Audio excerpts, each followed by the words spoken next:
by your general knowledge, your command of spoken English, as well as by your ability to construct and program the robots to perform the tasks in the first part of the competition. We all look forward to seeing what you can do next.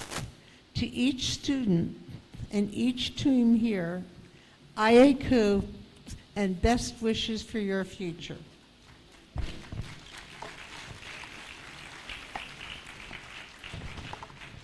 Thank you very much.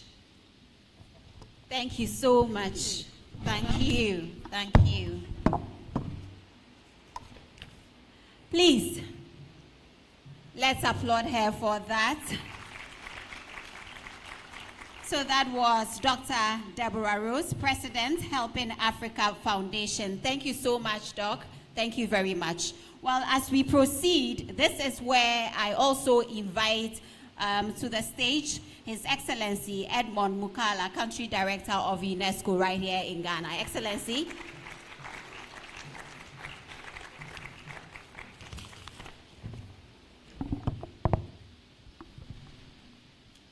Good morning to you.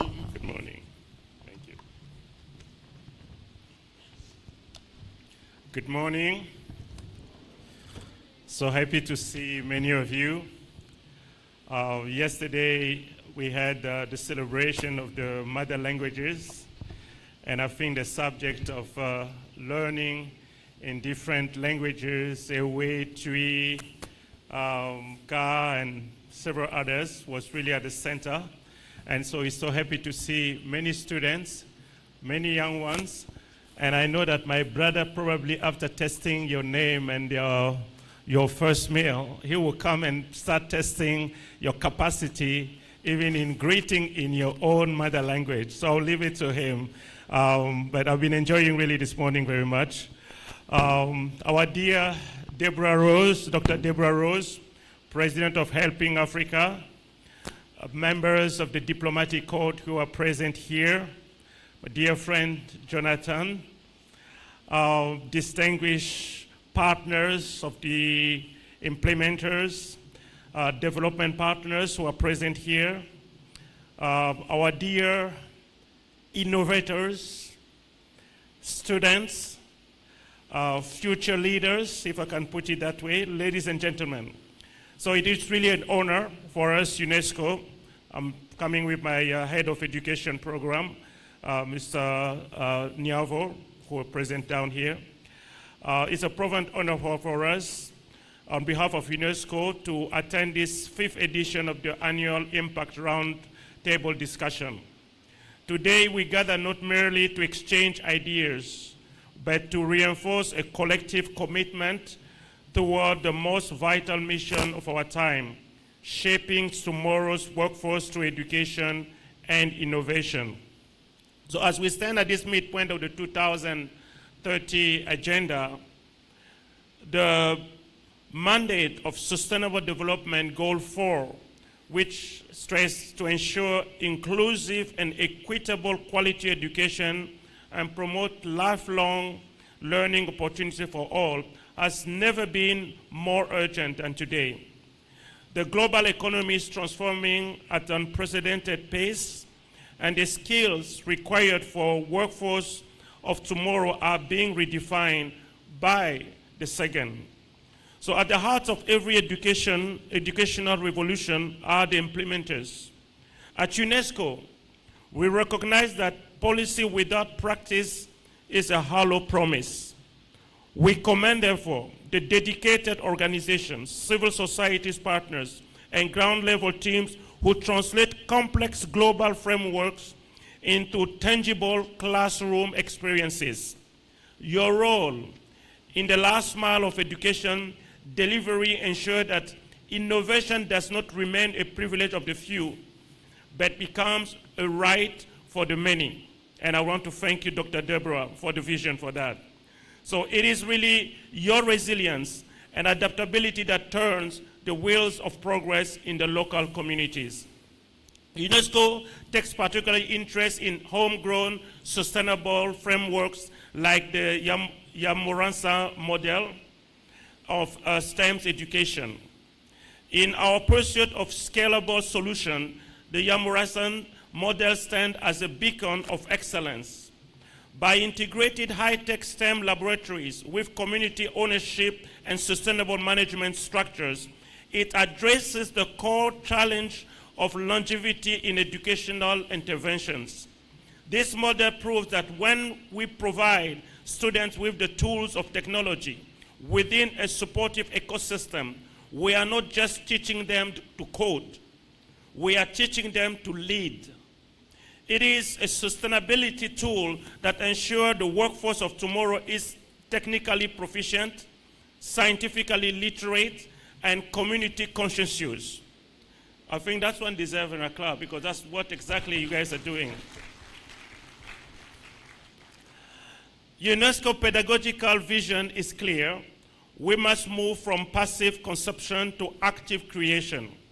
To shape tomorrow's workforce, we advocate for competencies-based and inquiry-driven approaches.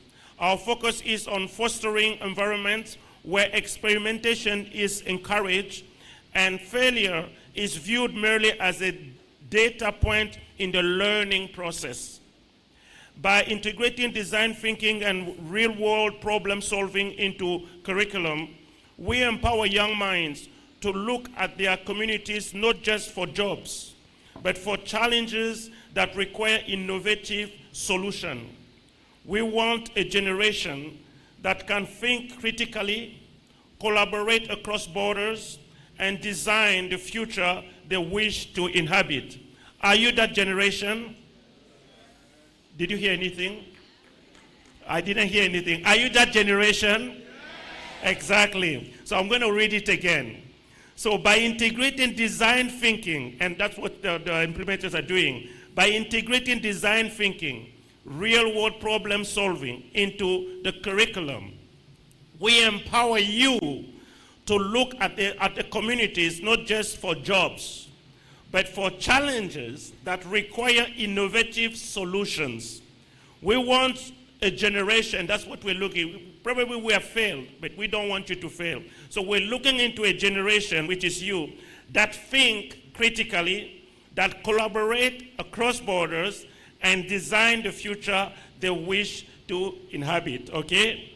So finally, as we discuss innovation, we must reflect on the insight of UNESCO Global Education Monitoring Report on Technology and Education. The report issued a vital reminder that technology must be a tool, not a master. It emphasized that while technology can bridge gaps, it must never replace the essential human interaction that sits at the core of learning. Our commitment, therefore, is to innovation must be inclusive. We must ensure that the digital divide does not become a new knowledge apartheid. Innovation is only truly impactful when it serves the marginalized, support the teacher, and respect the cultural context of the learners. And I think we cannot think of any other system better than what you guys are really implementing, you know, the station that you're really putting. And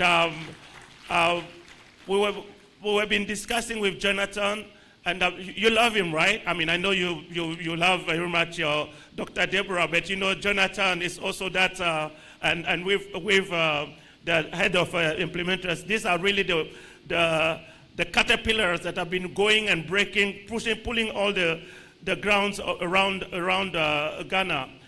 They're really bringing practical solution in your communities. And then when I learned that many students wanted to come, many students who longed really to come into these events, it only brings great encouragement because we saw that where there is success, there is enthusiasm and passion. And I think that's what we're really seeing in many of you coming from many other parts of the world. So we hope next year, as we are celebrating the 70th anniversary of this great country, Ghana, we want also these landmarks, this great achievement, this revolutionary approach be highly visible and profile around Accra, Ghana, but in particular that let African countries also start learning from your successful experience. So distinguished guests, the workforce for tomorrow will not be defined by will not be defined by what they know, but by how they learn and adapt. Let us continue to build bridges between education and industry, between innovation and equity, between our global goals and local realities. UNESCO stands ready to support your efforts together through models like Yamura-san and the tireless work of our implementers, who will ensure that every child, regardless of their background, can shape the future. And I wish you, therefore, a most productive and impactful roundtable discussion, and we're looking forward already for the result, the enthusiasm, but above all, the increased number of many of you coming and even being now the voices in other parts of Africa. May it be implementers continental-wide. Thank you.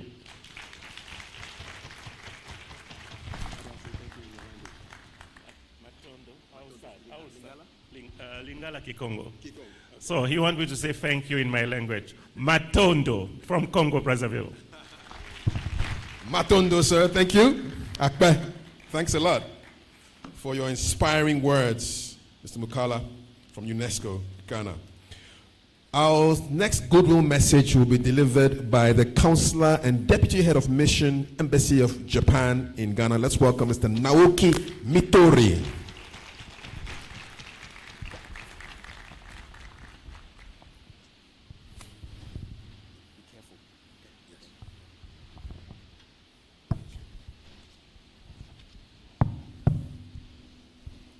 Distinguished guests, ladies and gentlemen, good morning. Ohayo gozaimasu. Thank you very much. So my name is Mitori, Deputy Head of Mission, Embassy of Japan.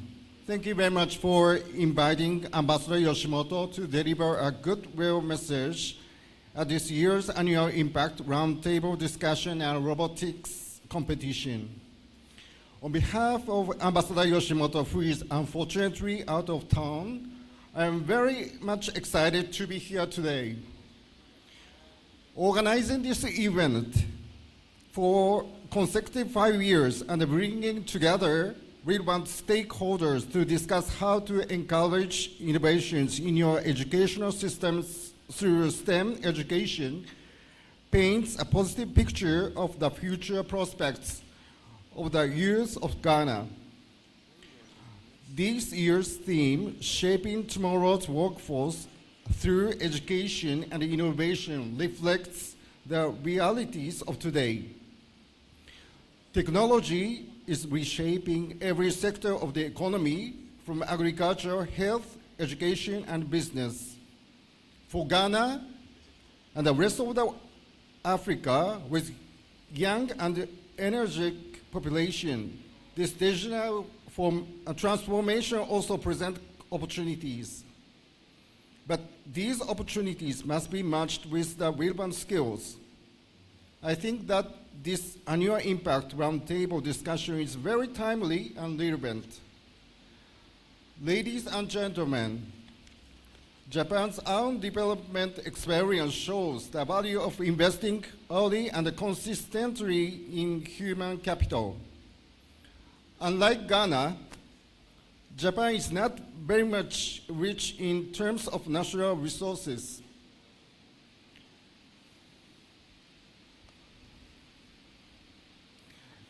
Actually, that is the reason why human capital is so important for our development.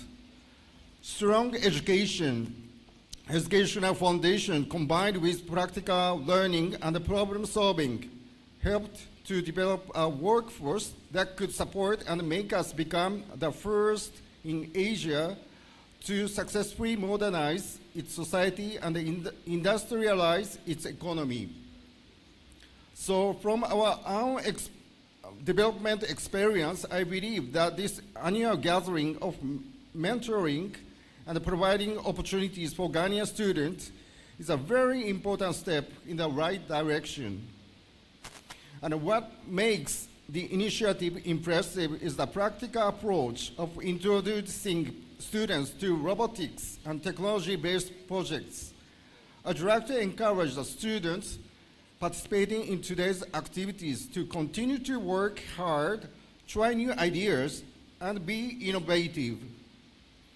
To be good at what you do, you need to develop the mindset of continuous learning and improving. And this mindset philosophy is what we call Kaizen in Japanese language. Moreover, Kaizen is becoming very popular around the world and also here in Ghana. Ladies and gentlemen, last year's Tokyo International Conference of African Development, Japan reaffirmed its commitment to building partnership with Africa based on co-creation of innovation solutions. Together with our African partners, we highlighted the importance of technology transfer, as well as the need to strengthen human capacity and institutions. It is therefore encouraging to see initiatives like this taking place in Ghana. They reflect the spirit of that commitment, and I hope that they will open the door for even more opportunities to expand access to digital skills for Ghanaian students.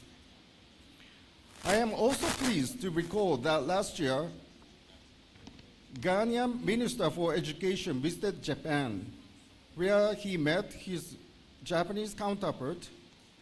During his visit, the two ministers signed a bilateral cooperation agreement to deepen educational collaboration between Japan and Ghana.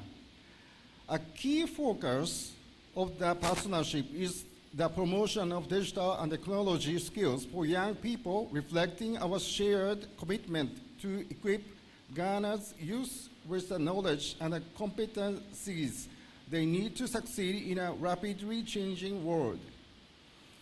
Ladies and gentlemen, before concluding my address, I want to tell you something.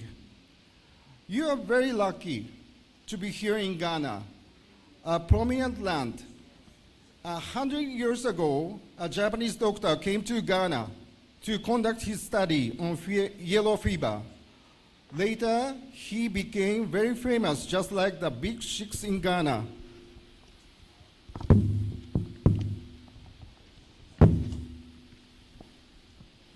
And here is the Japanese banknote. And here is the Japanese doctor who came to Ghana 100 years ago. And here in University of Ghana, you have a Noguchi Memorial Institute of Medical Service, a medical research center that is named after the Japanese doctor. And another story is that the President Mahama used to work at the Embassy of Japan some 30 years ago. Now he became a president. And he has been a very good friend of Japan. And we are very proud of it. And you see, Ghana is a land of prominence, land of chance, lands of possibilities. So if you believe in your possibilities, and if you try your best, then you would be able to achieve your dreams. Ladies and gentlemen, now I would like to conclude my address by congratulating the organizers, educators, and all stakeholders here today.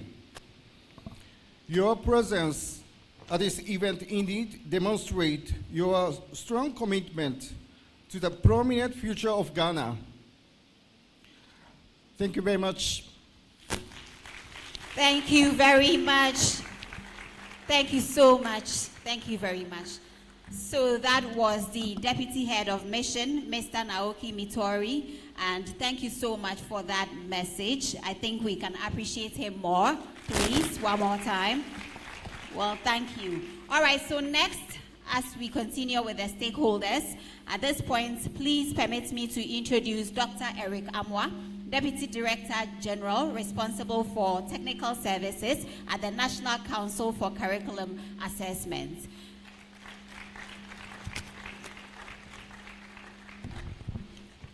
Good morning, sir. Please.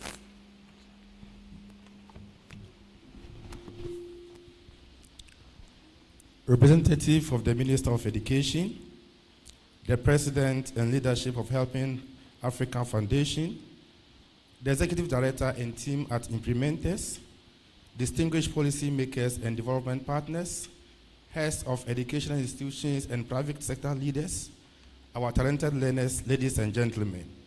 I bring you greetings from my boss, Professor Samuel Ofolu-Bequin, who is the Director General of the National Council for Curriculum and Assessment. And I am privileged to stand before you at the 5th Annual Impact Roundtable discussion and robotics competition. As we gather here today at this conference room, we aren't just observing a competition, but we're going to observe the physical manifestation of Africa's future industry. The theme for this year, Shaping Tomorrow's Workforce Through Education and Innovation, sits at the very heart of the National Council for Curriculum and Assessment.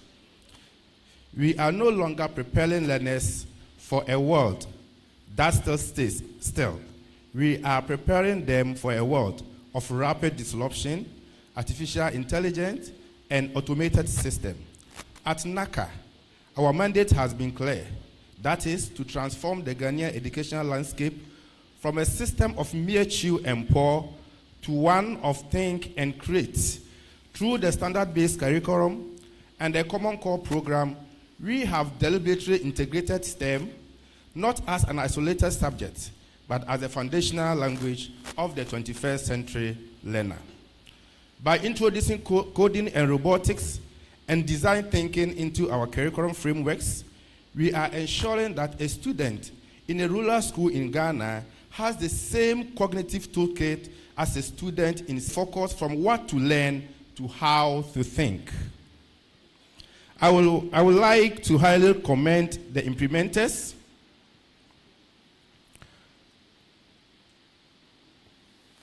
I would like to highly commend the implementers and the Helping African Foundation for the Yomransa Model STEM Labs.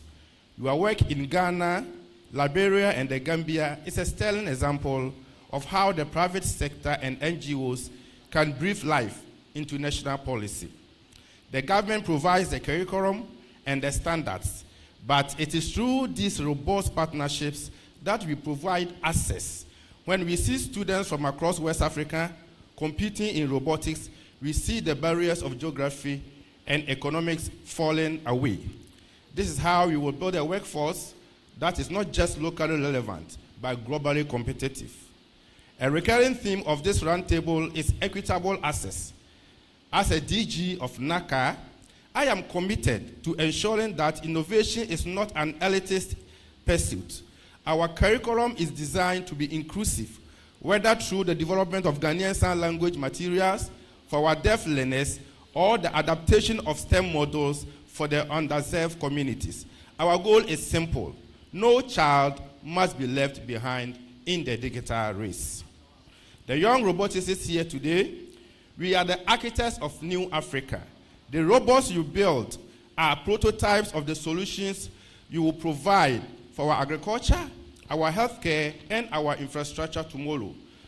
Do not just compete for trophy, compete for the insight. Fail fast, learn faster, and never stop asking why. In concluding, NACA remains a steadfast partner in this journey. We will continue to refine our curriculum to stay ahead of the future of work. We will continue to support initiatives like Airtad that bridge the gap between the classroom and the industry. Together, let us advance a golden age of strategic quality education where innovation is the norm and our workforce is the pride of the continent. Thank you for your attention, and I wish that all competitors very best of luck. May God bless our homeland Ghana. Thank you.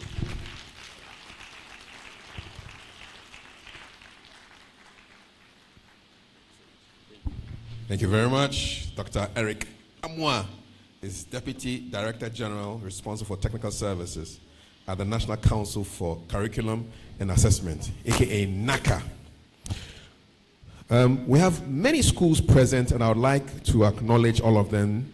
So just give us a wave when you hear the name of your school. Accra Academy, Aquinas, Achimota School, Accra Girls, Odogono Senior High, Laboni, St. Mary's, Obuasi Sectec, St. Augustine's Senior High, Infantsipin Boys, April Girls, St. Peter's, Royal Priesthood Academy, and last but not the least, St. Martin's de Porres Basic School. Let's appreciate all our students who are here. Thank you so much. Our opening remarks will be delivered by the director at the STEM unit of the Ghana Education Service. Let's welcome Olivia Sewa Opare.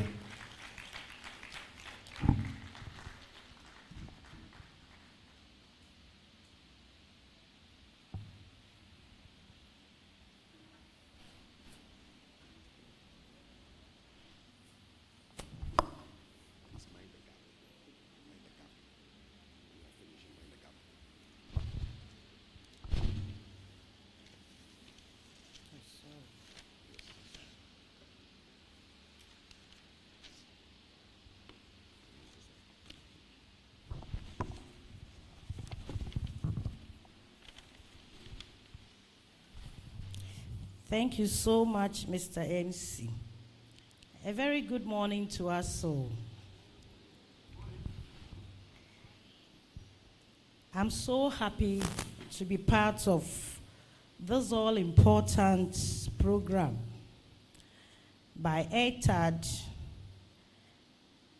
Distinguished guests, respected partners, traditional leaders, representatives from the Ministry of Education, members of academia, developmental partners, teachers, students, ladies and gentlemen.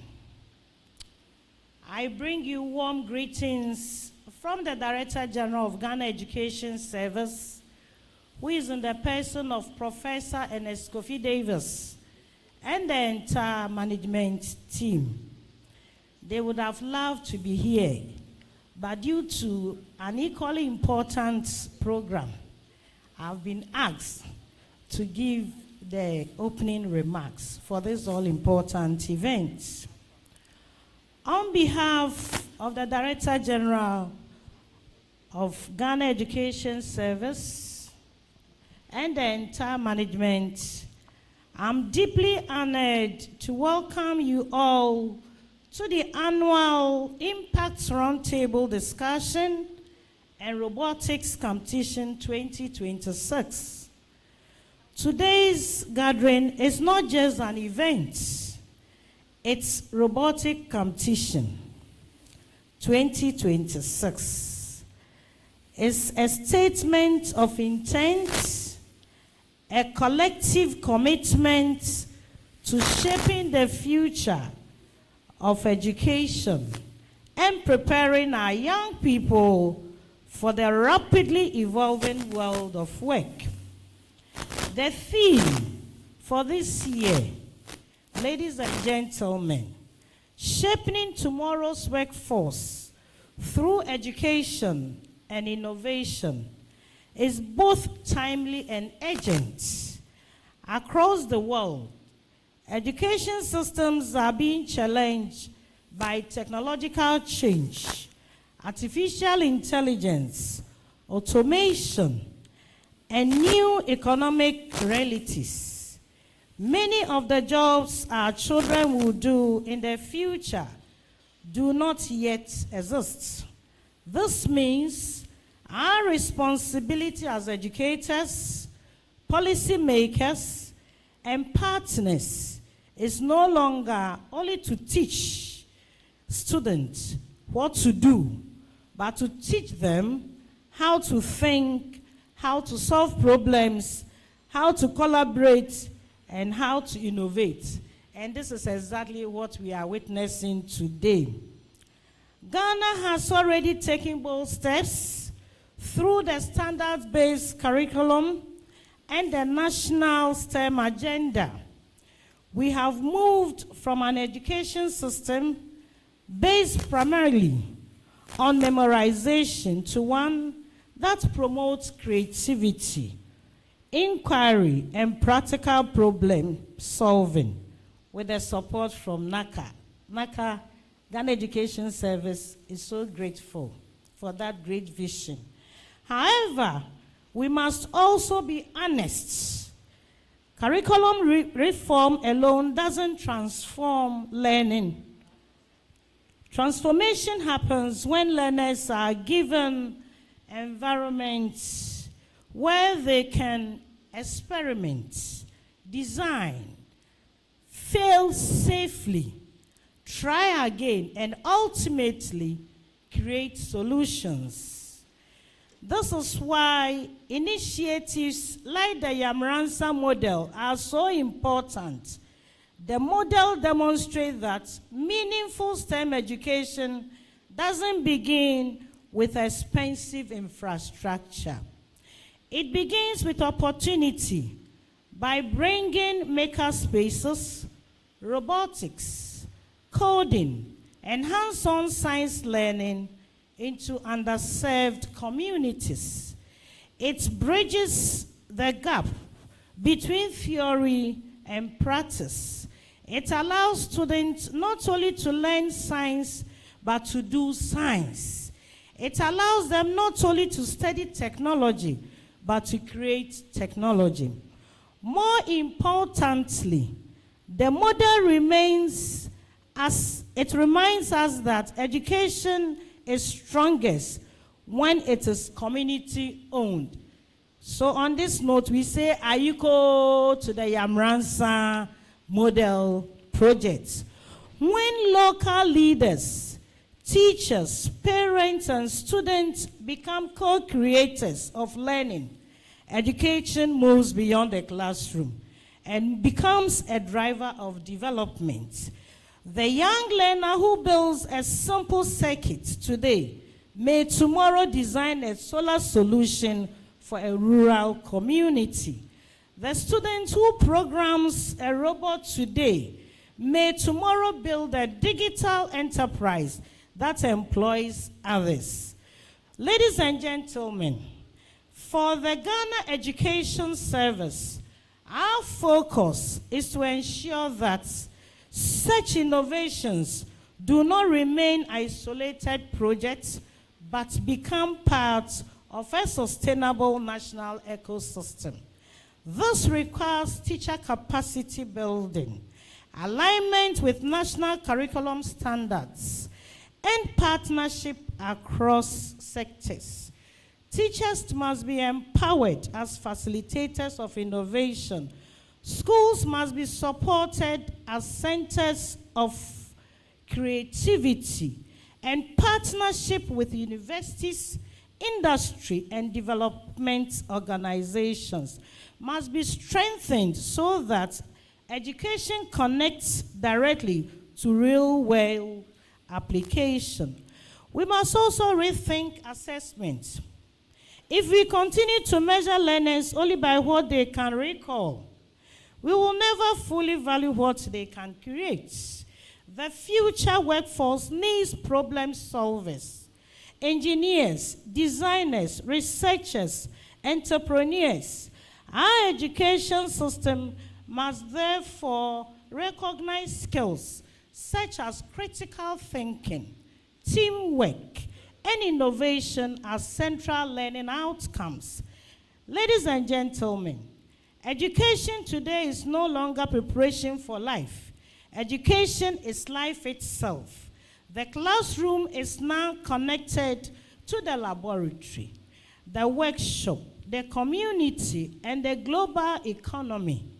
The success of Ghana's future workforce will depend on how well we nurture curiosity, confidence, and creativity in our young people. I therefore encourage all stakeholders gathered here today to view this roundtable not only as a discussion, but as a platform for action. Let us share lessons honestly. We can ensure that every child, regardless of background or location, has access to meaningful, practical, and future-ready education. And to our learners, participating in the robotics competition. You are the reason we are here. Continue to ask questions. Continue to build. Continue to imagine. You are not only learning about the future, you are building it. In cycling back, I congratulate the organizers and partners for their dedication and vision, and I wish all participants a productive discussion and a successful competition. Thank you, and may our collective efforts continue to transform education and empower the next generation of innovators in Ghana and beyond. I'm so grateful for your attention. Thank you very much. Thank you for your address. And now we'll take a performance from Abena Dansua.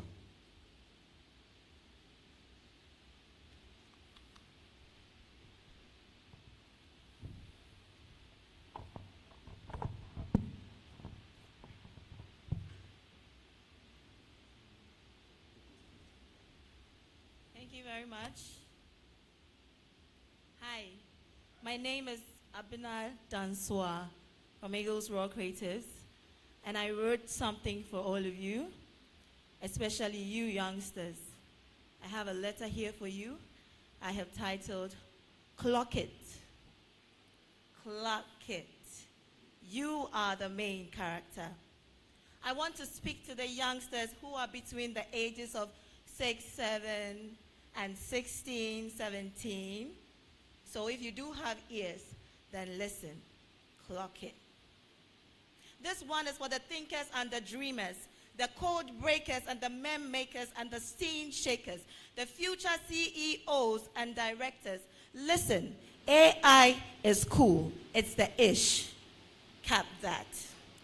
It can write, it can draw, it can map, it can answer your homework with just a tap. But pause right there. Let's talk facts. AI is the tool. It's not the brain. You see, it would bring the mic, but you bring the flame. If you skip the lesson and copy the vibe, well, you might look smart, but you're just on subscribe. Guys, listen, clock this one and put it in your closet. Because if you don't train your mind to work, you will only press generate and have nothing inside. Look, you can't cheat growth. You can't fast forward skills. You can't download discipline or hustle or will. AI can remix. It can summarize. It can translate. But it cannot replace. Listen, it cannot replace the grind that makes you great. It doesn't sit in class. It doesn't try to understand. It didn't practice the music chords that strengthens your hand. Listen, it didn't fail that test and try one more time. It doesn't feel the spark when ideas roar in your mind. That is you. You have the main character energy. And I came to tell you this, guys. AI is your assistance. It is not your identity. Use it to brainstorm, use it to edit, use it to sketch, use it to stretch the knowledge that you get. But do not let it take over your brain. Do not let it think for you whilst your brain sleeps. Don't let convenience make your discipline weak. Listen, because here is the real tea. Your input decides the output. If you are empty inside, the results will show. Clock it and put this in your pocket. Your creativity, that's original source. Oh, guys, your perspective, that's the CEO drive.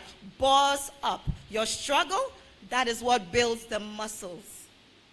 AI can support the hustle, but it cannot be the hustle. It can write, but it can only give you the rough draft. And so, write the rough draft and do the math first. Be the innovator. And listen, pursue education. Quench your own test physically, mentally, and academically so that when you use AI, the difference is locked in. Clock that and put it in your brain. because now you are directing the system. You are not being locked in, because the smartest generation won't be the ones that depend entirely on AI. It will be the ones that learn first, that it transcends down, so that in 6-7 years to come, you are pace setters of the innovations. Clock that one more time and lock it in your brain. Grow your mind, sharpen your grind, build your gifts, guys, and let your efforts lift. AI is the plug. By all means, advance and use it to educate. Let it help you innovate. But you are the future. And the future, it belongs to the ones who trained for the hour. Clock it. Amy Danswa, right. Thank you. Thank you very much, Abuna Danswa Dansu from Eagles Raw Creatives. Our organizers are the Yamoransa Model, Helping Africa Foundation implementers. We're grateful for the partnership of the Ghana Education Service, Academic City, TWI, Unichem, LUX, Dext, TechAid, and Get Ghana EdTech Alliance, and our media partners are GH1 TV and Joy News. Harriet, what do we have next? Thank you very much, Abna. Clock 8, you are in control. Well, thank you once again. Now, this segment, we will have presentations, there will be discussions, and we'll be talking to two very important personalities who have actually played a very important role in making this day happen. Therefore, I have the honor of inviting them to the stage. I believe they are ready. Please, humbly, may I welcome Kafri Prebi, Project Director, Yamoransa Model, and also Jonathan Wisner, Deputy Executive Director, Yamoransa Model. Please, let's show them so much love. Welcome, welcome, welcome, welcome, and congratulations. Thank you, thank you, thank you. Thank you. Oh, it is working. Okay. So we're going to start with just a quick question for all our Yamoransa Model members. Why do you have the colors of the Airtad not the same, but all the different colors that we see? Anybody? The right answer gets $50.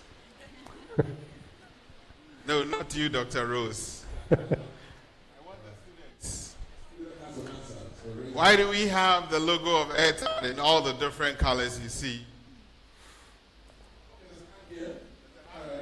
Okay.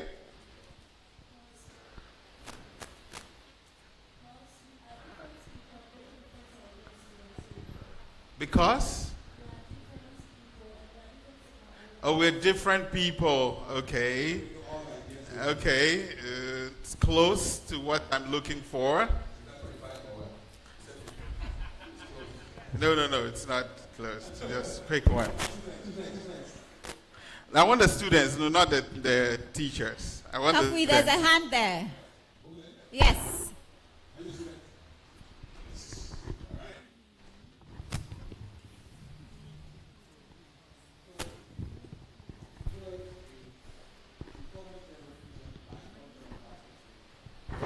Because?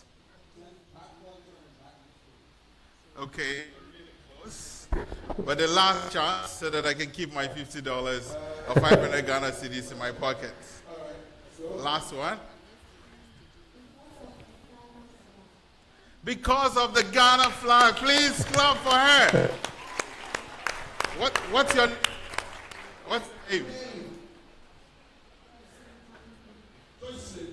Yes, Joyce Lane. So you get 500 cedis for getting it right. It's because of the Ghana flag. It's the Ghana flag. The red, the gold, the green, and the black. Okay. Kafui, can I ask a Lights, please. wait a second. Can I ask a question as Yes. well? Yes. So I asked before, but it's worth. Why did we pick the theme, Shaping Tomorrow's Workforce, through education and innovation? And I'm the answer because we need to keep moving. Slides. The answer is 9 years. I don't think my mic is working. Let me use that. It is working. It is? Yeah. Yeah, let me use this. Yeah. Thanks.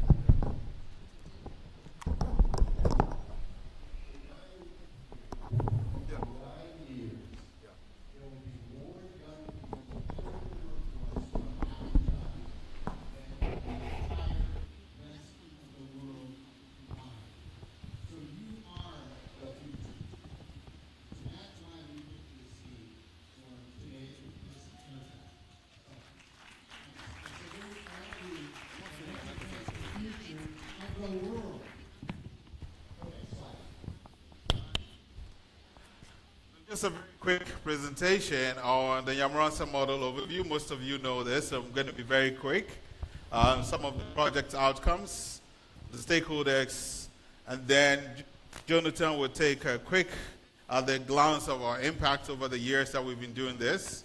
And then finally, Ajua will come and talk about YM 2.0, which is the next phase. We're just finishing the first 5 years, and so rolling out YM 2.0, which is the next 5 years, is big, better than what you see now. So Ajua will be talking to that. Next slide, please. So why did we really set up this whole Yamransa model? A few key things I want to mention. One, to create transformative impact on education using technology. So we really believe that technology can change how education is delivered and the impact of it. And so this is our attempt with the Helping Africa Foundation, implementers, and TechAid to try to make sure that we can impact education positively. To foster an environment where students are empowered through innovative learning experiences. You will see today the competition, the innovative things that the students have done. This is why we created the Yamransa model. Bridging tradition and technology. As Jonathan rightly said, the workforce of the future is in Africa. Next slide. How are we achieving or trying to achieve this vision? We're bridging Africa's digital divide through high-quality STEAM education programs. So we are very intentional, not only STEM. We say, and what is STEAM? What is STEAM? Yep.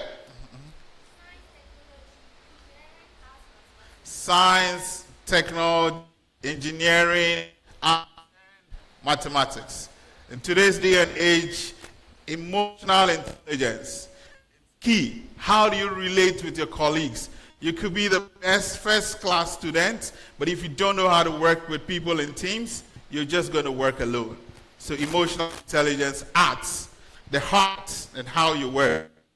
From a school where my slogan is head, heart, hand, and you know school, only school.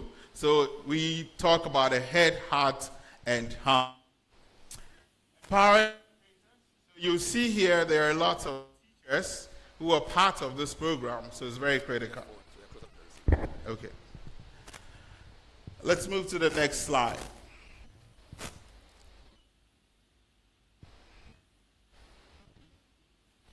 So this is our theory of change. This is how we think that we impact lives. 3 activities that you would do, and those activities that we do, we're hoping will lead to specific outputs, which is short-term, and those outputs hopefully to long-term outcomes. So we are very clear, very intentional that these activities that will in the short term lead to what we call outputs, and in the long term will lead the outcomes. What are some of the things that we do currently? The activities currently include setting up the lab, which is the Asanka device, which provides the content, setting up the maker space, making sure that the facility has the solar panels, making sure there's clean water, washrooms, which we're trying to retrofit all the other labs. The labs that we started with didn't have this, but as we went on, we learned a lot, And now we're going to retrofit all of them. You will see as YM 2.0, every lab is basically going to have all this. What are the outputs? Immediately, students would have access to the labs for teaching and learning. So that's some of the immediate outputs. A community meeting room, no power outages because then the solar is all installed all the time so people can study every time 24/7, weekend, days or so. Hygienic washrooms, equal gender access because we're very intent making sure that females are also a part of this program and design. And so this is what the immediate. Now in the long term, what hopefully should happen in the long term, we have improved quality of education as the science, increased career options. We've seen students gone through the YM labs who are in schools and they've chosen STEM and they've chosen STEM related courses. And that they went through the Nyamransa model labs, as well where in the past they would not have had access to that. So you're seeing the outcomes of what we're doing. Next slide. Of course, this is the composition of the lab. For those of you who don't know, the maker space, the conference facilities, the female washrooms, and so on and so forth. And we've added security so that we can monitor what is. Facility has this across the 16 regions of Ghana. Next slide. This is the spread.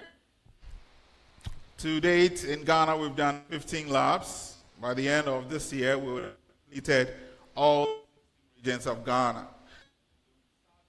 We were looking at regions when we started, but now we're in 6 regions at the whole nation.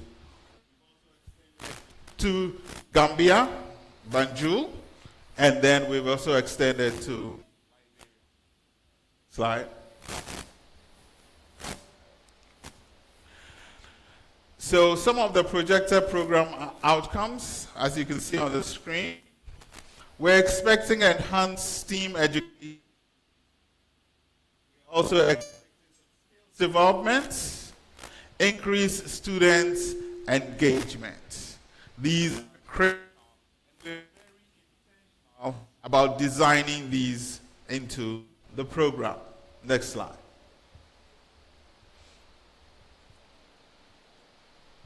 Next slide, please. Also, something which is very, very important to us. The kids or the learners that go through basic education, they're supposed to give us the results of the students so that we're able to track what the improved access is doing for them. Community empowerment. There is a local and every YM lab that makes sure that the community works with the lab.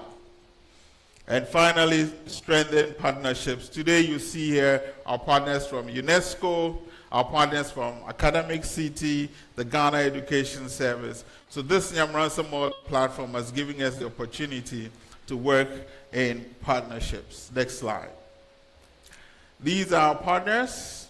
On the left, the Nyamransa Model Lab is funded by the Helping Africa Foundation to date, 9 years in a row. So should we put our hands together 9 years in a row for the Helping Africa Foundation, for the leadership president, Dr. Rose, Helping Africa Deputy Director, and Jafet Ayiku, who couldn't make because of the storm in New York, also for leading this for 9 years in a row, funded single by the Africa. The technology partners are TechAge. On the right, of course, implementers, doing all the implementation. The Ministry of Education, working with you, and then also ministries of local government. Here, the teachers, the students, the partners, the parents, the local teachers. This all forms what we call the Nyamransa model. So here, the Nyamransa model, just a physical ICT center. It is all these parts and people and stakeholders put together is what we refer to. All right? I think that brings me to the end, and I'll leave it with Jonathan. Thank you. Thank you, Complete. So with these extraordinary objectives, how are we doing? What's the impact of the Yamaransa model? So we've now done 2 evaluations, independent evaluations, to study what our overall impact is. And in the next few slides, I promise you, you're going to be blown away by the impact that the model has had on you students. So please, next slide. This is, whoop, where'd we go? There, thank you.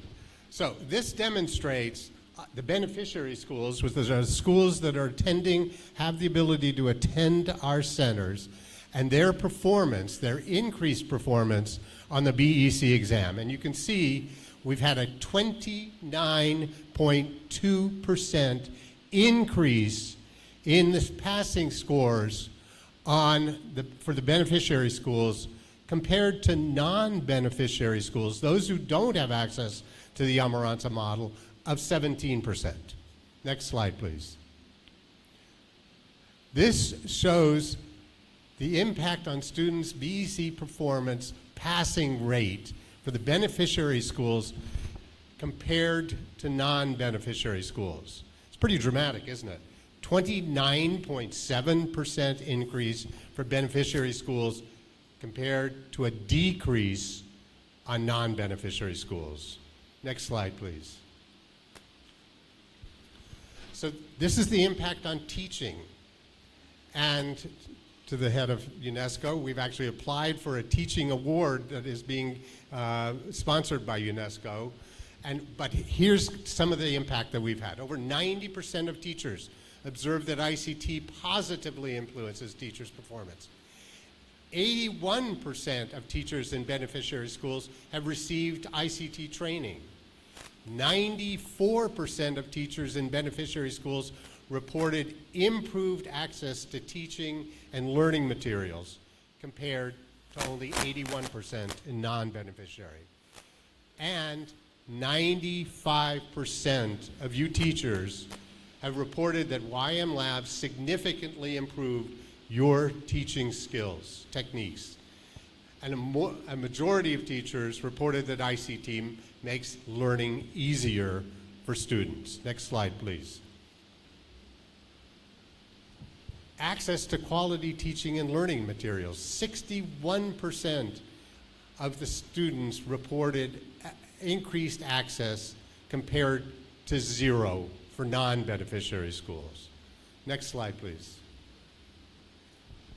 9 in 10 male beneficiaries pursued STEAM programs at the tertiary level. So again, the idea is that we're the incubators, if you will, through our ICT centers that then progresses on into secondary and into tertiary schools.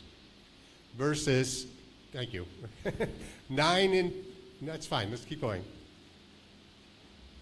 9 in 10, 89% of female beneficiaries aspire to STEAM careers. Now I want to take a pause here. We can go back, and I don't want you to take the slides back, but when we looked at the increase in the passing scores on the BEC exam, I want to point out one very significant fact, and that is females outperformed men. 87% of females achieved passing scores. All the men are applauding, and versus 83% of men. Pretty remarkable. And it shows you the kind of impact that the centers have had on helping females achieve the same kind of opportunities that have been traditional for men. Next slide. 8 in 10 beneficiary past students with a tertiary level of education shared that the YM Labs program had a strong level of influence on their decision to pursue STEAM programs at the tertiary level. So as I said, this is about a pathway. This is where it begins, and that pathway will lead you from where we start in junior high school, through secondary, into tertiary, and ultimately into the workforce. Next slide, please. So 83% of the beneficiary students versus 30.4% of non-beneficiary students says that it's improved the use of ICT tools and resources in teaching. Next slide. I may have reached the conclusion. I did.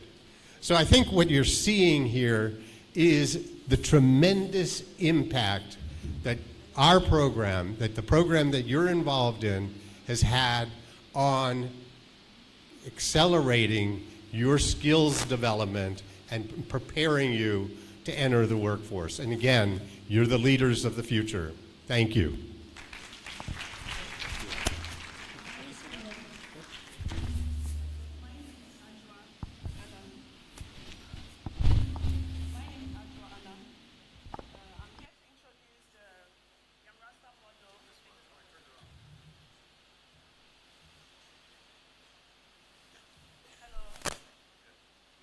So my name is Ajwa Anan. I'm here to introduce the Yamransa Model 2.0.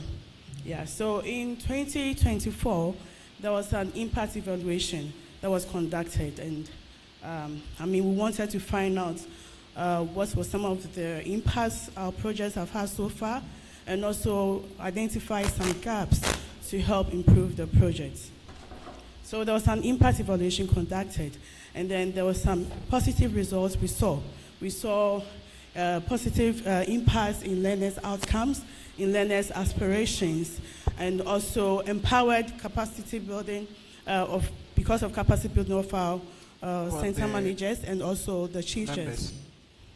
So because of the gaps we found, some of the gaps we found was also infrastructure inconsistencies, also some sustainability issues and all of that. So we decided to reassess the Yamransa Model program and see how we can improve the program to address the gaps, to improve the impact of the program, and then also promote a long sustainability of the program.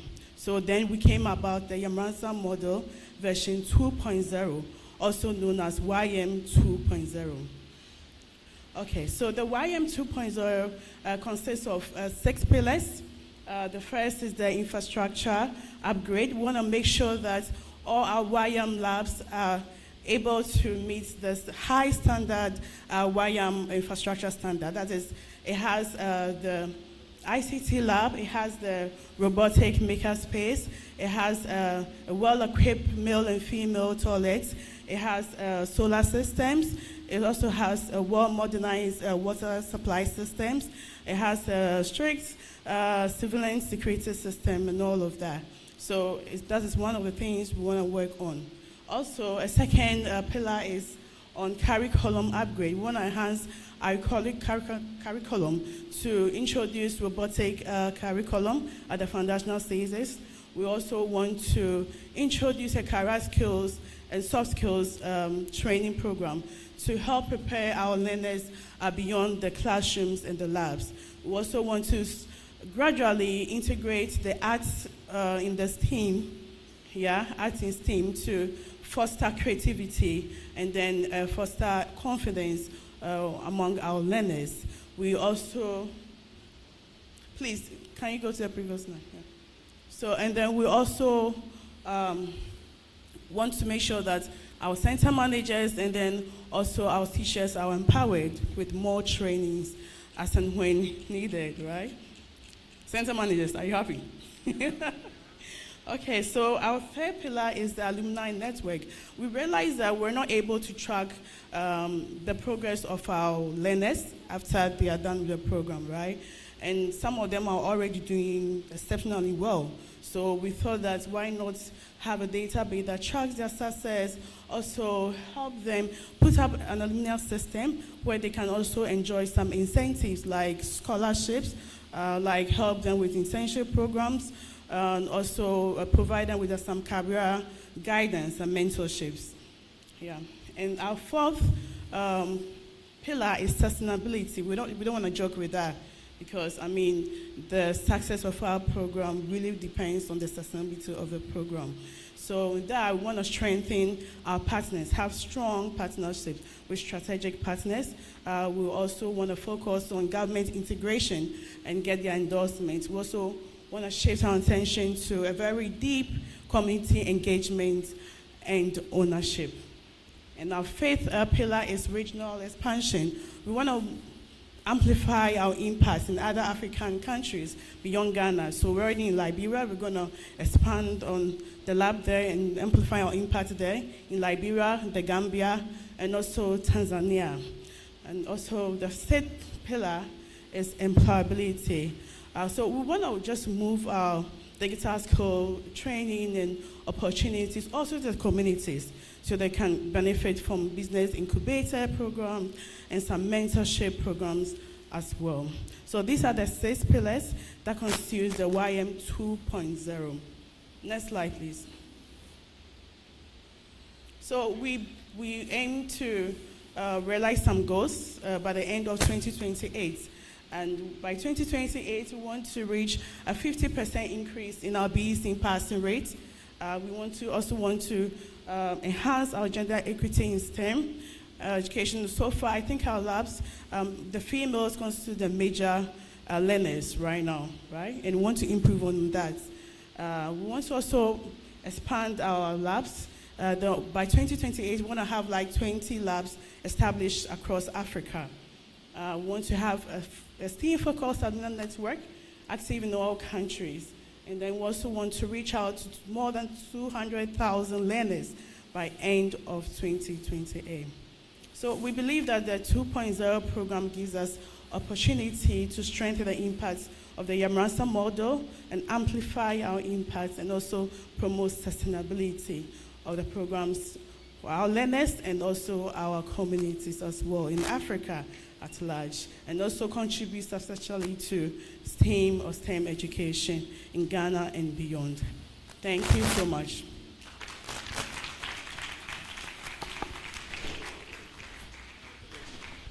Thank you very much. Can you please step in the middle and take a nice photo?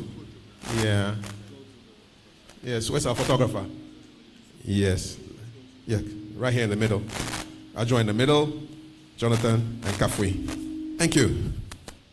Are they smiling? All right, so while they're smiling for the photo, I'm going to bring on the panel. So the panel is titled, The YM Model Under the Lens, a Tool for Scalability and Sustainability. Our moderator is Fako Disu, Deputy Director, Ghana Education Service. Fako, your seat is here.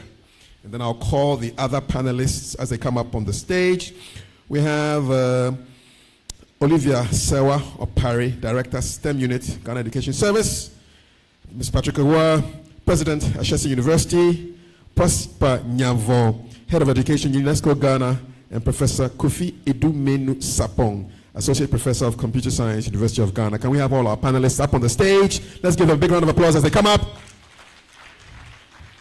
And Fako, yes, we'll sit here and have them up on the stage. That's you. Yes, sir. That's your seat.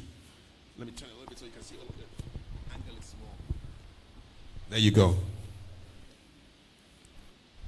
Please test your microphone to see it's working. No? Put it on. Yes. There should be a light.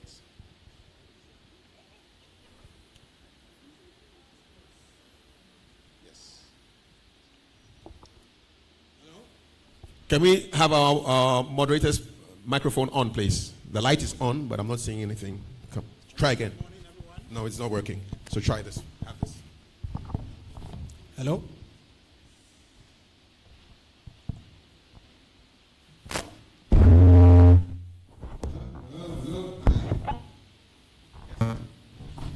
Good morning. And a very warm welcome to this session. I am very honored to have a very distinguished panel to do justice to the topic we have for this session. As you are well aware, the topic is the Yamoransa model under the lens, a tool for scalability and sustainability. So I think we are well accustomed to our distinguished panel. Professor Kofi Edu-Sapon from University of Ghana. He is playing his home match from the Computer Science Department. Mr. Patrick Ewa, Ashasi University founder and president. Mr. Prosper Nyavo, head of education, UNESCO, and our dynamic director, Director Olivia Sewapari from the STEM unit of the Ghana Education Service. So without much ado, my name is Fako Disu. I'm with Ghana Education Service, and I am honored to serve you on this occasion. Right, without much ado, we zoom into action, and I think it is appropriate to start with our director who is championing STEM education in Ghana. So, director, having read and heard about the Yamoransa model, we can refer to it as the YM model at this stage. How do you see its impact and relevance to the delivery of quality education in Ghana? Thank you.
We have observed. Thank you. Thank you very much, Director Olivia, and I continue with Prosper. UNESCO, as we know, have been a staunch supporter of education in Ghana over time. Now, how does digital learning reflect within the areas of support that you offer the Ghanaian educational system, for example? Thank you. As you rightly said, UNESCO is the lead UN agency for education. So our support actually cuts across early childhood to higher education. But since we are talking about education, ICT in education, I will focus more on that. Just like the Yamoransa model, we as an organization, we have a mandate to develop models for member states to scale up. So that has been our mandate in all aspects. We develop models of good practice, just like the implementers are trying to do. So even before COVID, UNESCO has been trying models, various models, to ensure that the education system of Ghana takes full advantage of technology. But our focus is more on what are the issues facing the education system and how can technology address these issues. And it's not just about the fun of having an ICT lab or having computers in classrooms. What are the issues? Issues of quality of learning, which has been a big issue, assessment, and teachers' time on task, and all that. So we have developed models just like this. We try to even envision, should there be COVID, God forbid, should there be another crisis where schools will close, how can the public school system ensure continuity of learning? So this kind of thinking is part of our work. So we develop a model called Technology-Enabled Open School System, which we have piloted just like the Yamuransa model, where the public school, we've asked the government to give us 10 schools across the traditional 10 regions before the creation of the 6. So in these schools, we also try a model where the schools have devices, just like a Sanka device I've seen here. Ours we adopted, we want to build on what the government itself has, which is the iBoxes. The iBox is an offline learning management system with content for even schools that don't have connectivity. They are able to take advantage and ensure learning. So we supported things like this together with training of teachers. Very key. If you have all the devices, all the gadgets, and the teachers can't use them, it's a problem. I'm sure you all know about one teacher, one laptop. We've heard so much about one teacher, one laptop. A lot of teachers have laptops and they are nicely packed in their rooms. So we've learned from all this to ensure that capacity for teachers is key. And the learners should have capacity to use the devices in a meaningful way. So our focus has been, what are the issues?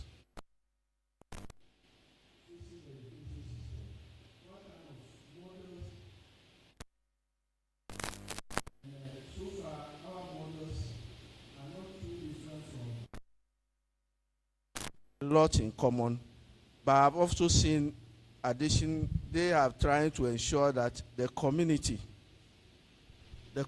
involvement is very strong in the Yamuransa model, which is very important. And I see a strong sense of sustainability there. Because at the end of the day, implementers will walk out or walk away, but the model has to run. That is very important. And the involvement of Ghana Education Service, just like the UNESCO model, we work with Ghana Education Service to ensure that they take the lead. We provide the technical support and the funding in some way, but the implementation should be done by the government agencies, not the development agencies, which is very important. So I will stop here for now. All right, thank you very much. I think along the line, we will address the issue of sustainability and scalability as we progress. Thank you. Well, Patrick,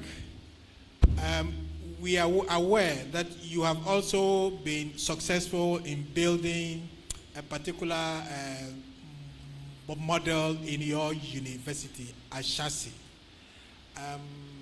How would you say that this particular YM aligns with yours, or what are the differences that you have observed? Well, I like the name intentionally having the word model in it. This was actually one of our goals at Ashesi University as well, was that we're setting up an institution that is very high quality education, that is operating at a global standard. and showing that that's feasible here in Ghana and serving as a model for other universities. And so, you know, so in that respect, we're similar. That we're very much about setting up a very high quality system, show great outputs coming out of that system, and encourage other universities around us to replicate that. We have taken an additional step of being very intentionally and proactively engaging with universities across the continent, and we set up a collaborative that has seen professors from over 600 universities engage with us and learn from what we're doing. And these are universities from all over the sub-Saharan Africa, Ghana, and other countries. The one thing that's different between us and the Amaransa model is that YM is setting up these shared facilities all across the country. Eshesi is in one place. So in terms of the scale of trying to reach people, it is a bigger scale, and it needs to be a bigger scale because it's aiming at, you know, secondary education. So you have to try and achieve scale with that. I also think that another thing that's perhaps different is that YM is setting up a model that it's hoping that the Ghana Education Service will replicate around the country to get to even more places. So working with the ministry directly, whereas we are not working with the ministry per se, we're working with peer universities.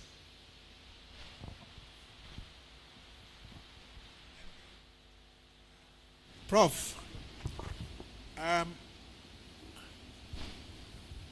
having been around for some time and being in a mainstream university, for example, what have you observed so far having receiving these products from the educational system?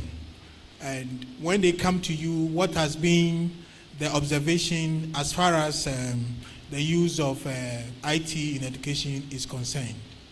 Right. Thank you very much. I believe Ghana is really doing so well when it comes to piloting some of these interesting projects within our educational system. So I was very intrigued when I listened to YM 2.0 or YM, and I realized that they are not just piloting within a small scale area, but their intent is to go the entire country and then provide their solution to all our learners. You know, Prosper spoke about the TOS project. He mentioned 10 schools. If you do not take care, it's just there's 10 schools who benefits across Ghana, and it does not go on again. That is if UNESCO is unable to fund further. And that has been the practice in Ghana. We have a lot of tech projects that have targeted 5 schools, in some cases 3 schools, in some cases maybe the best they have gone maybe 15 or 20 schools. So if we are getting a model that is not just interested to target a few segmented schools around, but is willing that by 2028 they could go a step further from their 15 to 20 and looking forward to do more, then of course we can see the prospect of the YM model. You know, one of the other interesting components when it comes to most of the tech products government has been rolling out has to do with its governance and also its management and administration. So many a times these products are left in the hands of head teachers who are regulated under strict instructions as to what to do and what not to do. So the products are sent to them, they take it to their schools, and sometimes we'll have to wait for the green light from government to say use them or not to use them, or do this or not to do that. A case in point is the one student, one laptop, which most of these laptops were sent to some of these schools. And that's at the beginning of this year, the laptops were not in the hands of the students. It was still locked up in offices of head teachers or perhaps some other areas. So it becomes very worrying considering the amount of effort government puts into these works, but they land themselves in offices or in schools but are never utilized. So if YM model is not just targeting, a silos governance, but looking at bringing communities together, looking at bringing every player who is involved together to ensure that the model does not just stay and then get wasted, but become more useful and impactful, then I believe it is in the right direction. It's also very important to note that models of this kind needs to be sustained because the funders, we saw that they are lucky to get funders who have worked with them for 9 years. Is the 9 years still sustainable? Are they looking at going 18 years, 36, and moving on? Is it going to be perpetual? Or at some point, if the founders decide to draw back, what becomes of the YM model? It means that it has to be self-sustaining. So it's good that the community is integrated. They have other things inclusive of the model. It's not just the tech aspect, but they have other components that is geared towards bringing in some self-sustainability to get the model going and going and going. So I am more confident that yes, if we can replicate most of these tech products that we send to our institutions with clear governance and management instructions and also with clear sustainability frameworks, it will really go a long way to help our young people because we are looking at building their tech skills. But if the devices are brought to them in their schools and they cannot have access to them, all these devices break down and there is no one responsible to maintain it, what becomes of them? It means that we are just talking about building tech skills, but in reality, we are not committed to building it. So we'll bring them together like this and assure them, give them all the confidence that yes, we are bringing you product and tools to build your tech skills, especially because we want to let them be more employable, because we want to also build some kind of entrepreneurial skills in them, we want to build that kind of self-confidence and innovative mindset in them, but yet still, they go back and in no time, these tools are not available to them. So YM model and the framework is operating within it currently, I believe it's one that we have to learn from to make sure that it's more sustainable going forward. So Ghana is doing well. Projects and products are being sent to our schools. Most of them have governance and management and administration issues. We do not have sustainability plans. They are designed more in silos. They don't talk to each other. And I believe that if we can have that kind of ecosystem, that these models will work to ensure long-term sustainability, that will be more helpful. So GES and then the team, YM team, must really look at this beyond just perhaps building even just 20 of these models across the country, but how they can sustain it for a long-lasting impact for our young people. Thank you. All right, thank you very much, Prof. And I could see that you've already given us a few recommendations going forward. Coming back to Director,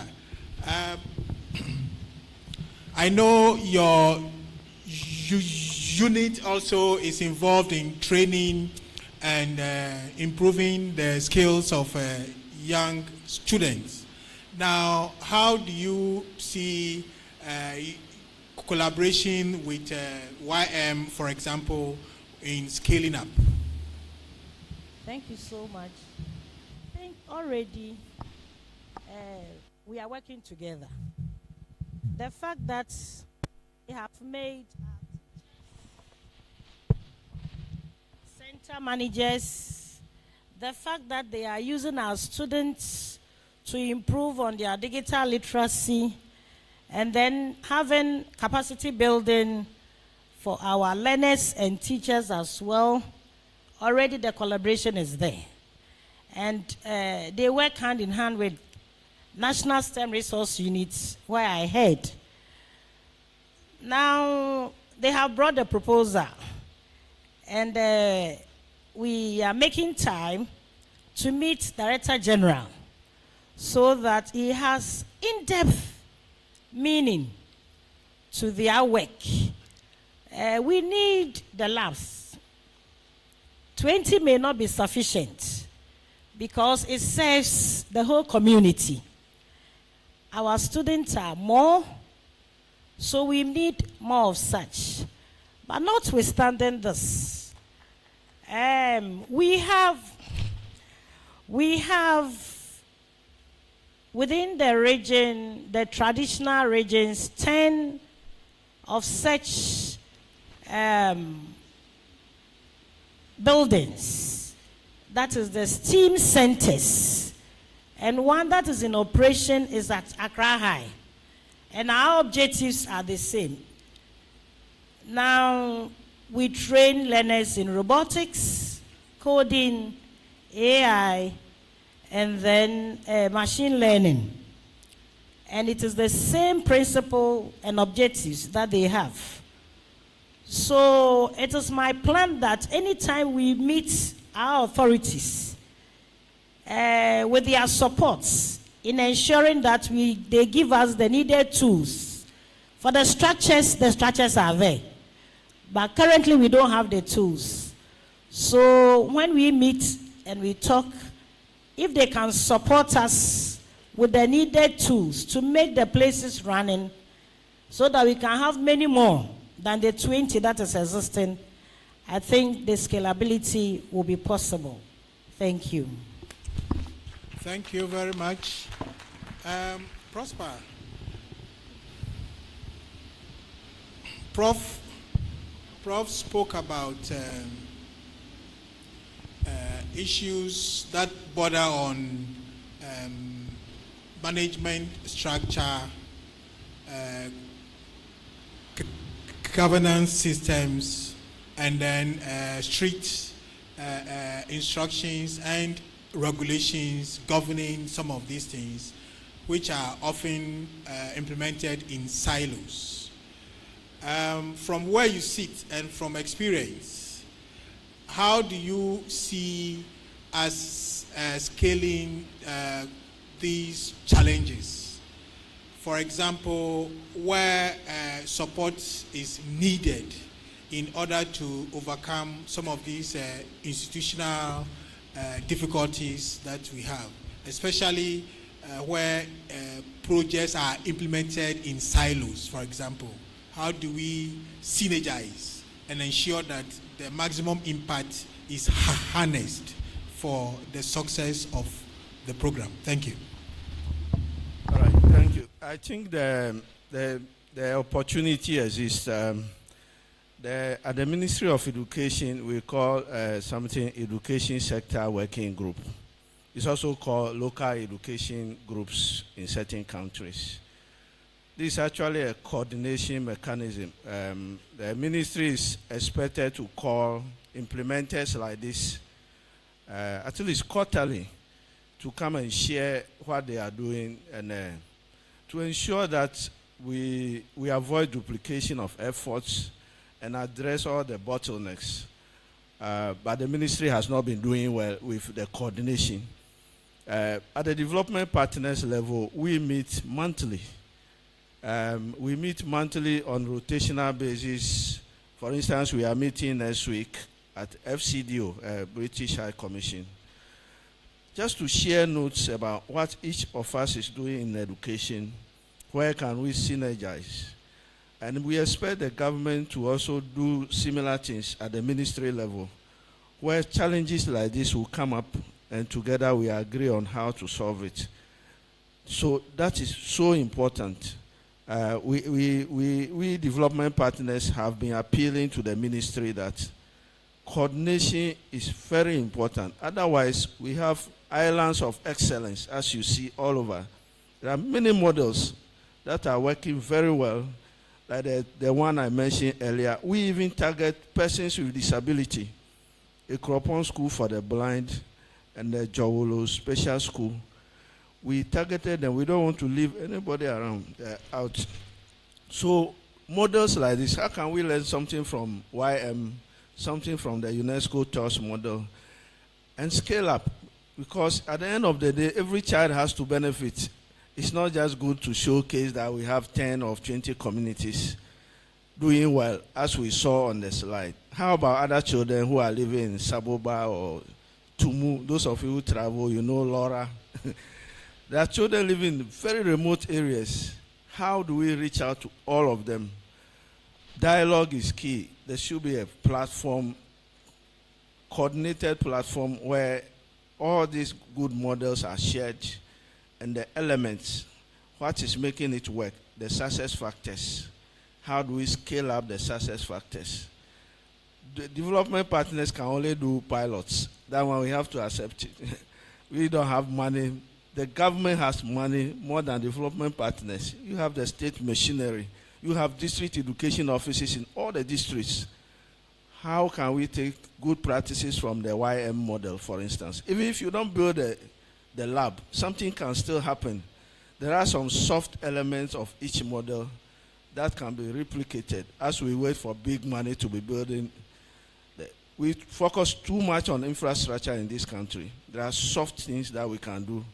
I'm sure if you probe into the result that we saw, it's not just so much about the lab, the community engagement, to even discuss what they are getting out of the model.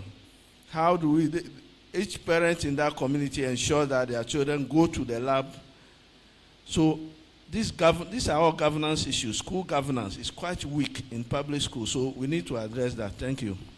All right. The issue of school governance at the public schools have come to the fore. Excuse me. Yes, Mr. Wa, please. You explained to us the efforts you've made in terms of the quality of education at the tertiary level in what you are building and what you have built so far. How do you relate what you've been able to achieve to what is happening at YM or with YM, and then their integration, so that there is that kind of seamless connection between what goes on at the basic or senior high and then graduating to tertiary? So we have that kind of seamless graduation or connection. Yes.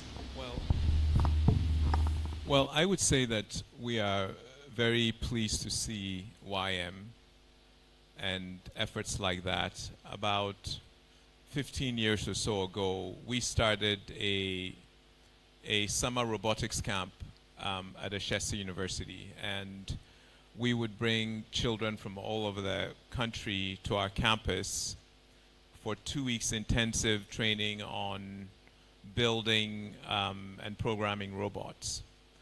And we saw the benefit of that. Our goal there was to prepare students directly so that when they come to Ashesi to study computer science, they'll be ready. But a bigger goal was to demonstrate to high schools that they could start this kind of education at the high school level. And we saw a number of high schools start to set up robotics camps and start to include coding into their, not the core curriculum, but extracurricular work that they did. And this was our way of trying to get the standard to rise. Then we expanded that program to include engineering, to include entrepreneurship and leadership. And if you think about it, like with robotics or engineering, engineering is the discipline that really starts at the tertiary level, not at basic or secondary level. But it was very interesting to see children from junior secondary or senior secondary come and be given an engineering problem and some guidance and see them solve it. And so, I think that what YM demonstrates to everybody is that, you know, children are bright, and if you sort of have high expectations of what they'll achieve and what they can achieve, they often rise to meet that. And I was very pleased to hear the introductory remarks talk about building coding into the core curriculum of the Ghana Education Service, for example. So I think that what YM is doing is absolutely fantastic, and it completely sort of aligns with what we've been trying to do at Ashesi University as well.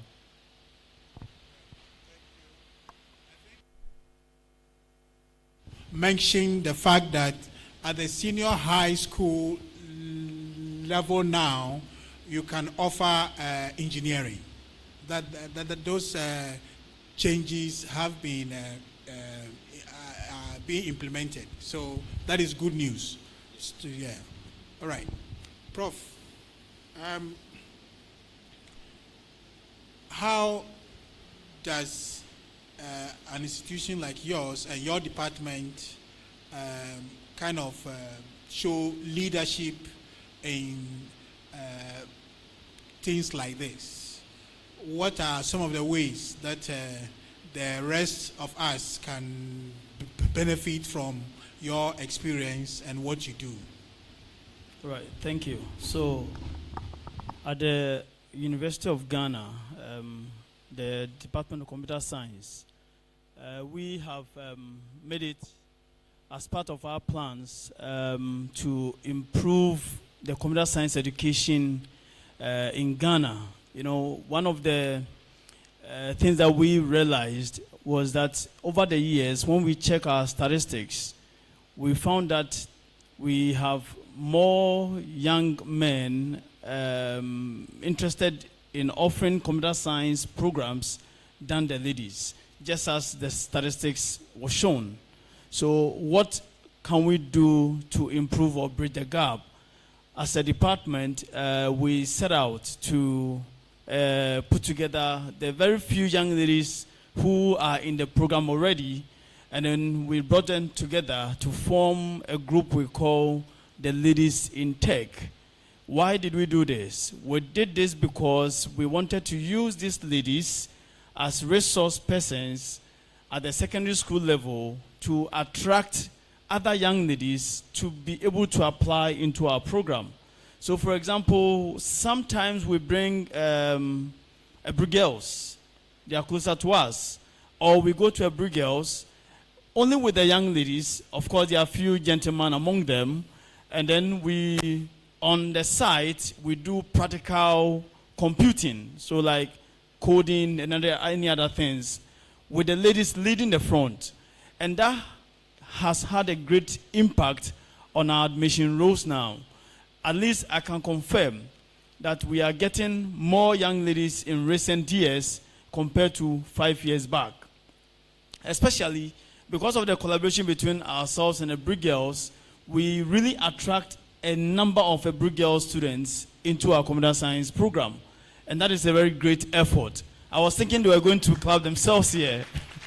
Yes. It's an intentional approach to ensure that we can attract a good number of young ladies into our program. In fact, our model is not just for the Ebru girls students, but our model runs at par at the other university campuses. So then our young ladies came together to attract the young ladies in UCC, KNUST, UPSA, Accra Technical University, and adjoining universities around to build this ecosystem of the ladies who are within the tech programs and other young ladies who are interested in tech but found themselves in law, found themselves in geography. You know, it will interest you to know that today there are a number of young people who are in other programs, okay, who wish they were in the sciences or whatever. But because of this program, they're able to join the ladies and then build their IT skills, which is very, very crucial today. So it doesn't matter whether you are in law, you are in business, or whichever program, their doors are open. So they hold boot camps, they hold weekend training programs. We bring people in industry, especially ladies who are doing very well, or women in tech who are doing very well, who come to provide mentorship for them. who come to provide them with skills that are needed in the industry so that they prepare themselves for those kind of jobs. They have collaboration with the Women in Tech, Ghana, and also Global, who provide them with some resource kits and other things to provide that kind of support for themselves, and then they can now go down to provide that kind of technical abilities for the young ladies in the senior high schools. And the goal is to ensure that we bridge that gap so we can increase the enrollment of young ladies. And aside even this initiation that the department has put in place, of course, when we are looking at our entry requirements, we do not put them on the same scale. So women come in with perhaps aggregate 9, whilst the young men will come in with aggregate 7. Also to make sure that we open up our doors to attract more females into our program. So trust me, today, as we speak, if you count 400 students in a class, formally, you can only count about 10 of them being ladies. But today, you can go as far as 50 to 60 of them being ladies in the program. And this is an intentional effort the department has put in place to ensure we can attract most of these young women into our program, and then we bridge the gap. It's not just about doing that, but we go to the secondary schools. Recently, we have spoken with Laboni Senior High to replicate similar projects with them, and also Achimota. They will see us there soon to ensure that we can attract most of these young people into our program, and also ensure that when they are in here, we provide that technical skills to enhance their 21st century skills today and also beyond. Thank you very much. All right, that's refreshing indeed. That's refreshing indeed. All right, thank you very much. Director, what would you need in order to scale up? I know you are doing a lot, but of course, there's room to do more. What would you need to scale up? Thanks once again. In fact, I liked what Prof is doing from UG. Prof, we are grateful. But I wish there is a mother unit within Ghana Education Service, and this is where I sit. I wish some of these good initiatives, like implementers, they have brought what they are doing to our desk. I wish you can bring us on board so that we can also report such success stories, to authorities. It is just today that we are hearing of this. So kudos, well done. Now, so far as sustainability is concerned, I must also commend UNESCO for the support given us in the area of sustainability and then improvements in capacity building, most especially in the area for girls in tech. We have also started something with the support from UNESCO. Currently, we are within the Eastern region. We have done 3 schools, girls' schools, including the Aspra Girls, which is an underserved school. Manfi Girls, we all know of their performance in robotics. They have once upon a time won international award worldwide. And then Ebri Girls. As I speak with you, we brought 20 students each from these 3 schools, making up of 60 participants. But I can boldly tell you that they have made ripple effects. My last visit was last week. We thought, with the support from the Ministry and Ghana Education Service, we are embarking on an intensive monitoring, looking at all about STEM, including infrastructure, equipment, tools, and club formation. And these students, they have done well.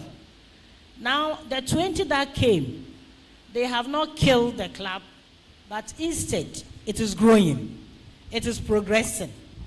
To the extent that now they even have international affiliation with students from the US, where we have a philanthropist. She has given all these 3 schools internet satellite connectivity. So over the weekend, they do that binational, collaboration. So UNESCO, we are grateful to you. Now I believe in April, we'll go to the north and have another 60 students done. But you see, like I said, like implementers, everything is progressing. It is going to be progressed where we have many more lives to touch. So this is the plan. If one person is, given, exposed to something, it is believed that when you go, you serve as an ambassador. So that going back to your schools, you also replicate to enlarge the scope. So ours is to ensure that we look for more collaborators. And I'm happy that we will collaborate with UG. For implementers, we are working together. Implementers, we are working together. Together with other NGOs who are friends of the units to expand our STEM activities so that it will be efficient and then effective. Thank you. All right, thank you. We are mindful of time, and so we'll be winding up with recommendations from the rest of the panel members. So, Prosper, having supported the system thus far, can you give us just about 2 recommendations as to what needs to be done in order to leapfrog from where we are? Thank you. I think that we have enough models now to be able to scale up. And we have the institutions, we have the human resource. Madam Olivia, very passionate lady with her team. You see them, Mr. Okoye and Bankwa, all of them. And George is not here. The human resource is there. We have eminent citizens. I must say Patrick has been one of the pillars behind UNESCO. He's part of an international committee that UNESCO set up about futures of education, and they produce a very good report, reimagining education. So we have the people, you can get this document online. We have the experts in Ghana, they are not outside. Let's take advantage of them. The models are there, let's scale up. It's possible, we look at the cost, it's just, if you approach implemented, they will tell you the cost of establishing an effective YM. Compare with what we are doing now, and we'll see that we are already spending enough.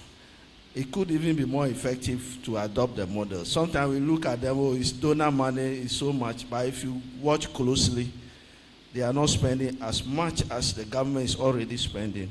Just realigning all this, and we are good to go. Thank you. All right. Thank you. Well, so my advice would be to the young people here. First of all, congratulations. I would encourage you to have fun with the work that you're doing. I love engineering. I think it's a lot of fun. It's hard, but it's great.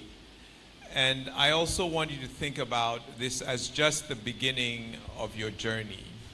So there's a lot more to come.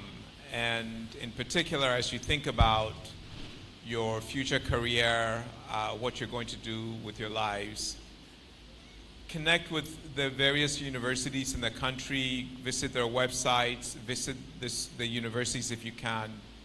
Figure out which ones have, the most alignment with where you want to go, and then apply to go to those universities. So that would be my advice to you is, just see this as the beginning. The sky is the limit, and there isn't anything that you can't do if you set your mind to it. Right, thank you. All right. Prof. So I would recommend to the YM model team that one of the ways this model really can thrive is their core integration of teachers as part of the model. Our teachers have that kind of phobia when it comes to technology and its integration in our educational system. People are very comfortable with the old ways of doing things. So bringing in one model, I believe that the teacher should be at the center. So a teacher in the loop at all times should be one of the clear directions that YM model should be focusing on. I'm happy that the community is well-grounded, and also other factors that they have put forth are working well. But the teacher in the loop is a critical component that they need to focus on and ensure that this model does not just target the learners, because you can see the representation of the learners in the room, but I'm sure each might have come with one teacher or two teachers. We could have also extended the invitation to ensure that the teachers are also in a certain number to give them a clear understanding of how this model works, because they are going back to be the implementers of these models. So the teacher in the loop should be more focused in their model to ensure a very clear sustainability. Then government should capitalize on this model and then quickly integrate all other models that they have, see where we can synergize, see where we can take one thing or the other out, and then we bring or make almost all these individual models that we are currently implementing. That Tech Aid is having these offline hubs, and I'm sure they are implementing them in most of these models. Of course, Senlos also has a similar model running, meaning that if Tech Aid can work in harmony with Senlos to ensure that what they have learned over the years, how that could be integrated in what government is currently having, that is at the unit of Senlos, it will also go a very long way to help Ghana move forward and build a generation who are technically sound and who are ready to transform this country to the next level. Thank you very much. Thank you very much, Prof. The director wants to have the last word.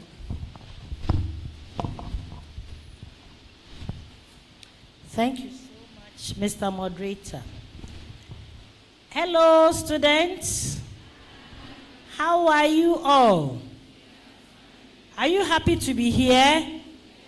Yes, I'm equally happy to be with you. Now to our learners and our promising center managers. You are lucky to have this great exposure. To the center managers, we are pleading with you that whatever skills, whatever knowledge that you have acquired, make sure you don't keep them to yourselves. There are other non-beneficiary schools, cluster of schools around. Make the place open to them so that anytime they visit, they can also learn from you.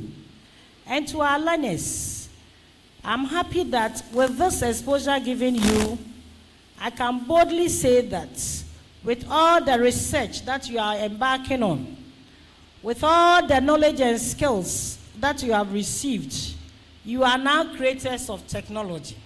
You are not consumers. And then finally, you are becoming problem solvers, because that is the ultimate aim. At the end of the day, you should be able to become entrepreneurs from the exposure given you. What can GES tell implementers and YM? We say thank you. Ghana Education Service, and for that matter, the Ministry of Education cannot do it alone. We are so proud of you. We say a big thank you to our brother, the name, Jonathan.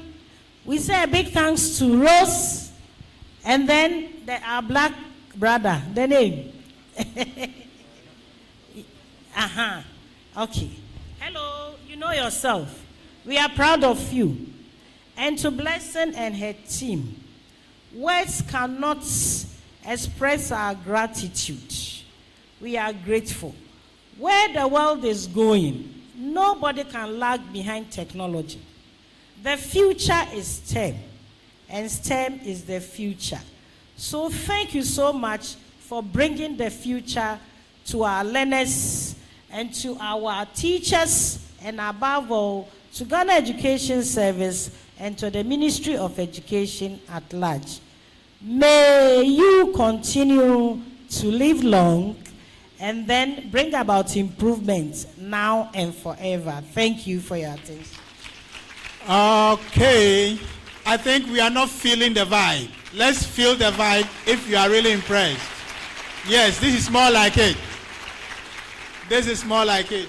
So, having given virtually the vote of thanks, I want to also thank you for spending your time with us.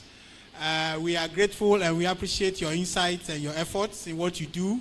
And we believe that this is just the beginning, as Mr. Hua said.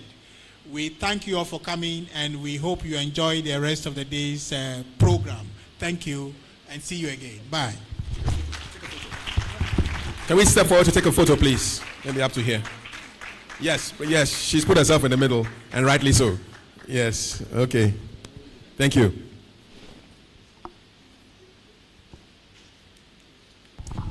Thank you very much.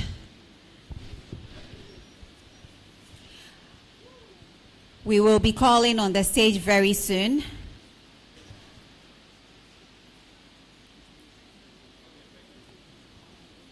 One of our partners to come and deliver his remarks. Thank you so much. Thank you so much, Mr. Fako Disu, for leading the panel. And thank you so much to the organizers of this program. As I sat over there and just carefully listened to the entire conversation, there's one thing that is clear. At this point, without the organizers, the partners, and the stakeholders, this day could not have come into fruition. So I think that they deserve another round of applause. Please, let's show them a lot of love. And thank you. And as you heard our panelists, this is a great opportunity for all of you here. For me, it is the intentionality and the drive to pull everyone along. That is what inspires me about this. And of course, it is the 5th edition of Airtad 2026, and it's been very, very good so far. So kudos to all of our partners, stakeholders, and of course the organizers for the vision and their continuous drive in making this happen. At this moment, please allow me to call upon Mr. Edmond Odro Eje, Sustainability Manager from Anglo Gold Ashanti. If you are here, sir, please.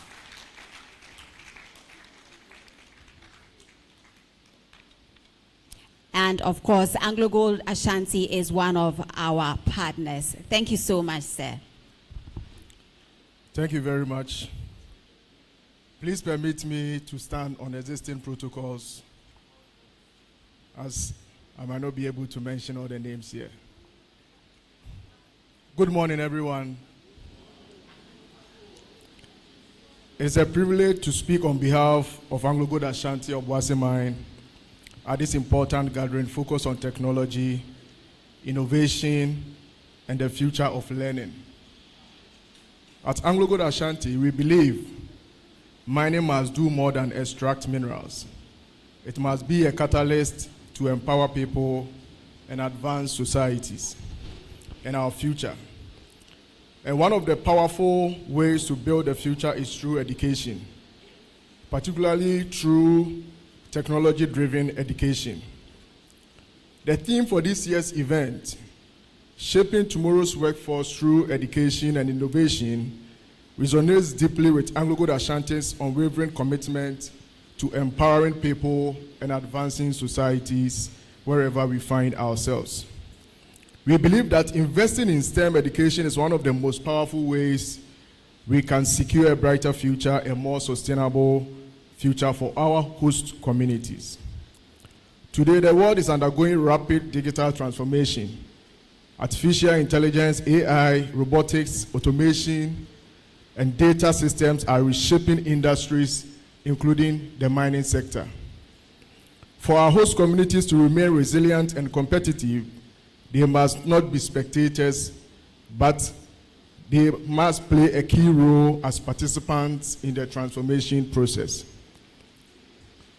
This belief informs our strategic investments in education under our 10-year socioeconomic development plan that is contributing to building resilient and socioeconomically self-sustaining. Flagship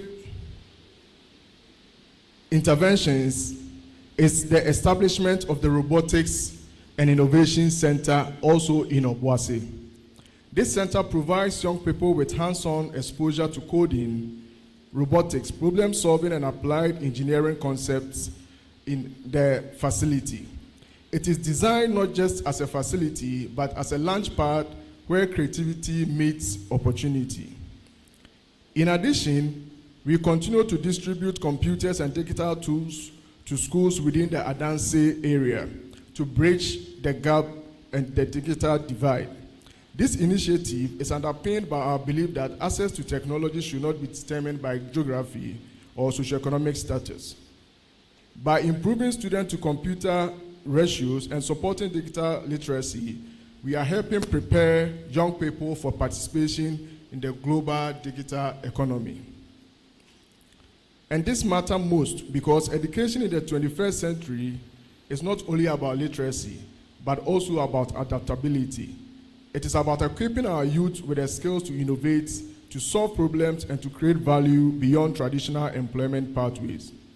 From an ESG perspective, these interventions strengthen the social pillar by enhancing equitable access to quality education, SDG 4, and also supporting industry and innovation, that is SDG 9, and also SDG 8, which is on decent work and economic growth. At Anglo-Gold Ashanti, we see technology education not as a charity, but as a strategic partnership with our communities.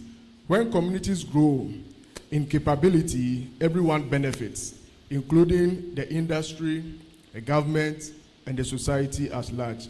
Let me conclude by saying, the gold beneath our soil is finite, but the potential within our young people is limitless.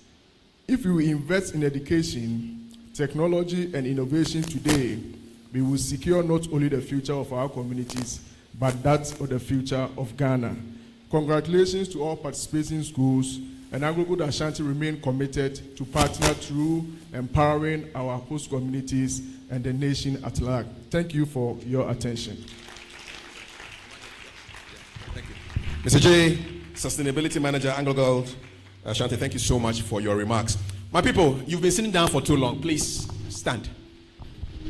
Everybody stand, everybody stand. Stretch, stretch, stretch, stretch, stretch. Touch the sky.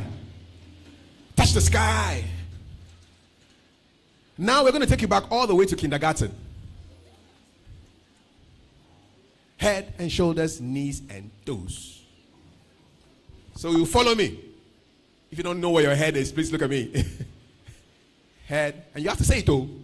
Head and shoulders, knees and toes. And do it. Knees and toes. Slowly.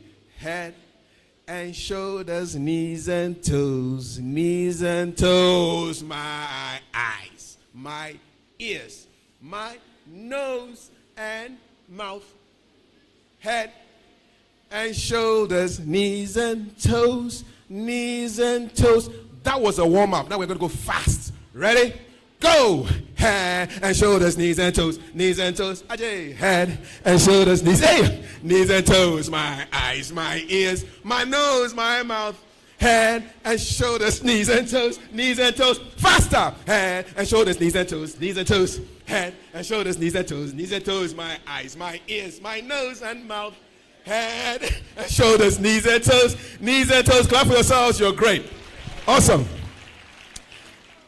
And next, we're going to be bridging classrooms and careers, industry insights on the future of work. You need to listen to this. They say the youth are the future. So this is about you. All right? So, with a big round of applause, and also looking at digital confidence, how to compete globally from right here in City Conference Center to the rest of the world. Let's welcome Country Director ALX Nana Darko. I hope Nana was doing the head and shoulders, Lisa. Yes, he was. He was. Nana, over to you, man. Thank you. Thank you very much. When I attend such events, although I have the privilege of sitting in a reserved seat, my preference is always to sit in the crowd, just to feel the energy. And sitting there, I could feel the energy was a bit low, so thank you for that. When you have platforms like this, it's very easy to talk about your success, right? Because that's what most people are motivated by. But I want to share one failure with you, and hopefully it motivates you to listen to the rest of the day. So when I received the very first invitation for this event, it was in December, and what registered was the venue was at Academic City. So this morning, I got ready, took an Uber because I hate driving in Accra, then rushed to Academic City. Only to get there, and I was surprised there was no branding, because I know Airtad implementers do well with branding. And then I had to drive, get the Uber and come all the way here. The failure or the lesson is attention to detail, because yesterday when I registered, the venue was there, City Center, Legon. But because I didn't pay attention to that, I've wasted, so the initial fare was less than 50 cedis. By the time I did that round trip, I was now paying 150 cedis. So I've wasted 100 cedis, and then I've also wasted time in participating here. So I don't want you to waste that same initiative or effort you've taken to be here today. As I was sitting in the crowd, people were on their phones, some on their laptops. It's a privilege to listen to all the panelists that you have over here. And it's also a privilege, I don't want to mention any names in particular, but Patrick Ewa is a global brand. So to have him in your presence, tell the person next to you, for the rest of the day, we are going to pay attention. Do I get a snap to that? The way people are not snapping means you don't agree with me. Anyway, my name is Nanada Akwasiedu. I'm the country manager for ALX. How many of you know ALX? Quite a few, all right, because we mainly work with university students and early career professionals. We are the biggest career accelerator. What we do, I'll be showing you a bit of it, but then we offer people skills to be able to improve their employability, to access global jobs, not just focusing on Ghana. And that's what we'll be going to in the slides, if we can come up in a bit. But as we wait for the slides to come up, show by hands, how many of you know AI, have heard of AI before? All right, almost everybody. If you don't know, ask the person sitting next to you, what is AI? So if anybody can say, what is AI? What is the full meaning of AI? Perfect, love it, artificial intelligence. When did AI start? Did AI start just because we all now know ChatGPT from 2022? AI has always been in existence with us. But today we're not going to talk about the history of AI.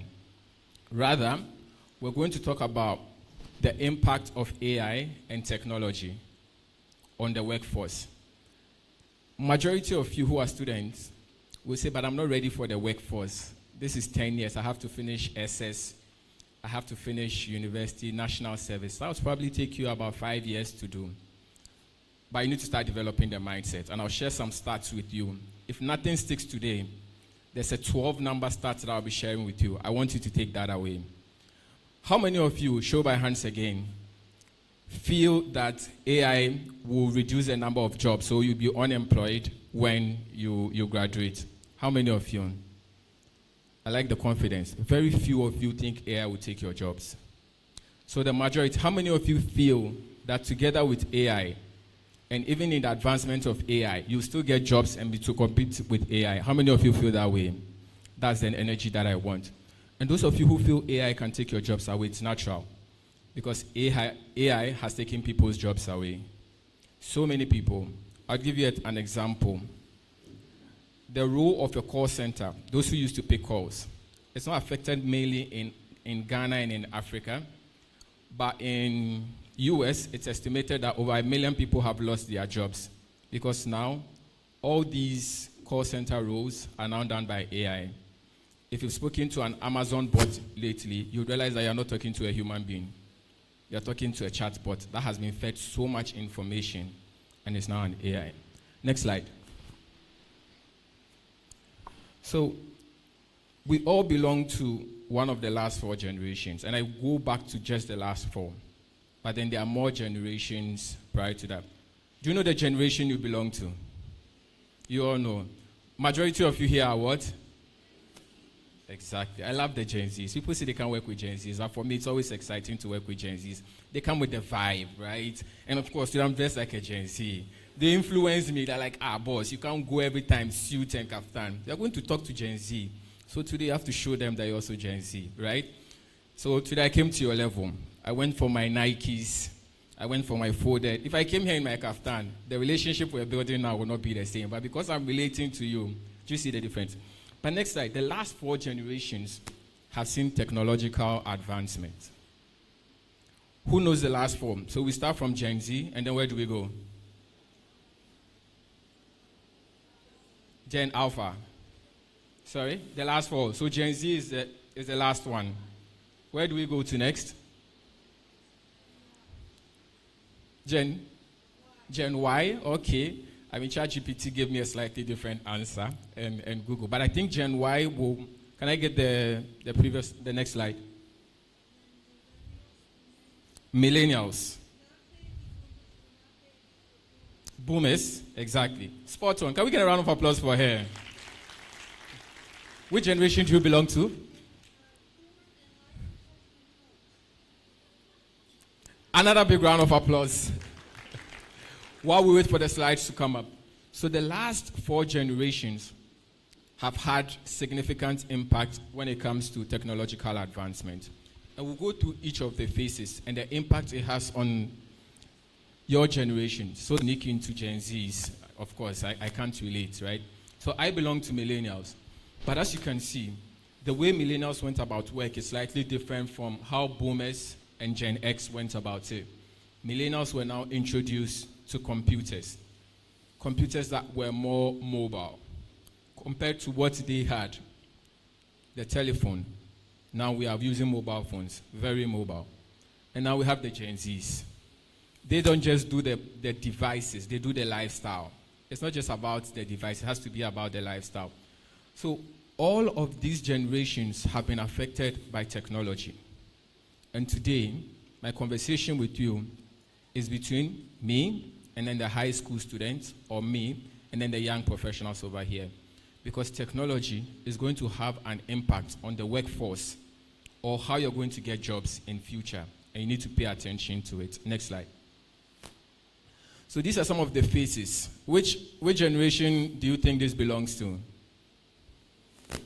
Which generation? Gen X. Okay. I think these are the boomers. Electricity. Technology brought about electricity. And then that old telephone, the fancy one, I still don't know how to use it, and I still don't know the dial one, right? You had to dial and then wait for it to reset and then dial again. I think I need her as a co-host. She has so much experience in the boomer space.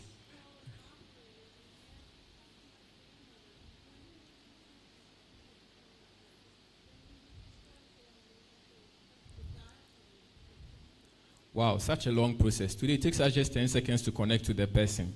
What she's describing is that you had to call a call operator, give your details, and then the call operator has to connect to the call for you. I'm sure it probably took like 10 minutes. Wired. Okay, so next slide. Which generation went through this? Sorry? Gen X. 100% spot on. So television was now becoming more common.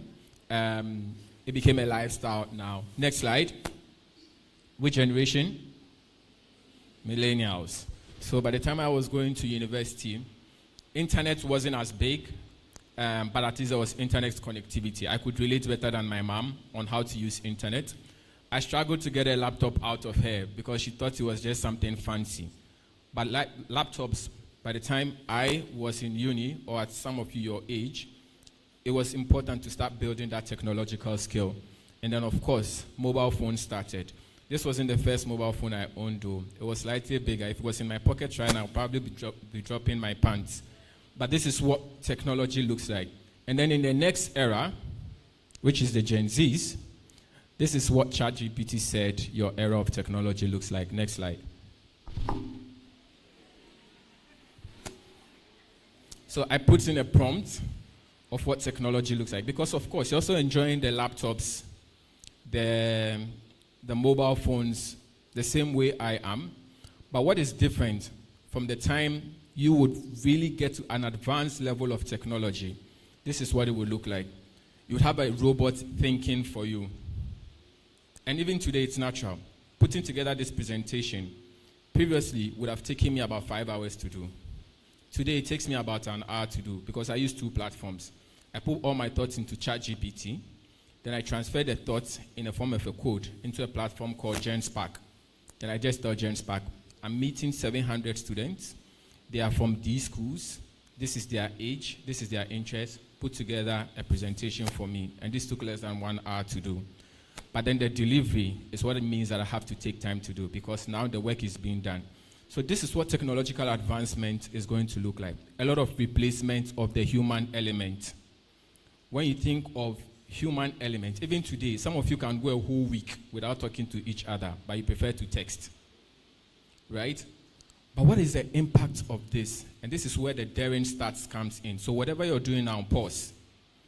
And I went for a training last year where it says that if you cross your arms, you're not getting the power of information. So if you've also crossed your arms now, release it.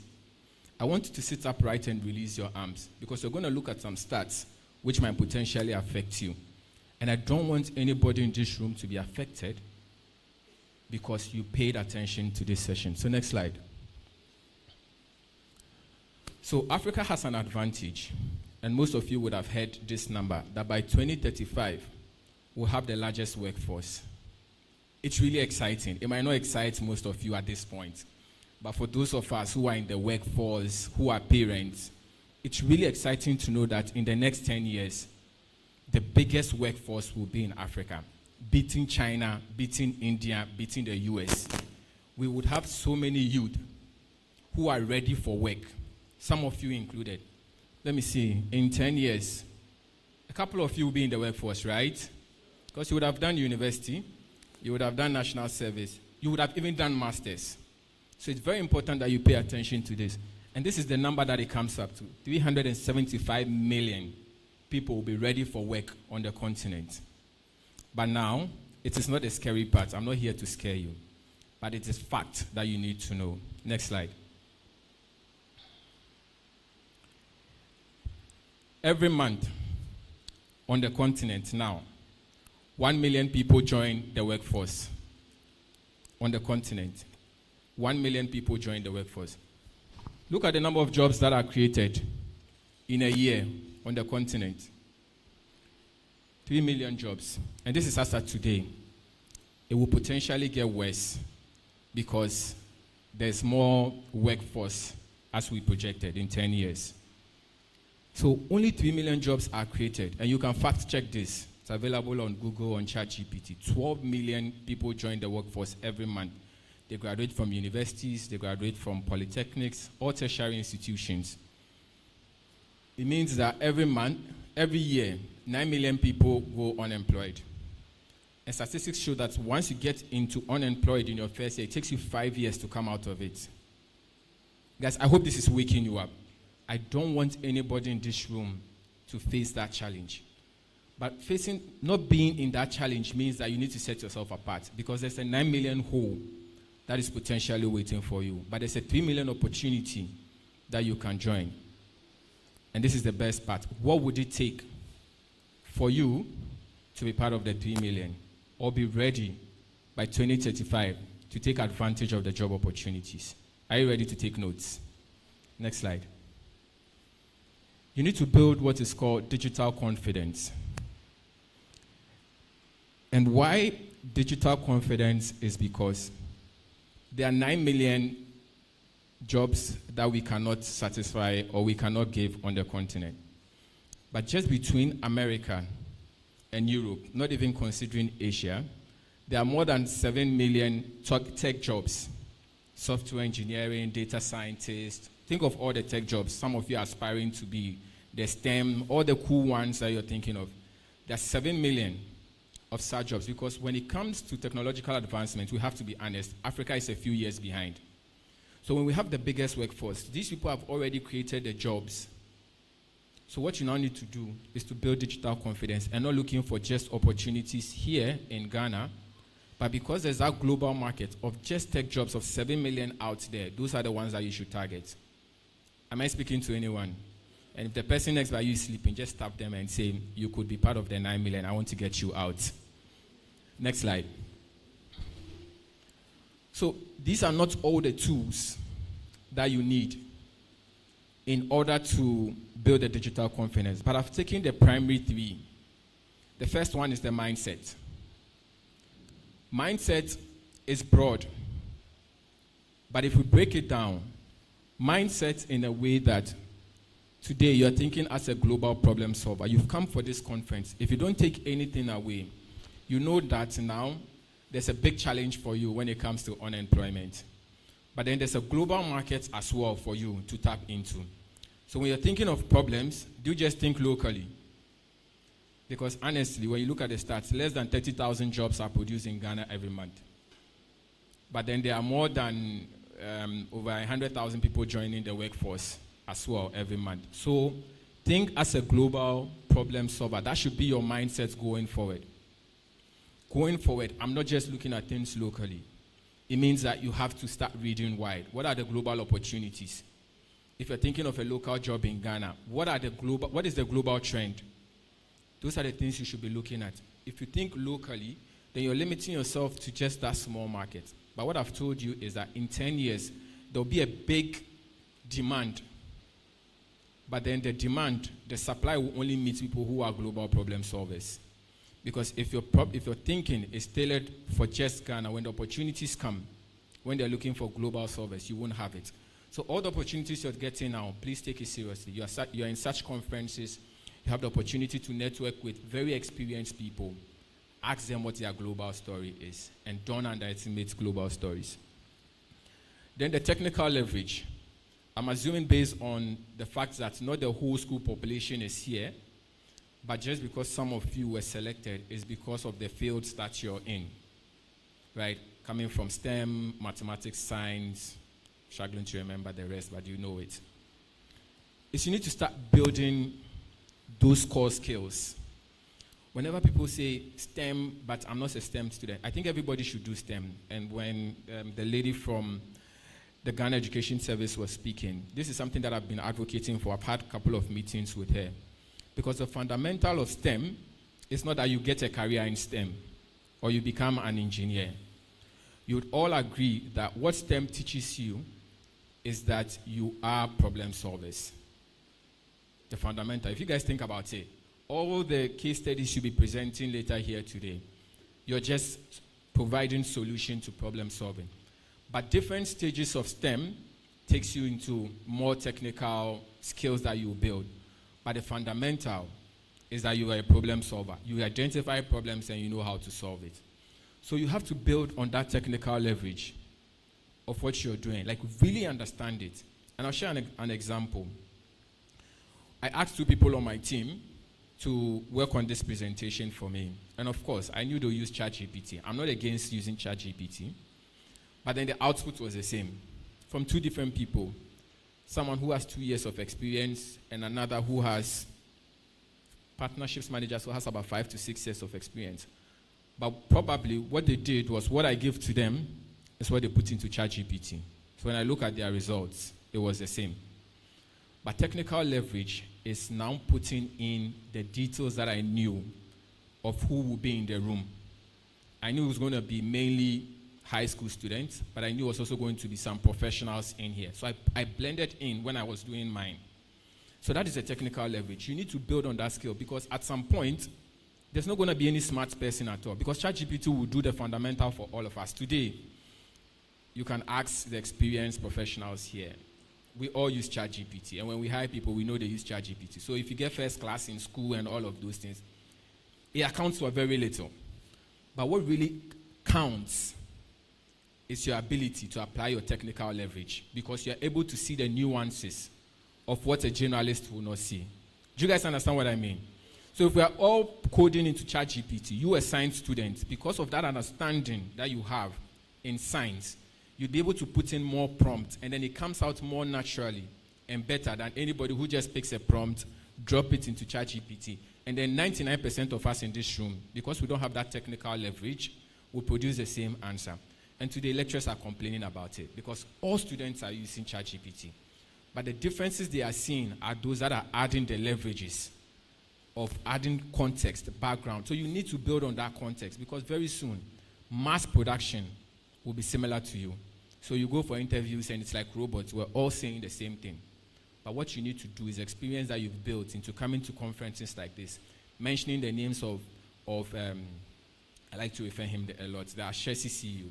Because even when you're prompting, you can tell ChatGPT, think like the Ashesi CEO. Because you've listened to him. So when you go to interviews, your level of thinking is different.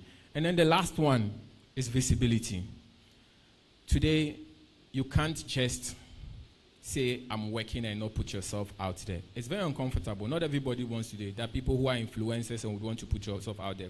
I've not asked that whatever you do, some eat, their whole life is on social media. But you need to be able to tell some stories that inspire people. The projects that you'll be working on, those of you doing the debate, document these stories. LinkedIn, you might find LinkedIn intimidating at this point, but could you put that story on IG and TikTok? Funny enough, I don't have a TikTok account. I've been on TikTok like God knows how many times. The way maybe LinkedIn intimidates you is the same way TikTok also intimidates me, right?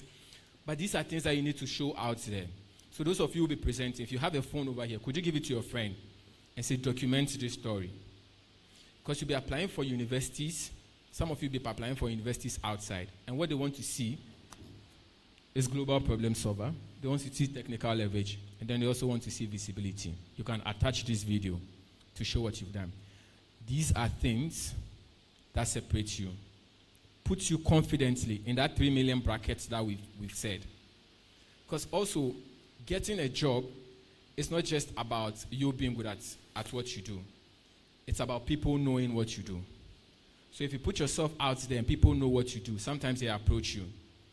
I mean, when I did this presentation last year I was on a panel. When I wrote a LinkedIn article about it. There were other organizations that reached out to me, and since then I've been on platforms like Nestle, like the Ministry of Education, like MTN, because I wrote a story about it, and then they found value in it. So these are things that you need to do. That separates you from what Workforce 2.0 is, building that digital confidence. Next slide. A lot of our internet, based on research for young people, this is what ChatGPT told me, and Gemini also confirmed it, and Claude also approved it, because I wanted to get my stats right. That 75% or more of you use your internet for social media. Yes or no? So I didn't lie. But you need to turn that 75 a bit. That 25% that you're using for other things, is it heavily on educational? Today, so many people have earned qualification or skills. I don't like to talk so much about qualification. Skills, going through internet schooling, YouTube, and all these other platforms that are able to educate you. So I hope you're writing these things down. I'm not asking you, it's a lifestyle that you prefer to use on TikTok and everything. But try to spend so much time because there's a 9 million waiting for you. If nothing scares you today, know that by the time you graduate from school, that 9 million might even get worse. Even if we don't, even with all the opportunities that will come. Because there are other countries that are also increasing in population. Today, I have a friend who is working in Ukraine, sitting here in Ghana. And he laughs about it. And I told him, do you know how many other nationalities have also come for our jobs, making Ghanaians unemployed? It's because of how we've opened up the global market. So use internet and turn it into a school, not just, TikTok, Instagram, which we all like. Next slide. Build an online presence. I've already spoken about it.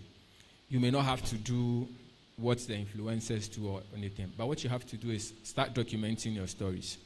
You're at an event like this, you write about it. Post it on Facebook, post it on something. All of these things are documented. Whenever you need reference to what you've done, a university, a job, you can always reference it to say, these are things that I've done, and there's evidence to show. It's much better when there's evidence to show, and then you just submit it, versus saying, I've done this before. And the more you document your stories, it opens your mind to want to do more of it. Because if you don't document it, then there's no motivation. Why do I like coming? Because I'll have stories to go and post online. And I have stories to motivate people. Next slide. When are we starting? When are we starting? Wrong answer. When are we starting? Wrong answer. When are we starting? Good job. Thank you very much. My job is done on this slide. Can we move on? So, whatever notes you've taken, everything that you've heard, when you go, write down 9 million and cancel it. Say, I don't want to be part of this. Because the damage started, I'm telling you, you can look around your cousins who are unemployed and other people in your neighborhood. If you fall within the unemployment rate within your first year, it might take you 5 years to come out of it. And we're not saying it's a competition, but people who have been in it, myself included, it's not a place to be. And that is why when we have opportunities like this, we want to tell you what the reality is. Do not go into that space just because you didn't take advantage of the skills, the mindsets that could have moved you away from there. So we want to move away. We want to start working on all that we're discussing now and not today. Because today becomes tomorrow. If you remember the Nike slogan or whatever, it says, do it when? Just do it. Just do it. So if you have a phone, start documenting your stories. Start posting it out there and let people know what you're learning. Next slide. Sorry, the current slide. Previous slide. Small town, big impact. And I'll show you 2 case studies of people who started small, but the impact that they are having will be global. And I can bet on one of them. One you already know. Next slide. Who is this? You all know him, right? Recently, he did his African tour. At every time he was streaming, that's 50 million people. 50 million people he was influencing. But the story of I Should Speak didn't start from 50 million people. If you watch his story, it started with 1 subscriber. When he celebrated that 1 subscriber, he was motivated to do this, motivated to start his digital story, right? He gave up everything and just wanted to do it. He started it, and today, he gets 50 million subscribers. That shows you the power of what the internet in your generation, in my generation as well, but the impact will be felt better on you than on me, right? So I Should Speak, when he came, he didn't stop me though, but I know he stopped Accra. Right? He stopped Accra because of the influence he has, because he's thinking global. And that is what I keep telling you. Be a global thinker. His tour wasn't just for the sake of touring. He's building a story that will earn him more fame, more money, but then he's also making an impact. Next slide. How many of you know this gentleman? Show by hands. I'm making a bet on him. I don't know him, but I don't bet. But if there was anything like professional betting, I'm putting my bet on this gentleman. I'm not sure how much money I will put on it, but I'm putting so much money behind him because of his impact. The impact that he will make. He didn't start off with the best story, not because of his own, but because of the educational system. But that did not drive him back. If you look at his documented stories, he tells about where he wanted to be. He was thinking global. He was thinking of solving global problems right at the stage where you are sitting. Do you guys know what he's been up to recently? I'll give that to you as an assignment. If you do it on your own, you would remember better than me telling you. Look at his latest development, where he started from. Remember the previous slide? Small impact. Small town, big impact. And I'm saying, if there was ever a professional betting, I'm putting so much money on him. Because of when I look at the high school students, and I engage with a lot, I mentor a lot, he's one of the people, probably because of the home that he comes from, it's very clear what he wants to achieve. And there's a clear plan on it. And see people like this, I can confidently say, he's not going into the 9 million hole. Because even in his second year in the US, he has so many job offers. because of the story he puts out there, because of the impact he's making. And he did STEM like you people. So I don't see how different his story would be from you. And I know there's many of you who would have a bigger story than him over here. But it's not a matter of words. It's a matter of action. Then I'd like to share with you a story of someone who went through a program that I manage. As I introduce myself, I'm the country manager of ALX. And I have a story of hope that I'd like to share with you. Next slide.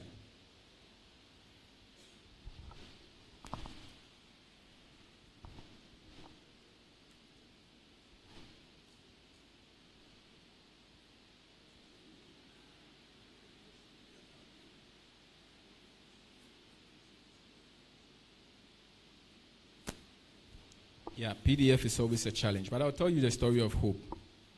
Hope graduated from KNUST, very similar background as most of you in this room, and he took the ALX program because he was unemployed, had a lot of time, took the ALX program, and he started putting his work out there. And through ALX connections, he met a fintech company that he started volunteering for. But based on conversations with him, he thinks the problems he wants to solve are not on the continent. But I challenged him to solve it on the continent. But he was like, the opportunities are not on the continent. So he always had that global mindset. And last year, he had one of the biggest engineering firms in Europe, based in France. It's called I'm struggling to remember. Come, fully paid expense, like relocation to France. And today when he calls me, he says, "Comment ça va?" Right? He and I were speaking English here. Now he wants to tell me "Comment ça va?" But that's the story of what global competition looks like in a remote world, in a fast technological advancing world. You're no longer competing with people just sitting here. The same way you're thinking of that job, more than 1 million people are thinking about it by the time it gets to your age. So if that video is not coming, you already saw the next slide. What will Kabilem say? On that note, thank you very much. My name is Nana Dakon.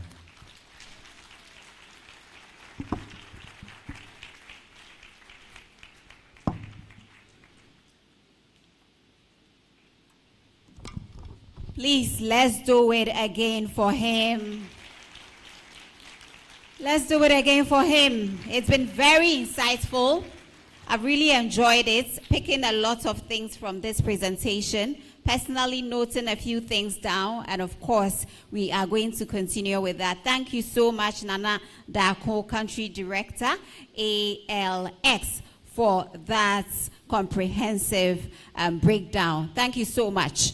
All right then, so I believe that you also noted a few things down. You have to learn how to apply everything that you are picking from here to yourselves. So let's move on. This particular session is going to be driven by a very young man who is also going to run us through some pitches, and I am looking forward to that. He's in the person of Jonathan Amponsem, and he is a Junior Project Associate Implementers. But before we do that, there is a video that we would have to screen. After that, he will take over.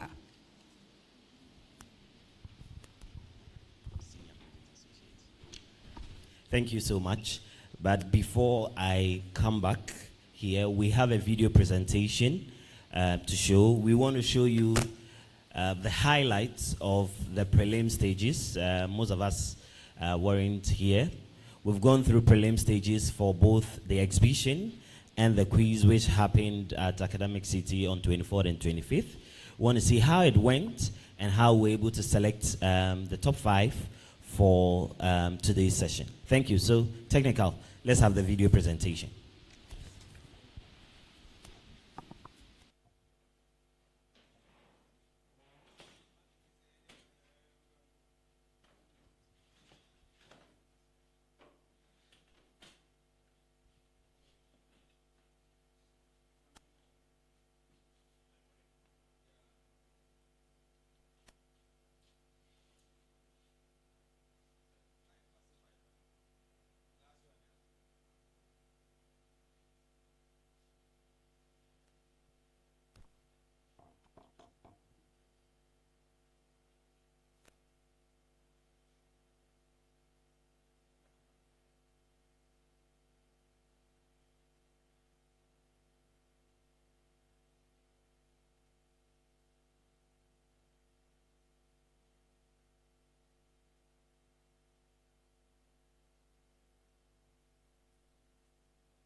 All right.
All right.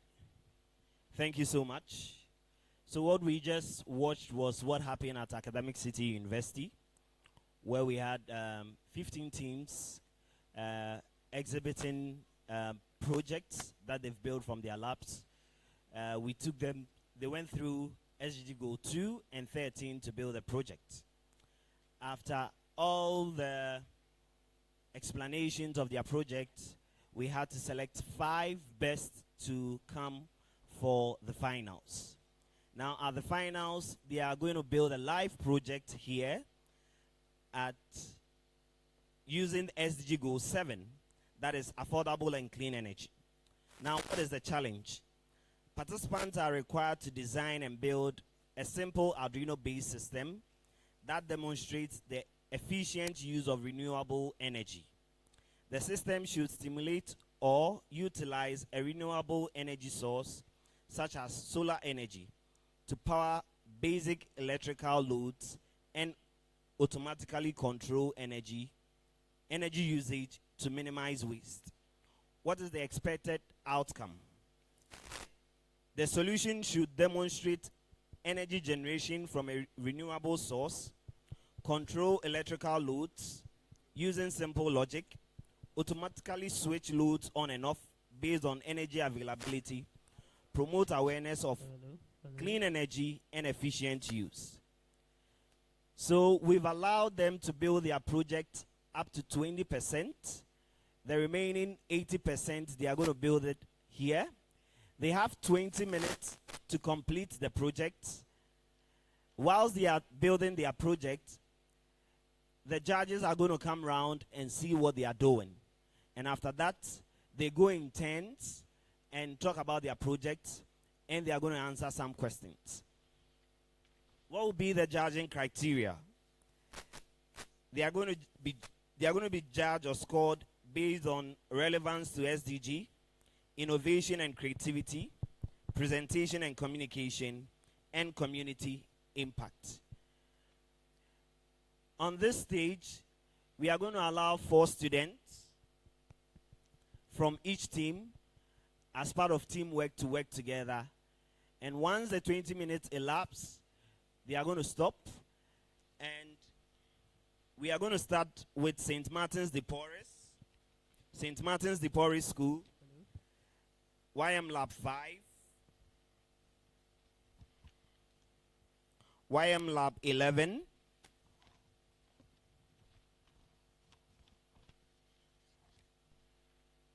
YM Lab 6, and YM Lab 12. At the end of the day, we are going to choose the winner, the first runner-up, and second runner-up. That will be announced tomorrow during the award ceremony. But before we set off, I would like to introduce our judges for the day. We have Dr. Paul Apia Kunedu, who is the coordinator, Business Administration and Entrepreneurship, Academic City University. We have Professor Michael Awa, who is Director, Continuous and Graduate Education, Engineering, Academic City University. We have Mr. Victor Aite, Partner Development Manager, Liquid Intelligent Technologies. So, right from here, when I leave the stage, the time begins. The judges will go around whilst they build their project. Thank you so much for your audience.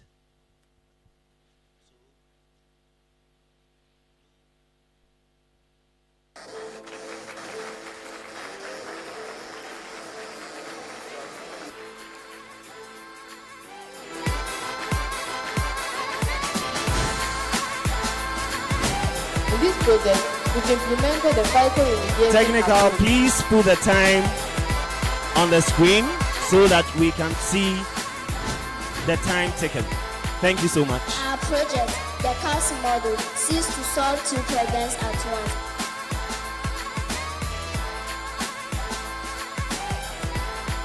The project directly supports Sustainable Development Goal 2, Zero Hunger.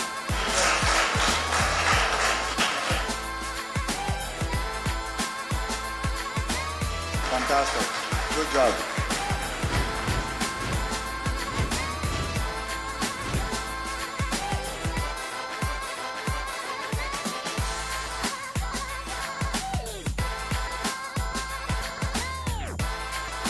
Can we show the time on the screen, please? My technical friend. SDG 30, climate action.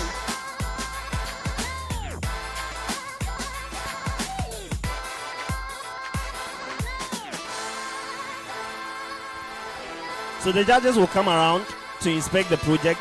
If it's 20% complete, if it's not, there are deductions that are going to come in and all. So they are going to go around, then we can start from here.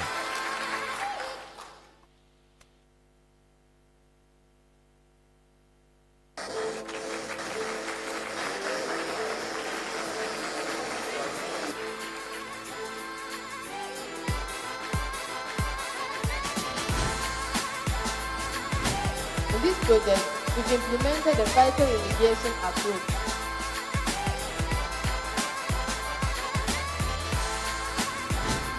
The time has begun, 20 minutes. You can start work.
photographers, technical people.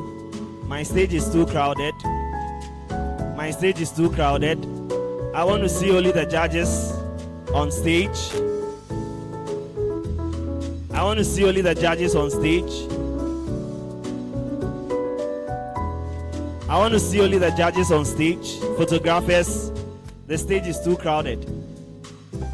Thank you.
3 minutes more.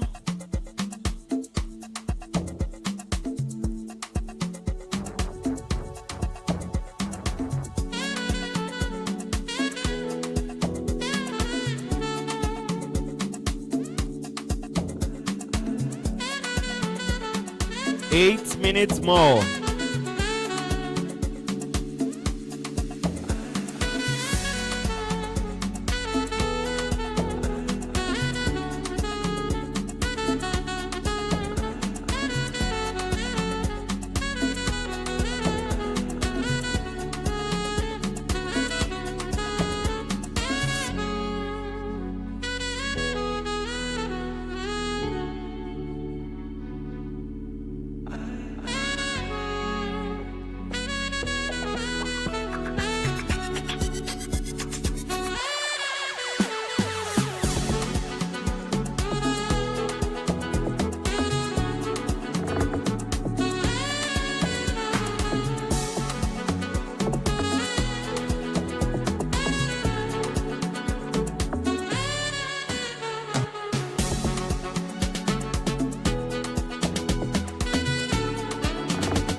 Five minutes more.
We have 3 minutes to completion.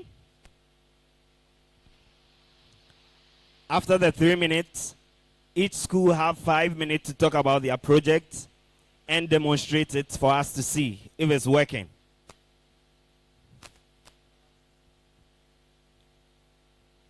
Then after, the judges will then ask them questions about their project as well.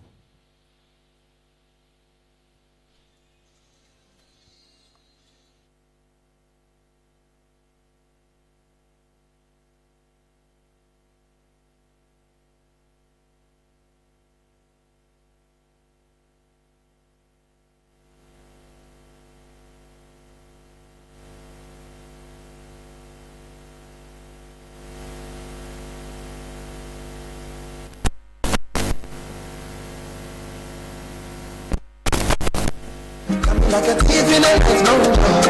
Say, ain't no more less than ball. Nothing you go ever need at all. I try to you now, get on. Taking it a break, and me, I know the rush. Baby, if you want me, catch a rebel, mommy, say we draw me. Show me a jiggle, let me see. Let me see, and let me see the woman that is with. That is it. I put a couple $1,000 on your wrist. What's on your wrist? I'm they can't touch you. I ain't never see this kind, babe. We do so kind things, make me feel some kind way.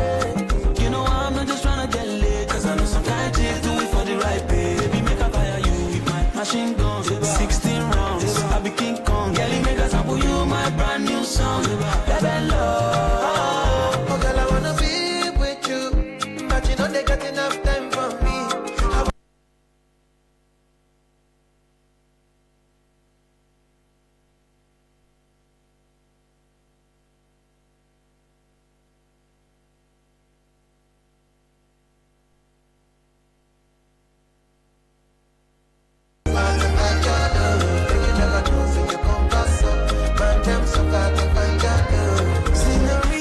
Mamacita, body bad and the craze for your features. Nice to meet you, Jimmy Seeker.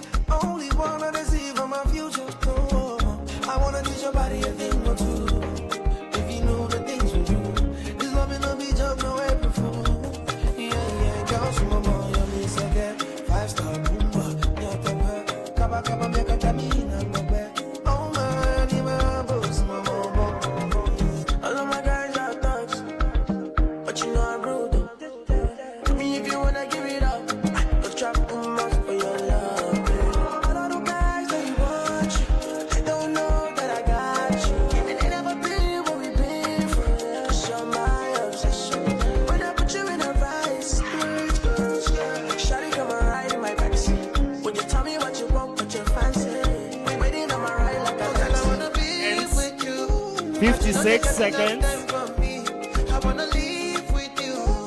I can't see reason why I can't let go. Girl, you never know, so you conquer so. Man, them so far to find your love. Girl, you never know, so you conquer so. Man, them so far to find your love. Girl, you never know, so you conquer so. Man, them so far 30 seconds more. Girl, you never know, so you conquer so. Man, them so far to find your love. Every little thing you do to me. 20 seconds more. She a loving fee for me. Wow. Yeah, your bullet make her go crazy. I'ma get see you sure for me. Say me can withdraw. Mr. Vibes on Vibes. 8, 7, 6, 5, 4, 3, 2, 1. Stop work. Stop work. Stop work. Please move back. Stop work. Please move back. Stop work. Please move back.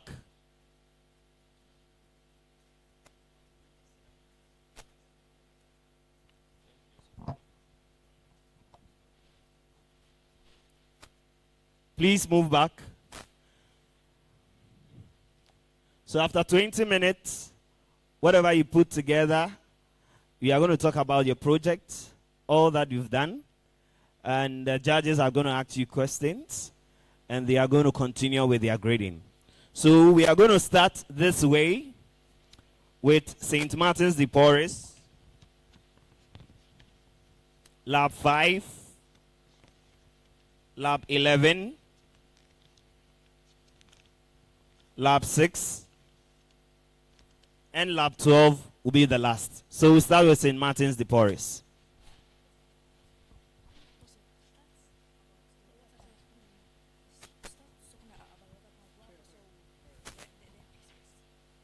Please, good morning and good afternoon. Hello, technical. Please give us 5 minutes. Each team has 5 minutes to do their presentation. So kindly give us 5 minutes. Let's see the time. Let's see the time. 5 minutes.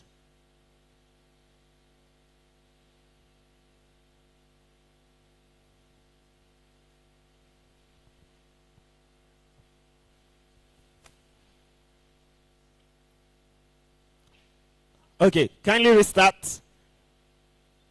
Kindly restart. All right, St. Martin's. Good afternoon. Today, our project is called the Automated Solar System. Over here, we have our power inverter, our battery, solar panels, and our breadboard and our Arduino. So, the power inverter converts the direct current from the solar panel into alternating current for the sensors to detect. So over here we have our water pump. Let's start. Take it.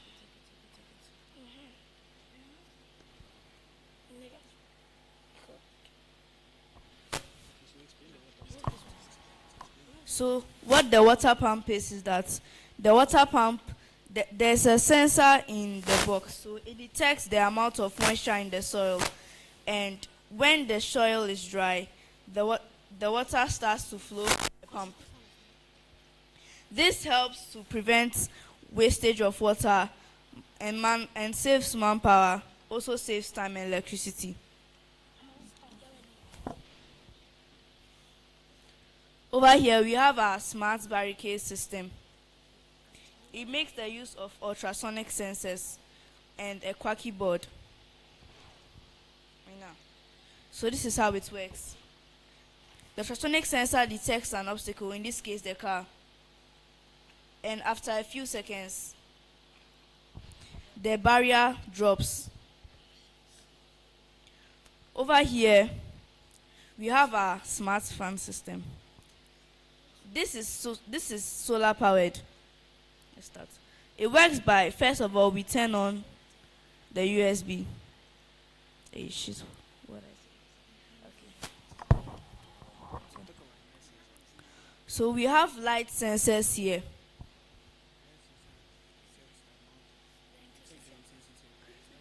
Over here, the light sensor detects the intensity of the light.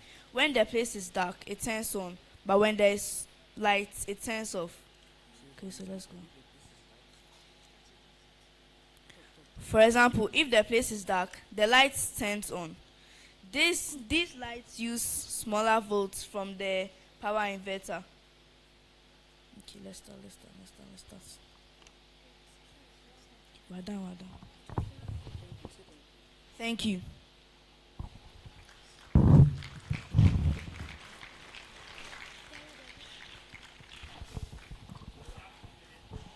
You still have 2 minutes to complete, or you're done? You're done? All right, so we'll hand it over to our judges.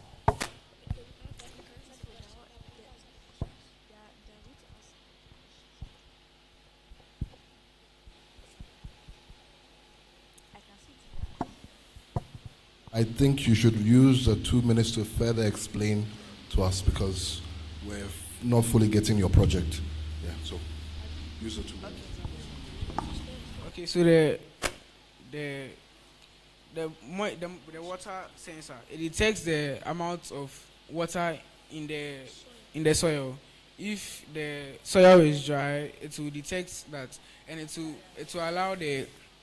allow water from the pump to irrigate the farm. But if it detects moisture, Please move the time.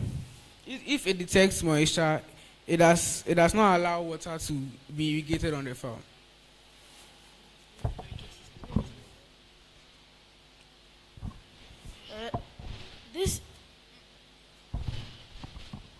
This is also another barricade system. This one uses the Arduino instead of the Quacky. Here we have our ultrasonic sensors, LEDs, resistors, our servo motors, and some jumper wires. This is also the USB. We connect it to the code. So this works. This is how it works.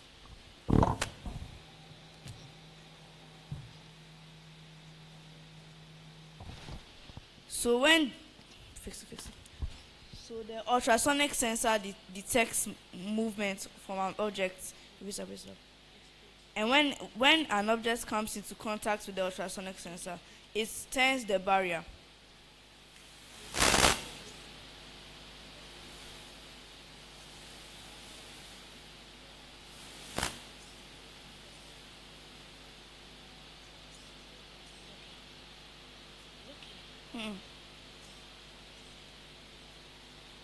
Okay. And the lights and the fan, it uses a light detector. So if it detects light, it allows the fan and it allows the fan and the light to stay off. But if it sees that the environment around it is dark, it turns on the lights and the fans. This system is used so that, for example, in a controlled environment like a school, there usually are wastage due to turned on fans and lights. So this system works when it detects light, it automatically turns off. When it's dark, it turns on. This can save time and energy. Thank you.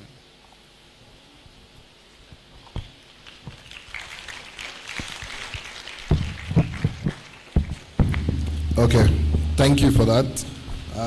The lovely house you built there, let me try and understand the concept of where you would implement this. Is this in a farmyard, in a warehouse, or a school? What exactly are you trying to achieve? It can be in a controlled environment like a school. For example, if the students are out of the classrooms and they have left the fans and lights on in the room, automatically these sensors turn on and off the lights when they detect motion in the classroom. Okay, that's fine.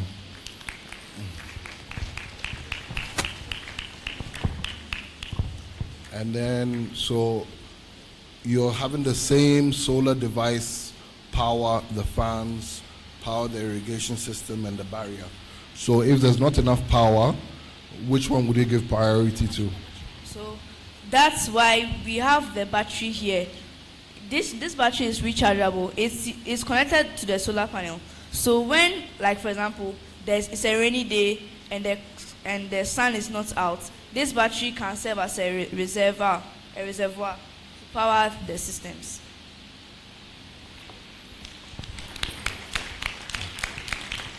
I asked about priority. Which load would you provide more priority to?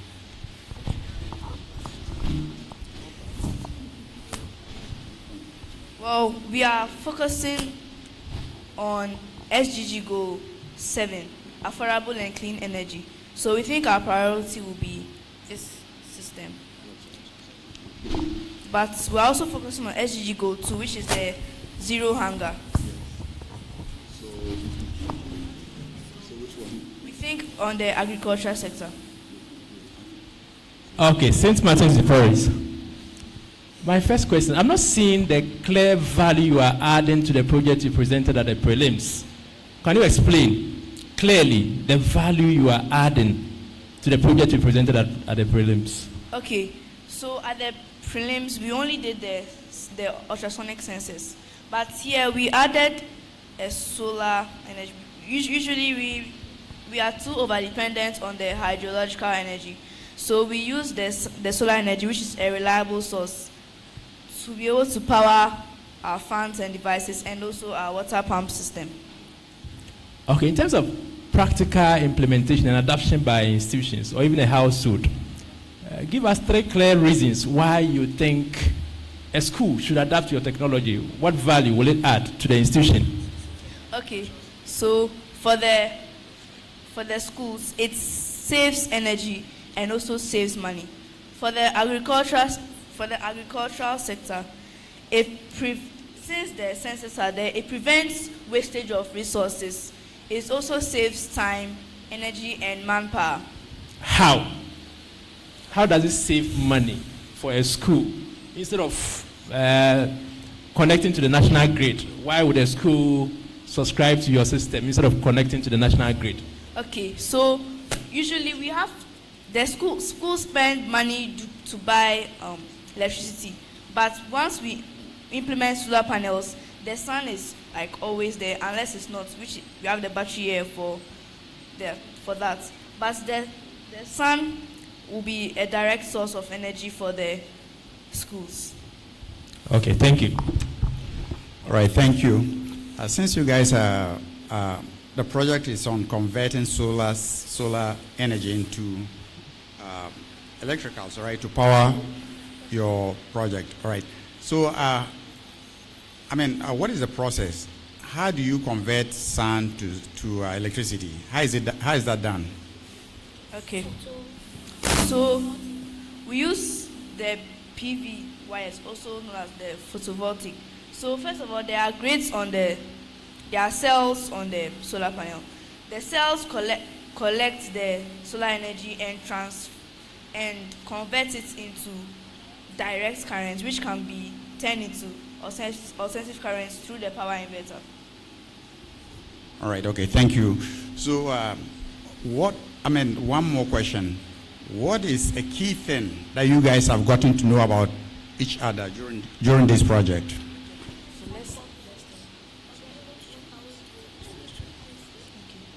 We had a few challenges, but we were able to use our combined strengths and talents to be able to produce something at the end of the day. All right, okay, thank you.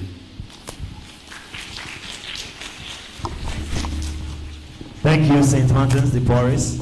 We'll then move ahead to YM Lab 5. So please, let's have a time, 5 minutes. The time starts. So we have a smart solar automatic LED system. What this system is supposed to do is that when the light sensor senses light, the LEDs are supposed to turn off. We added a potentiometer to regulate the light at different levels. So when the potentiometer's value is less than a threshold, this blue light, which represents the decorative light, is supposed to turn on, whilst this security light is supposed to remain. So we connected the solar panel, we wired it to the battery. So whilst the solar panel is converting the light energy into electrical energy, it's charging the battery, which can also be used to power our egg incubator, also known as the Nkokon incubator. So right now, what we are going to do is that we are going to connect the battery to the incubator.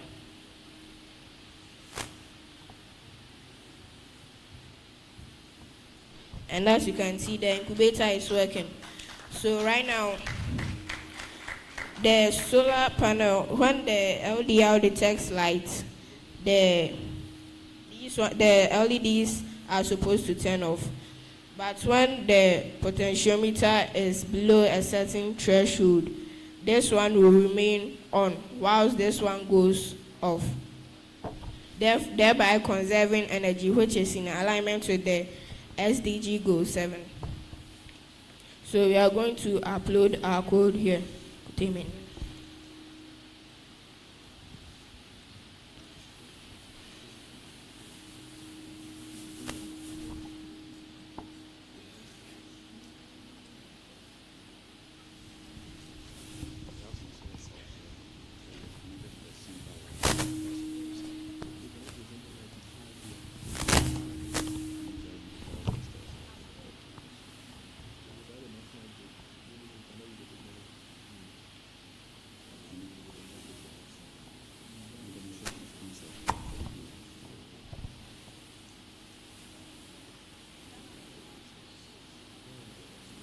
2 minutes more.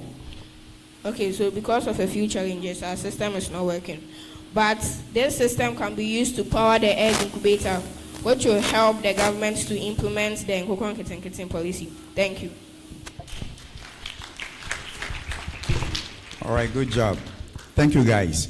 So your light indicators, I think, what type of lights are you using? LEDs, is that right? Yes, please. What are LEDs? How do they work? Well, LEDs are electrical components. They are diodes that produce lights when the electricity passes through them. Okay. All right. Thank you for that. What you're saying is that your LEDs are diodes, right? It allows current to flow in one direction. Yes, please. All right. Okay. So in designing your hatch, what do you call it? Your hatch, right? So what temperature do you expect to be within the environment for your eggs to hatch well? The temperature is supposed to be at 37.5 degrees Celsius and a humidity of 45 to 50% each week. All right, thank you. So what happens if this temperature varies? Well, if the temperature gets too high, the part cooling fan will activate. But when it drops, the part cooling fan will stop and the heating elements will start heating the incubator to the exact temperature that the eggs need to hatch. All right, thank you.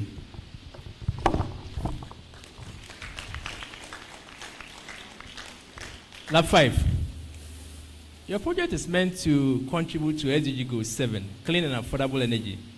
But I can see an extension connecting to the extension board there.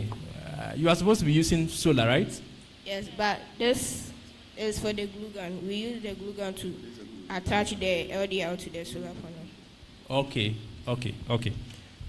Next question. How many eggs can your system hatch at a time? Well, for chicken eggs, it can hatch 24 to 30 eggs. For turkey eggs, it can hatch 15 to 20. Have you really tried that, or you are just stating something? Please, because we cannot prove now. Please, we've not tried that. But So that is not based on science and data, right? So if you are pitching this to a farmer, it should be very clear the number of eggs that he can hatch at a time. So if he's thinking of hatching, let's say 1,000 eggs in a month, then it's clear what he can do within the period, right? Okay, thank you. Well done. Back to your incubator. How is it going to solve the challenges within the communities you're working in? So this incubator can provide job opportunities for both the makers and the users of the incubator. So, and also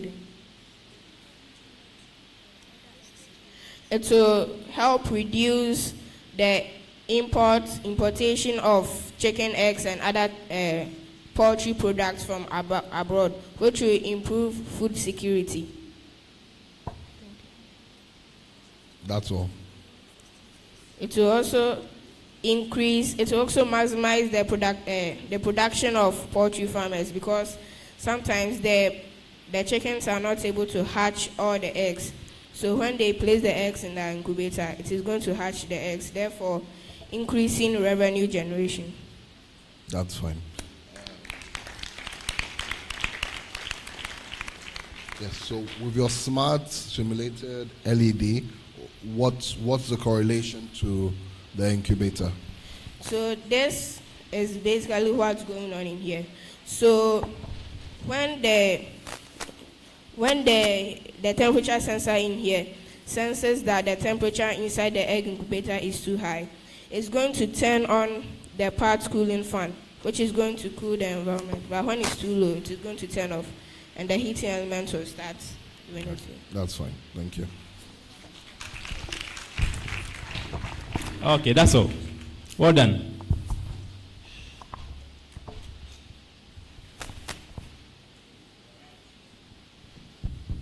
All right, so we move to YM Lab 6. Time reset. The timer should reset, right? Reset. Okay. All right. Sure. So Lab 6, your time starts.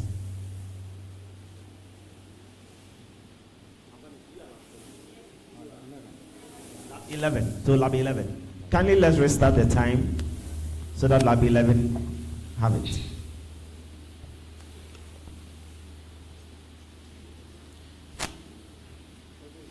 The name of our project is the automatic light, which turns on when the LDR senses darkness and turns off when the LDR senses light.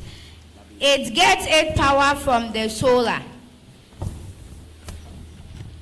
So the solar gets its power from the PV, photovoltaic. The photovoltaic is it takes it from the sun and it passes through the photovoltaic process to power it. Because it is going to be automatic, we don't want to waste electricity. So we use solar. It is powered by solar, no electricity. This project works during the night. So when the farmer is in the farm and want to farm throughout the night, he can use it. And it uses alternating current. So we have the inverter here that stores some of the energy for the night time. And we also have the board that helps the project to work. This project, because the solar panel is a renewable energy, it stores energy day and night. So this is going to help make farming easier by helping make farming easier. And again, in our community, there is lack of solar panel. Because of that, the people in Draboso are complaining that they are facing more electricity bills. Due to that, it reduces their financial plans. So we designed this project to help them get more income or maintain their money. For instance, Mr. Kofi gets a monthly payment of 500 Ghana cedis, and the monthly payment of his electricity bills is 300. How much is he going to spend with his family? Let's think. So we designed this project to help him reduce the bills that he's going to pay. We all know that plants use light to grow. So if we use this circuit of ours, if it is night, it will turn on the light, which will help the plant grow faster than if they were to grow in the day. As we all know, solar is a clean, renewable and sustainable energy. In a place like Jaboso, where solar energy is abundant, if we use this solar energy and if this is introduced to them, we are going to make good use of our natural resources, which is going to help us store some energy and reduce our electricity bills. Again, if there is electricity power off, some people will be using generator, which the fumes in the generator will be polluting the air. So this device is going to help them to avoid using the generator and use this solar panel to power their. There are some communities that don't have rivers to use hydropower, but the sun shines a lot. So if we give them this circuit, they'll have enough. They will save their money. They'll save their money so that they won't buy electricity bills. And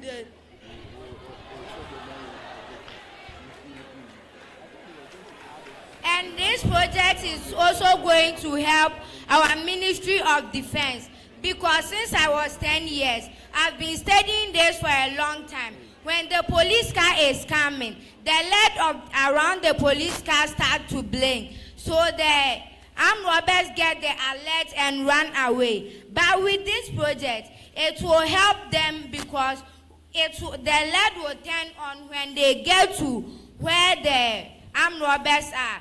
Because as we know, everyone who's in like a darker place. So, however, the armed robbers are going to be at the dark place. And this light will be off. So that the armed robbers will not get the alert and the police can attack. Thank you.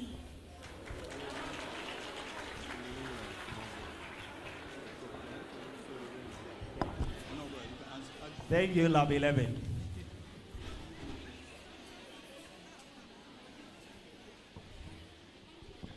Well, thank you for that. You were talking about Mr. Kofi. So how much is it going to cost Mr. Kofi to buy into your device? Okay, so as we know that there are so many people that are not going to be able to afford the solar panel easier. That's why in our prelims, we did this project. You can make this project your own by using CDs and copper. We know that the CDs is waste. Some people throw it out. So you can pick some of them and buy your copper. Put it around it and make your own solar.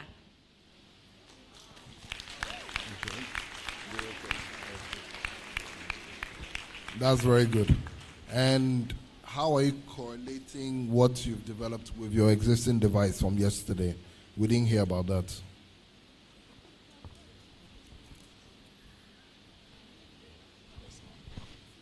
This project is used to give power to a LED, while the other project was used to give power to the batteries especially.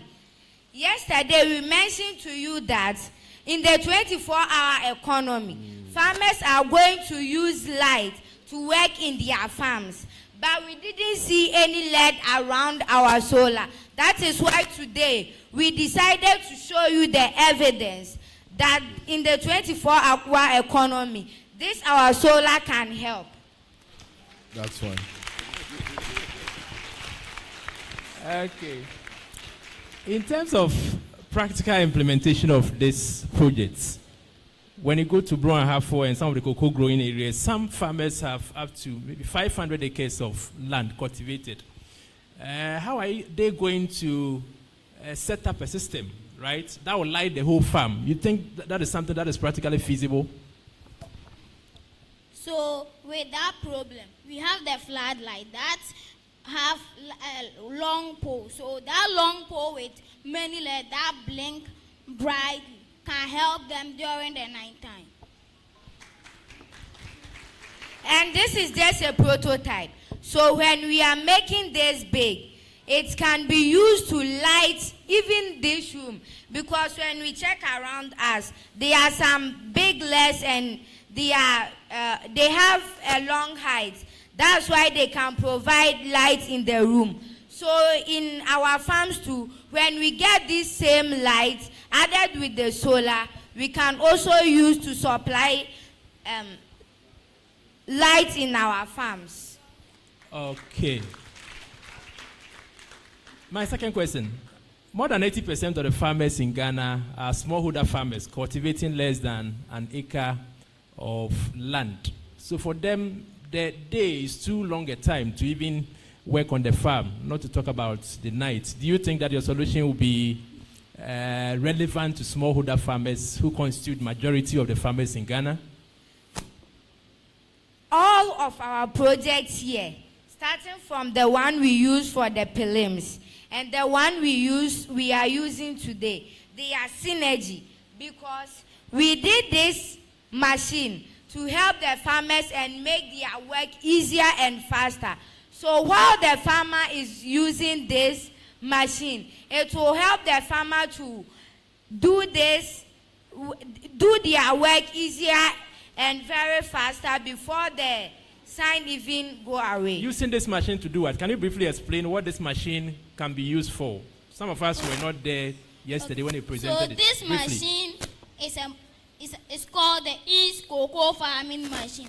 It can read cut pest infected branches or normal branches. It can prune, and it can pluck cocoa. As my sister was saying, the 24-hour economy is in a shift from formula 888. So someone will work for 8 hours, and another person will come for 8 hours, and another person will come for 8 hours. So this will make it easier. Okay, thank you. Thank you. That's all from me for now. All right, thank you. Yes, I've observed that, a member of your team, all right, you guys, she's been trying to also contribute to whatever you guys were giving out, but it's like you guys are denying her. Is there any issue? No, please. You can ask her any question. We can give the mic to her, and she's going to answer all your questions perfectly. All right, thank you. So the other thing too is that you guys talked of DC then to AC. All right, what is DC and what is AC? So DC is direct current. This solar uses DC because we get the power, and it is not stored in any inverter. So it will go to the extension board that will use it to charge our battery straight away. And this one too, it is using the inverter, which is our battery. So during the night time, this one will power the circuit. The battery will power the circuit while the solar is off. So the meaning of AC is alternating current, and the DC is direct current. Okay.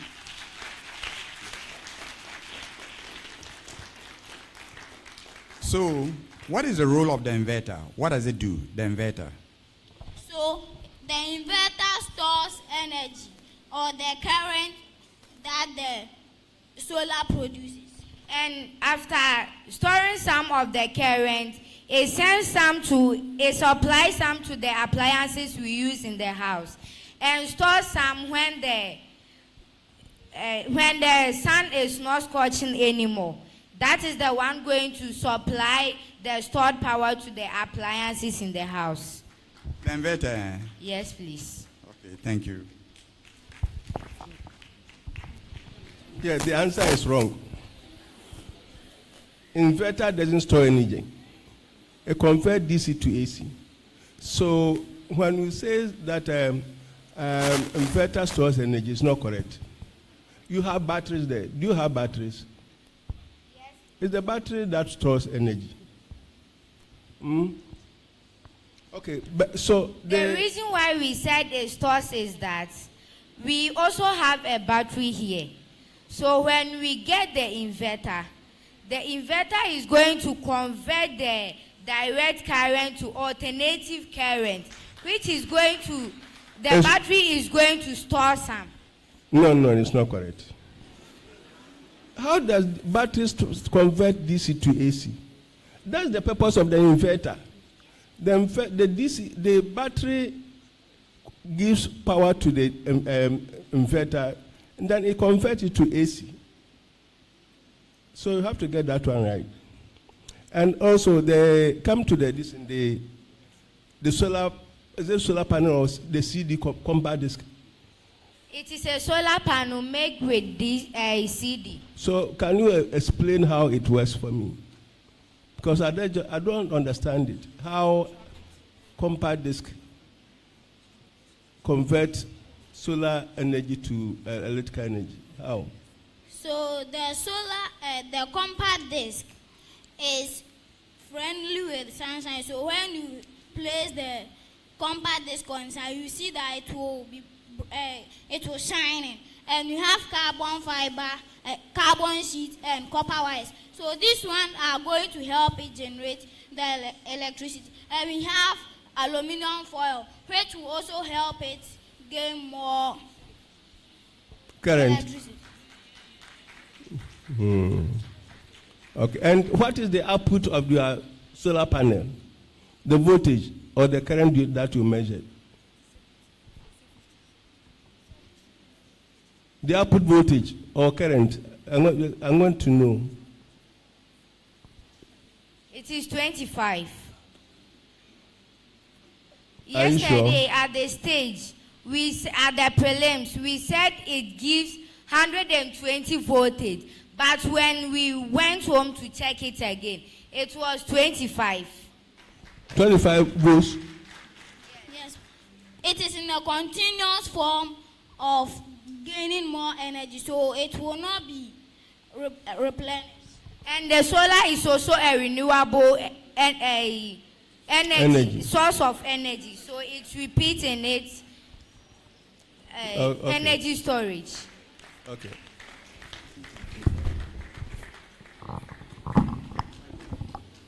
You are welcome.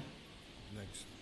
And every correction that you did for us, we are going to put it in continuation the next time. Thank you.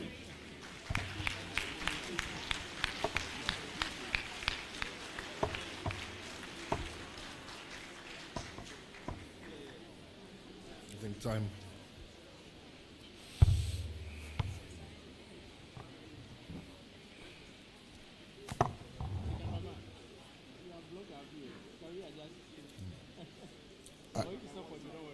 Are you guys ready?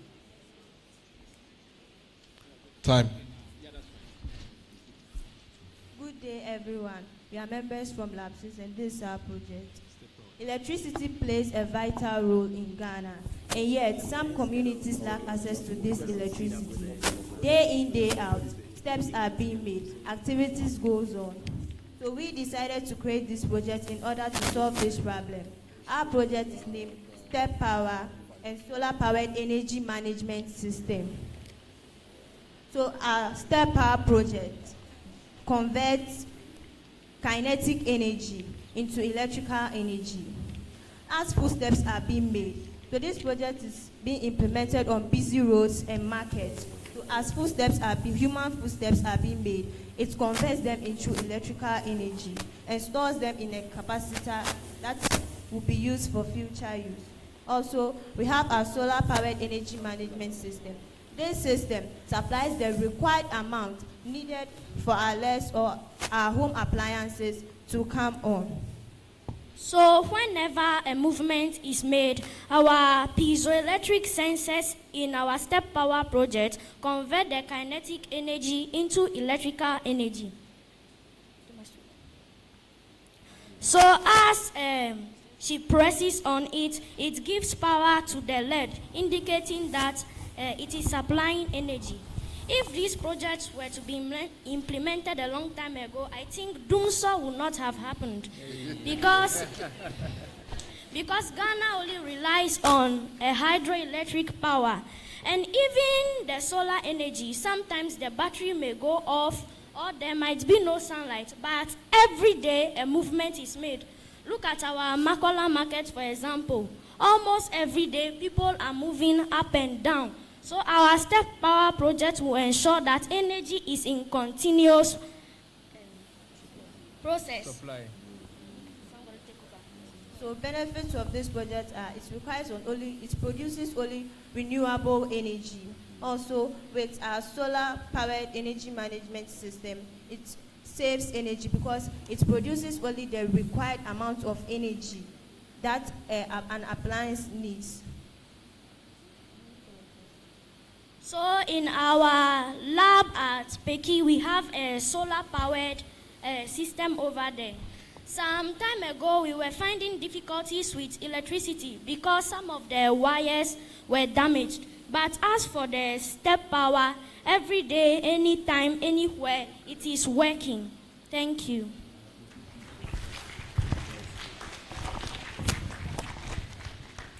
Thank you, Lab 6, for the presentation.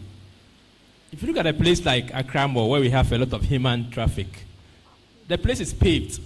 So, in a paved environment like that, do you think your technology will work and how?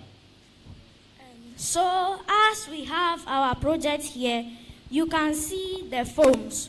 So, when the floor is paved, before you pave the floor, you put it there, then you put the foam on it. So when the person is walking, immediately our piezoelectric sensors sense that movement, then they convert the kinetic energy into electrical energy. So no matter how the floor is made, our sensor will work well. Okay. Currently, Ghana has about 83% connection, electricity access. So we have just about 17%, especially in the remote areas that are not connected. But in those areas, we have very minimal human traffic. Do you think that your technology can be useful in terms of enhancing Ghana's electricity access, closing the gap, the energy gap? Please, the question again. Ghana currently has about 83%, right? The national grid connection, right? Okay. So we have just about 17% more to connect in the very remote areas. But when you go to most of these areas, the population is very minimal. The number of people living there, they are very few, right? So my question is, will your technology be relevant in terms of closing the energy gap with regards to connecting the areas that are not currently connected to electricity using your technology? Yes, so that's why we have a solar backup. So in the areas where our step powers is not that useful, we have a solar backup energy supply that can be used. Okay, thank you. Earlier when we were on stage with you, you mentioned another system that works on car tires. Please explain that to us again. So on our roads, as you can see, our tires are compressible. So the same way that we utilize the foam, we only put the foam inside the tires. So whenever the tire is rolling, it is converting that kinetic energy into electrical energy for the car. No need for the fuel, because immediately the car starts moving, it is in continuous supply. So the fuel is no more needed. And this will control our climate change, ensuring that there are no carbon emissions. I love your confidence level. But in practicality, how would you put that on the tie? And does that mean you're developing a new type of tie connected to a new battery management system, or it will work with existing cars? How would they connect? It will work with existing cars. So the already existing cars, you just have to put the piezoelectric inside for it to function well.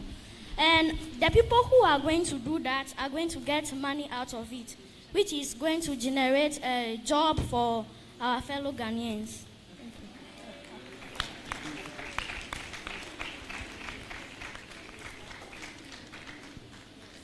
So, one of you said that a piezoelectric effect is it kinetic energy or mechanical energy, or what type of energy is that? Please, it uses kinetic energy. From where? How does it work? The piezoelectric effect. So as you are moving and you step on it, as it presses, it supplies energy. It converts that energy you input and converts it into electrical energy, which is stored in our capacitor. So it means that you are compressing. It compresses this to create that small current, and that current is not enough to get the power that you are talking about. That's why we also have our solar energy supply, and this is also just a prototype. So when implementing, we will put all those into details. Okay. Okay.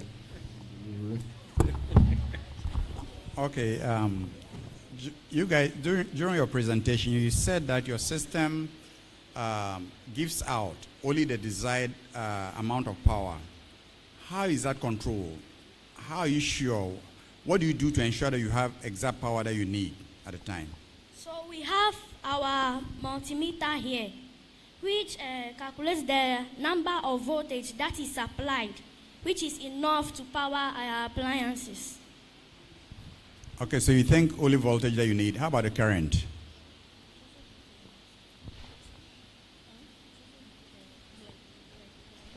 All right, that's good. So can you guys explain in simple terms, what is kinetic energy? Kinetic energy. Kinetic energy is a type of energy that is possessed by a moving object. Fantastic, thank you.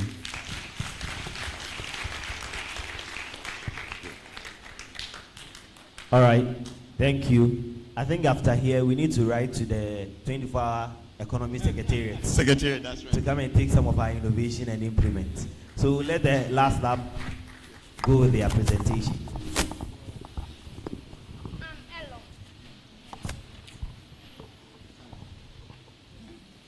I am Elom from Lab 12. We brought a project which is called the Grade Guidance.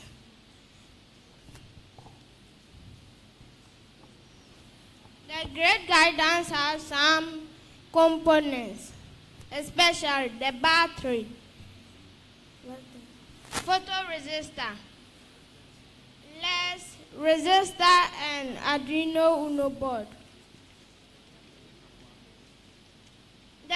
The battery stores energy when the solar panel gives out energy for future use. The photoresistor measures light intensity.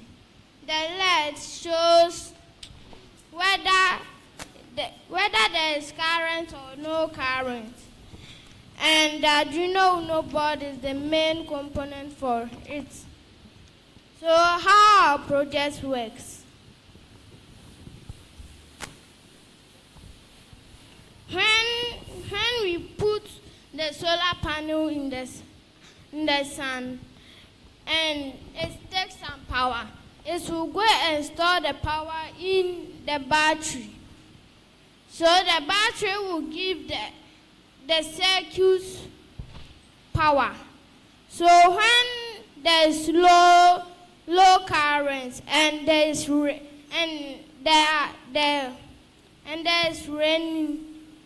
the photoresistor will measure the amount, the amount of light coming through and the LED will turn off. When there is more current, it will turn on. So the main focus of this project is that the photoresistor here will detect that the amount of sunlight coming from the sun.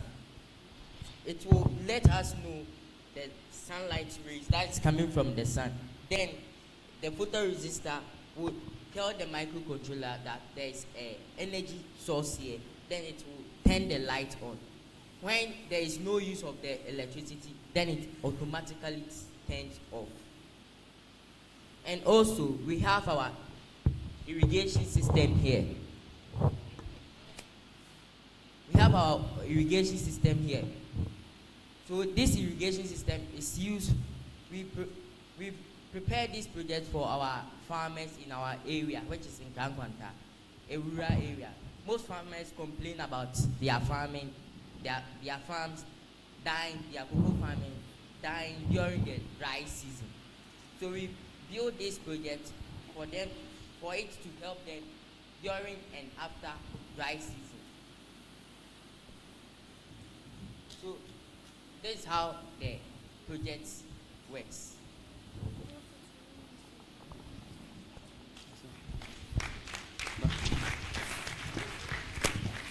All right, thank you, Lab 12. All right, how much do you think your project will cost roughly for adaptation for somebody, a farmer? Because from what you've said, you have in mind farmers around your area. How much do you think such a project will cost?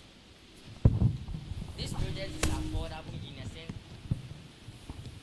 So this project is affordable in a sense that as for the solar panels and the solar charge controllers using here, unlike using the national grid, you monthly pay electricity bills going and on, sir, until you die.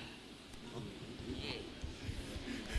All right, thank you. Secondly, what's the difference between a photoresistor and then LDR? Please, it's the same. They're the same? Yes, please. Okay. Thank you. Okay, Lab 12. At the prelims, you presented a very similar idea. What is the innovation or the value addition to what you presented at the prelims?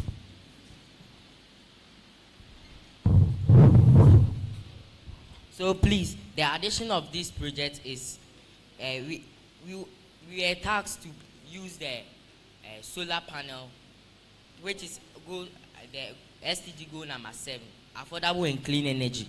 So we designed this project here. So whenever the solar panel hits the sun rays, then it helps the LED here or the loads here to turn on. When it's not useful or you are not using anything, then it automatically turns off, which makes it renewable. My last question. For the irrigation system, in most places in Ghana, galamsey has led to pollution of our water bodies with dangerous chemicals like mercury and cyanide. So if you are going to use your solar system to pump this polluted water, right, the final output will also be polluted. What have you integrated into your system to be able to treat the water before you irrigate the crops? Yesterday, I tell you that when it is in the rainy season, the rain will rain and spoil. It also give flowers to our country, especially Accra. So, and it also give capillary rising to the buildings we have. So we will take an underground tank and we store the water raining all day along. And when it is in the dry season, we will use that water to sprinkle on the cocoa plant, so the farmer will not even get the brain to sell the farm for the galamseyers. Yes. The explanation of the light dependent resistor and then the light intensity and then relations to the photo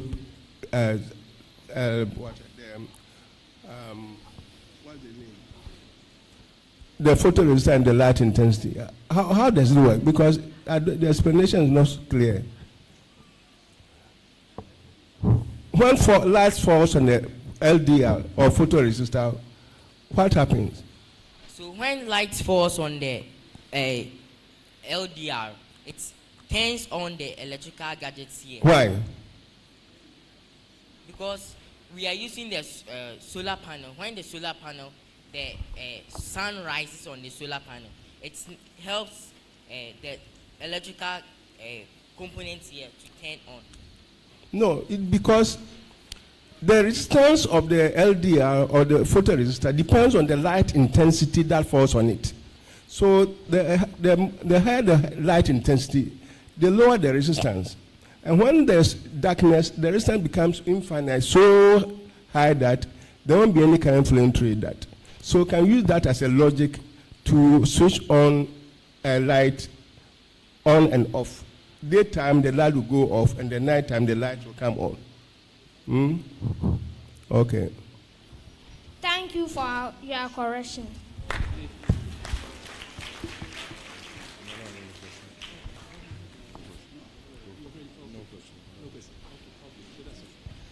Okay.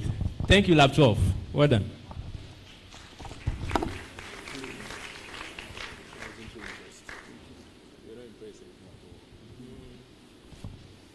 All right.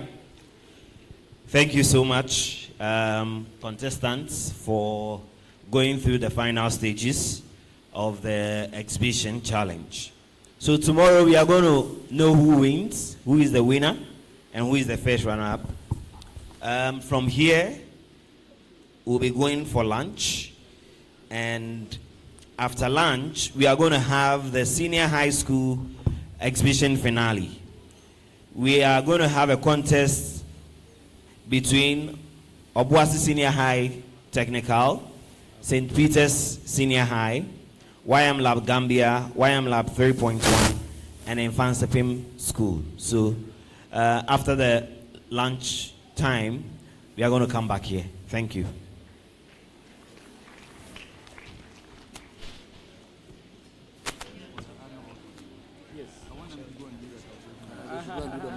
Yes, I want to know who All right, thank you very much. Thank you for the exhibition.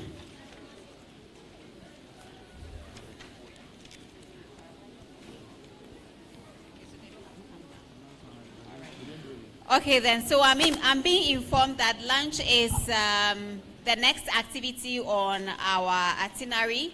So you will have to go to the foyer and then have lunch. So that is upstairs. So kindly find yourself upstairs and get something to eat. Afterwards, we are coming back to the auditorium.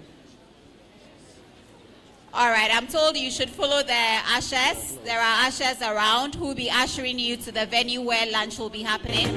So kindly follow the leads of the ushers and find yourself at where we will be having lunch in a moment. Thank you so much and see you soon. Kindly find yourself upstairs.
Hello?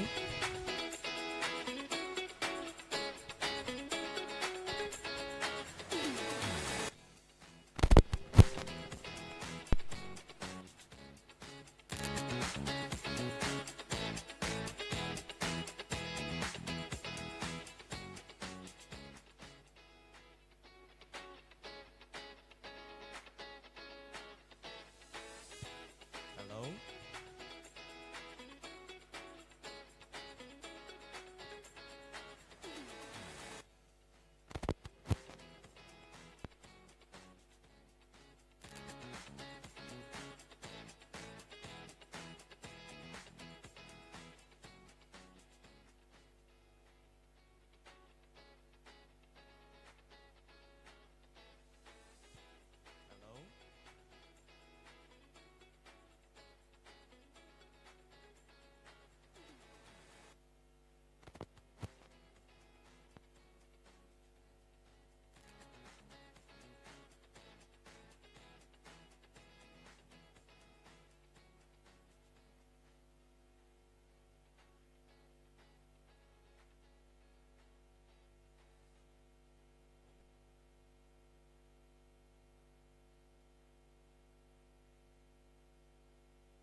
Hello. I'm saying try the black microphone. Try the black microphones. The new ones.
Hello?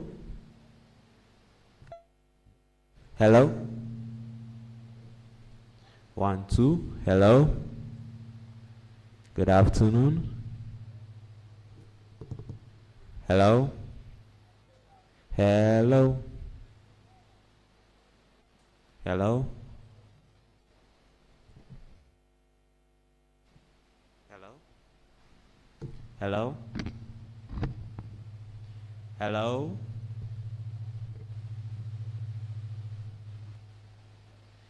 Olivia? Hello.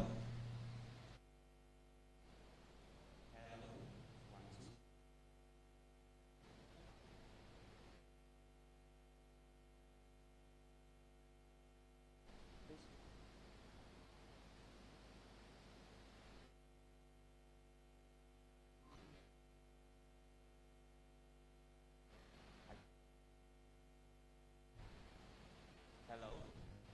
1, 2. Hello. Hello. Hello. 1, 2. 1, 2. 1, 2. Hello. Hello. Hello.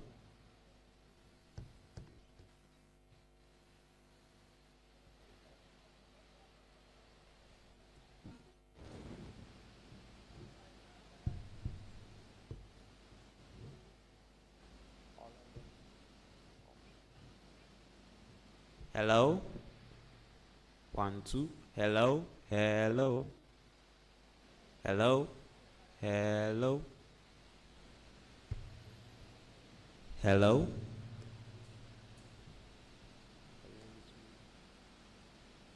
Hello. Hello. Hello.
Hello? Hello? 1, 2. Hello? Hello? Hello? Hello? 1, 2. 1, 2. Hello? 1, 2. Hello? 1, 2. 1, 2. Hello?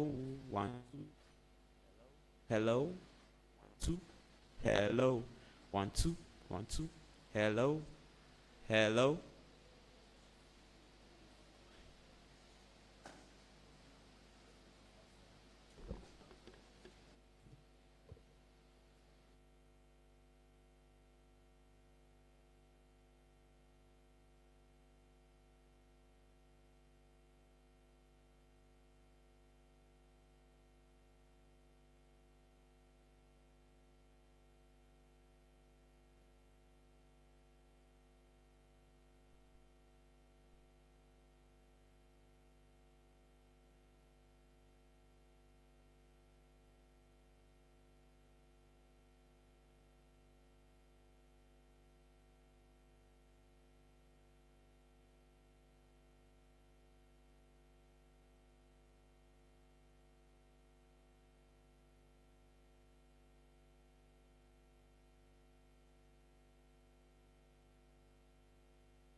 To participate in the lab, we'll still have the lab running at the time they visit the facility.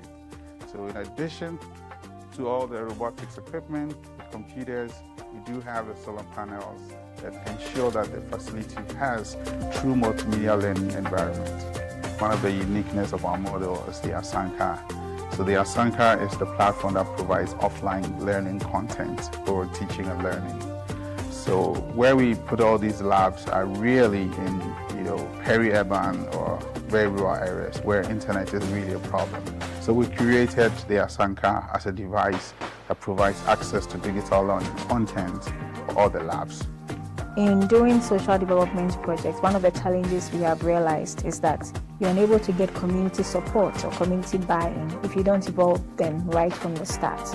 And so before we go into any community, we identify the key stakeholders who are in the community, and especially because we are working on an educational project, we look at the educational office within the community and bring them on board as well. We also look at the traditional council within the communities. We also look at some key groups or factions in the community that provide significant support to this whole process.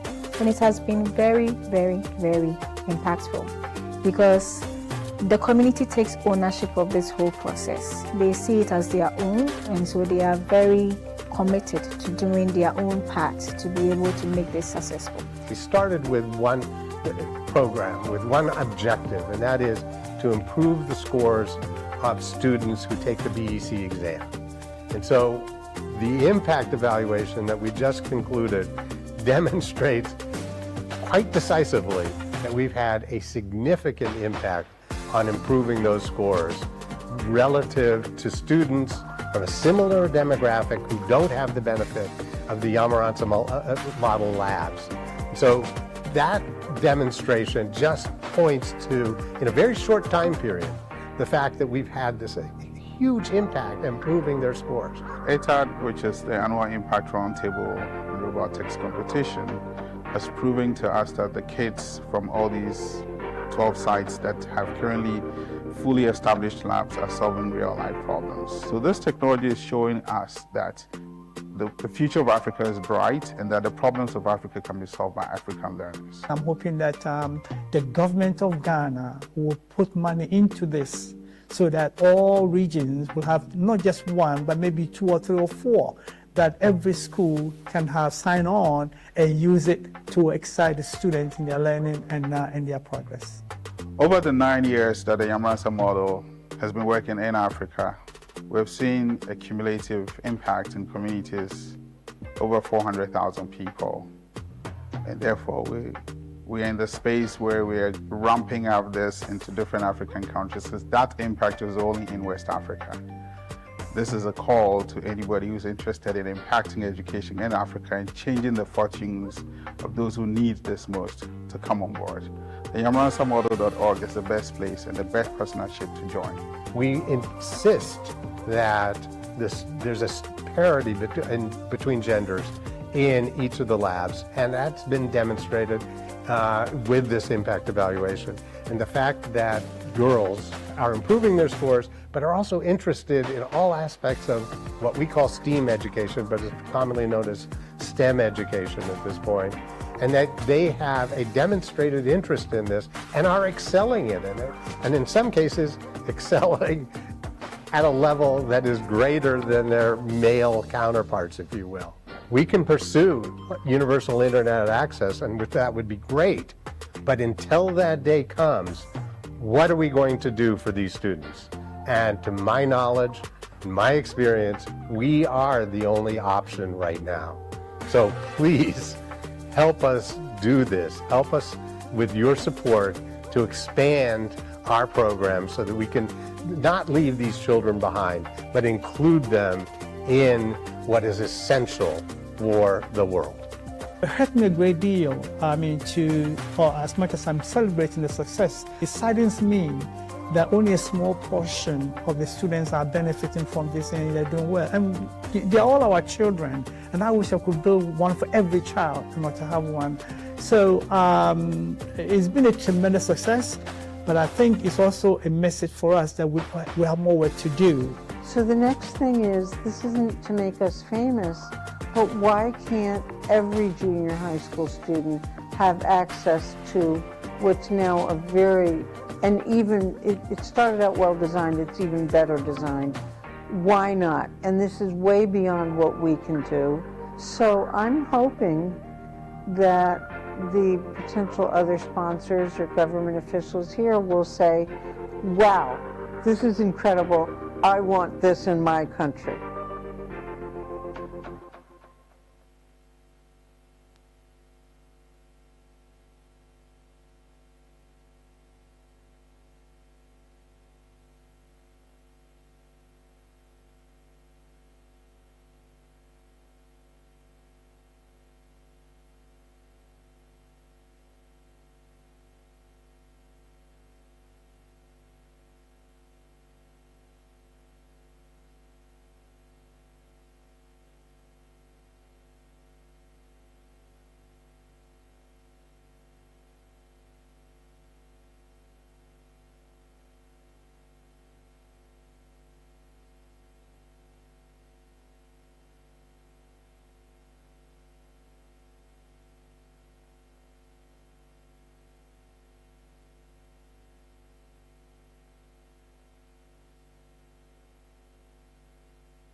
on when there is too much heat and also automatically turn off when there is too much coldness, and it also helps in saving energy.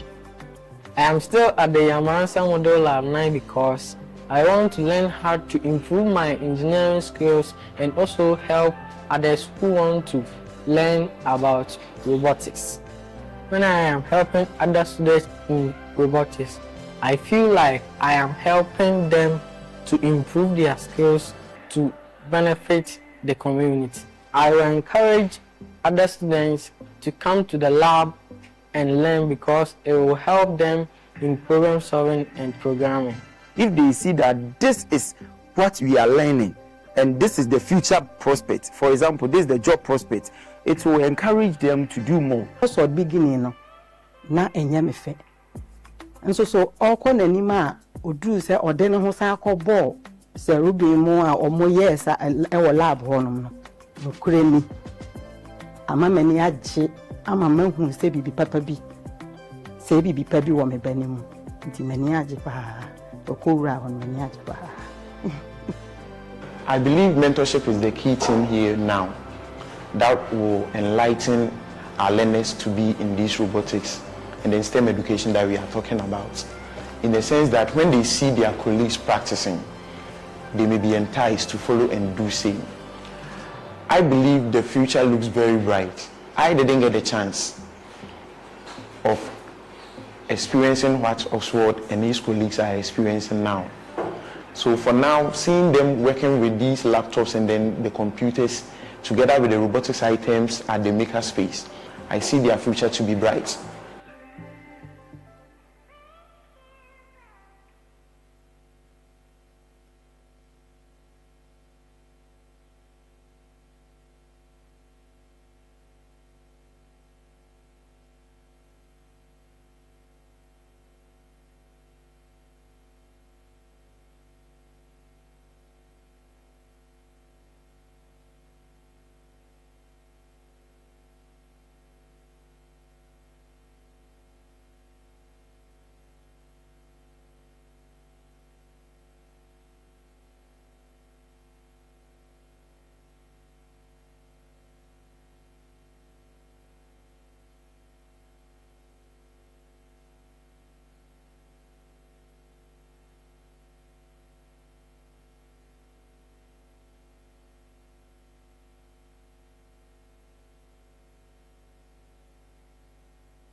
My name is Osorai Adepsi.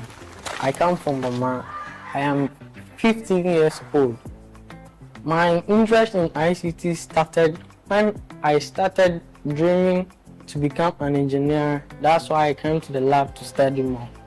Study Spike, Arduino, and Oxobot. When I come to the Yamaransa Model Lab 9, I study how to do programming, problem solving, how to use the Oxobot, and how to build robots.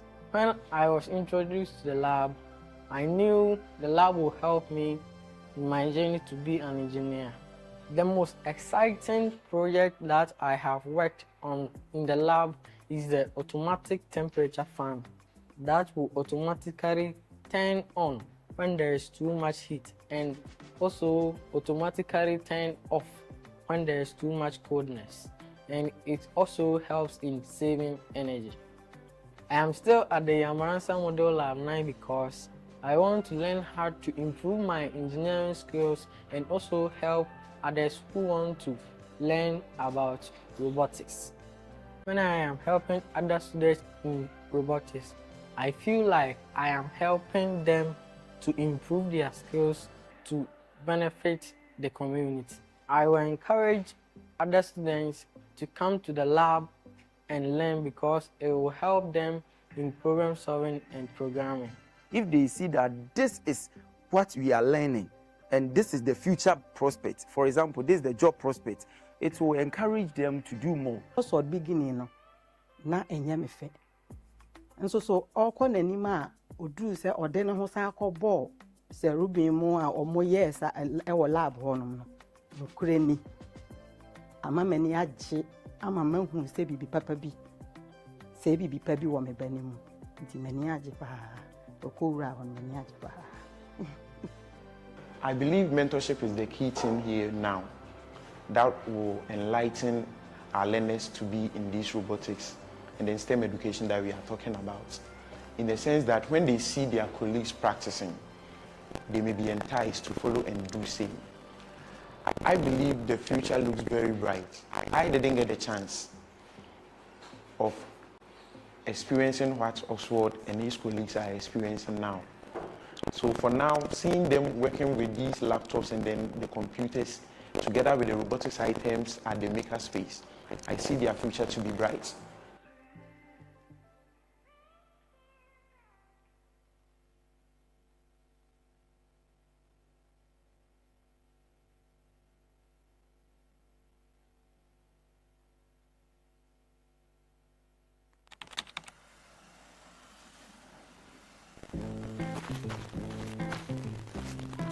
My name is Osorai Adepsi.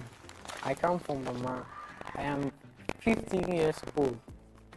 My interest in ICT started when I started dreaming to become an engineer. That's why I came to the lab to study more. Study Spike, Arduino, and Oxobot.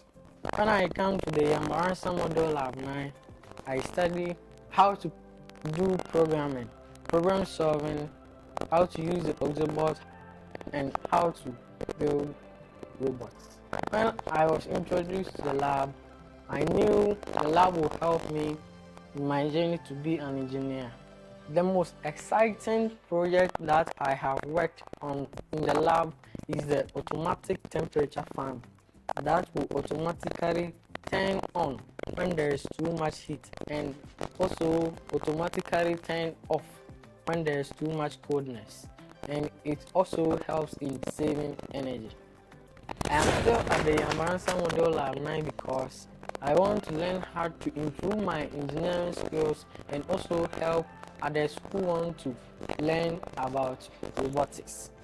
When I am helping other students in robotics, I feel like I am helping them to improve their skills to benefit the community. I will encourage other students to come to the lab and learn because it will help them in problem solving and programming. If they see that this is what we are learning and this is the future prospect, for example, this is the job prospect, it will encourage them to do more. Also, beginning na enyame fe. nso so ọkọ n'anim a oduru sɛ ɔde ne ho san akɔ bɔɔl sɛ rubi mu a ɔmo yɛ sa ɛwɔ lab hɔ nom no nokure ni ama m'ani agye ama mahu sɛ bibi papa bi sɛ bibi pa bi wɔ me ba ne mu nti m'ani agye paa ɔkɔwura hɔ no m'ani agye paa. I believe mentorship is the key thing here now that will enlighten our learners to be in this robotics and the STEM education that we are talking about. In the sense that when they see their colleagues practicing, they may be enticed to follow and do same. I believe the future looks very bright. I didn't get a chance of experiencing what Oswald and his colleagues are experiencing now. So for now, seeing them working with these laptops and then the computers together with the robotics items at the makerspace, I see their future to be bright.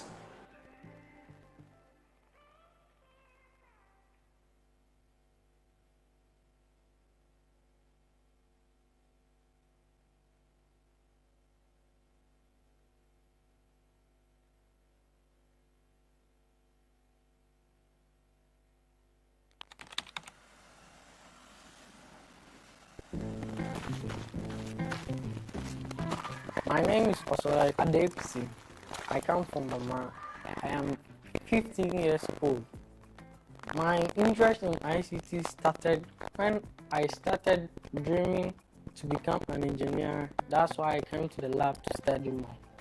Study Spike, Arduino, and Oxobot. When I come to the Yamaransa Model Lab 9, I study how to do programming, problem solving, how to use the Oxobot, and how to build robots. When I was introduced to the lab, I knew the lab would help me in my journey to be an engineer. The most exciting project that I have worked on in the lab is the automatic temperature fan that will automatically turn on when there is too much heat and also automatically turn off when there is too much coldness, and it also helps in saving energy. I am still at the Yamaransa Model Lab 9 because I want to learn how to improve my engineering skills and also help others who want to learn about robotics. When I am helping other students in robotics, I feel like I am helping them to improve their skills to benefit the community. I will encourage other students to come to the lab and learn because it will help them in problem solving and programming. If they see that this is what we are learning and this is the future prospect, for example, this is the job prospect, it will encourage them to do more. Also beginning na enye me fe. Nso so ọkọ n'anim a oduru sɛ ɔde ne ho san akɔ bɔɔl sɛ rubi mu a ɔmo yɛ sa ɛwɔ lab hɔ nom no nokure ni ama m'ani agye ama mahu sɛ bibi papa bi sɛ bibi pa bi wɔ me ba ne mu nti m'ani agye paa ɔkɔwura hɔ no m'ani agye paa. I believe mentorship is the key thing here now that will enlighten our learners to be in this robotics and the STEM education that we are talking about. In the sense that when they see their colleagues practicing, they may be enticed to follow and do same. I believe the future looks very bright. I didn't get a chance of experiencing what Oswald and his colleagues are experiencing now.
welcome to the 4th edition of the annual Impact Roundtable discussion and robotics competition.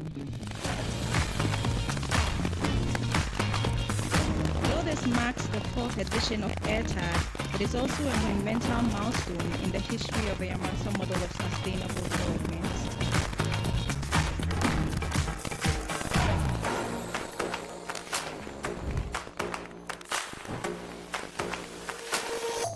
We celebrate the significant achievements of Airtad while also cheering the great feats of the Yamansa model and its impact on STEAM education in Ghana and Africa.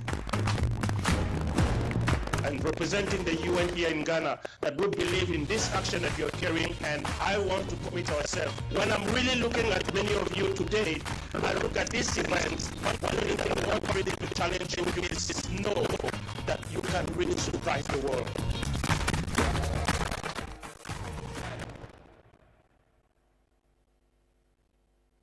My name is Dr. Deborah Rose, and I am president of the Helping Africa Foundation. Helping Africa Foundation was started by my Uncle Dan after a Yale trip to Ghana, and I have carried on the tradition. Our Yamansa model labs basically have 4 clear spaces, which is 2 technology labs, minimum about 28 to 30 seater lab each, with a robotics center where we have robotic kits, Arduino, we have 3D printing facilities where the kids learn how to be creative in solving real life problems. Over the period, over 5,500 teachers have been trained on using these technology centers to impact the life of these kids. So the lab is really unique because the whole facility is powered by solar, which means that every child that comes from anywhere, 5 kilometers, 2 kilometers, to participate in the lab, process of the lab running at the time they visit the facility.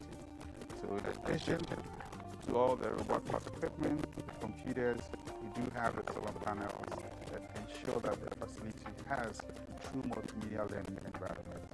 One of the uniqueness of our model is the Asanka. So the Asanka is the platform that provides offline learning content for teaching and learning. So where we put all these labs are really in, peri-urban or very rural areas where internet is really a problem. So we created the Asanka as a device that provides access to digital learning content for all the labs. In doing social development projects, one of the challenges we have realized is that you're unable to get community support or community buy-in if you don't involve them right from the start. And so before we go into any community, we identify the key stakeholders who are in the community, and especially because we are working on an educational project, we look at the educational office within the community and bring them on board as well. We also look at the traditional council within the communities. We also look at some key groups or factions in the community that provide significant support to these resources. And it has been very, very, very impactful because the community takes ownership of this whole process. They see it as their own, and so they are very committed to doing their own part to be able to make this successful. We started with one program, with one objective, and that is to improve the scores of students who take the BEC exam. And so the impact evaluation that we just concluded demonstrates quite decisively that we've had a significant impact on improving those scores relative to students from a similar demographic who don't have the benefit of the Yamansa model labs. So that demonstration just points to, in a very short time period, the fact that we've had this huge impact improving their scores.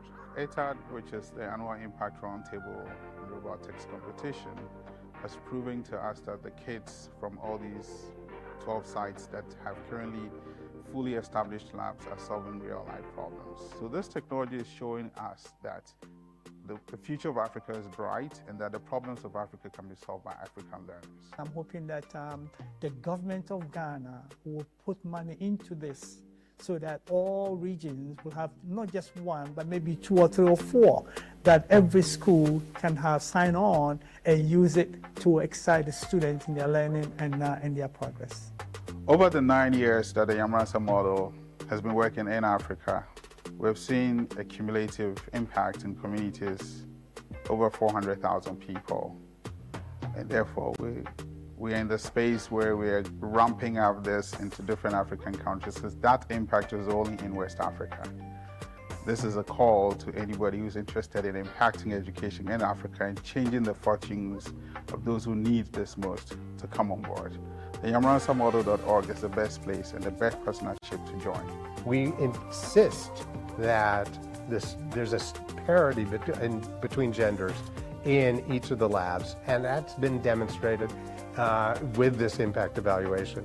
And the fact that girls are improving their scores, but are also interested in all aspects of what we call STEAM education, but is commonly known as STEM education at this point, and that they have a demonstrated interest in this and are excelling in it, and in some cases excelling at a level that is greater than their male counterparts, if you will.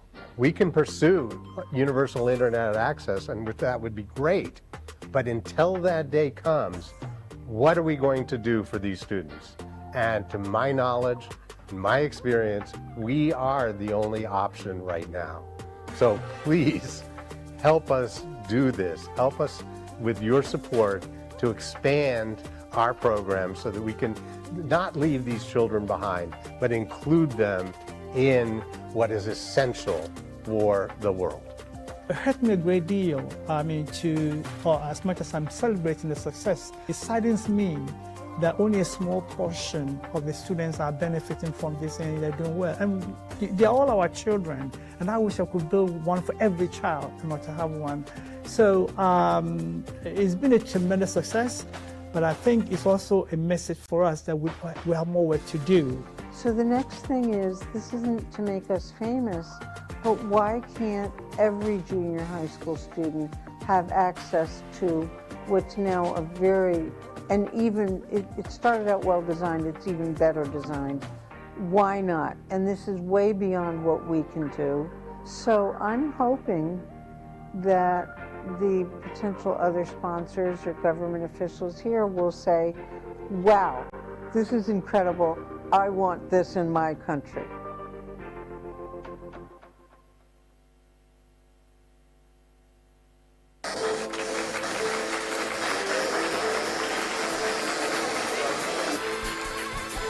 Hello? Please, teachers, if you are here, kindly see to it that your students are seated so that we can begin the second session. We are really far behind schedule. Teachers and center managers, if your kids are not here, please get seated so that we can begin the second session.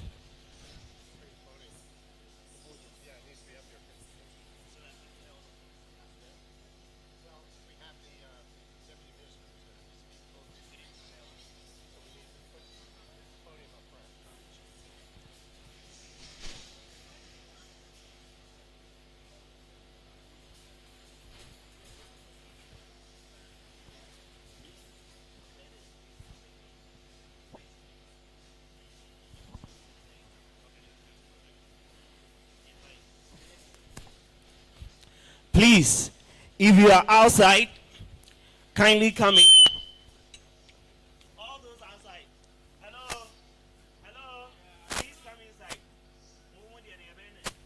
Later. The minister is coming to speak. Everybody, please come inside. Come inside.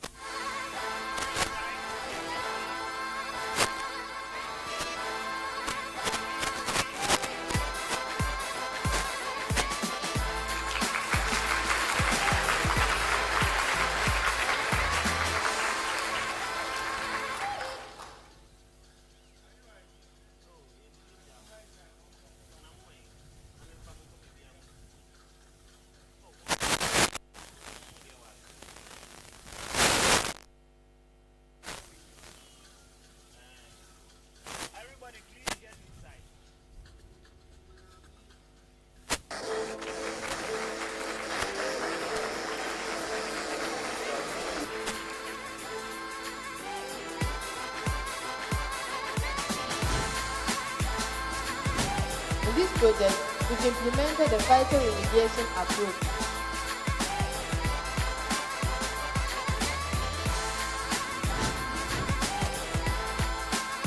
project, the CAS model, seeks to solve two problems at once.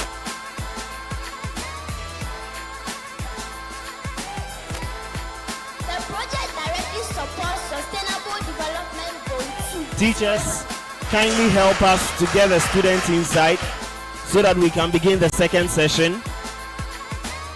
Teachers and center managers, kindly get the students inside so that we can begin the second session.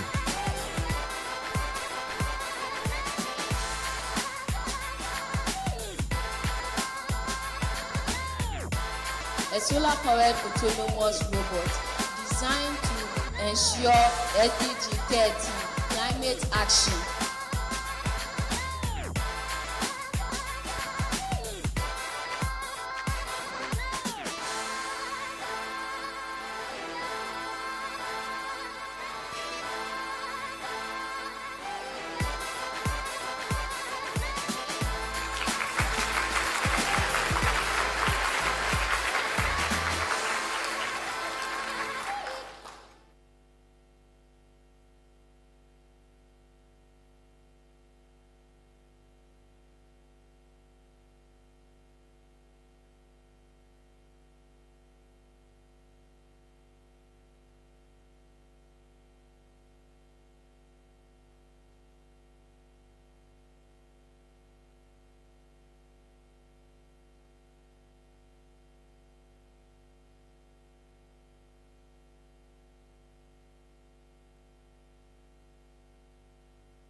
Students at the foyer, please get into the auditorium.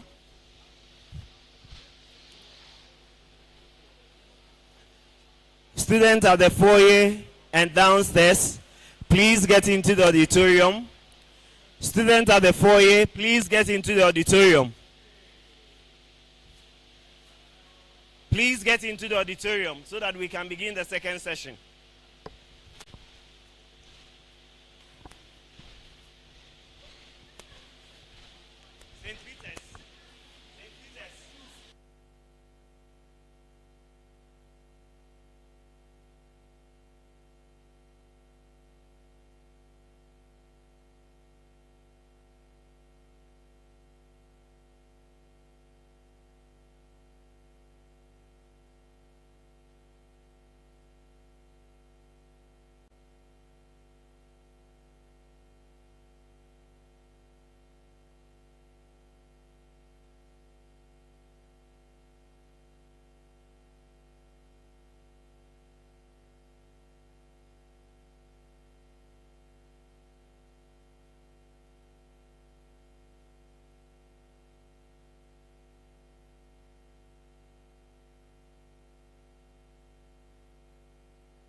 Can we have the representatives from Twillium and Unichem make their way down so that we can hear the remarks from our partners, Twillium and Unichem.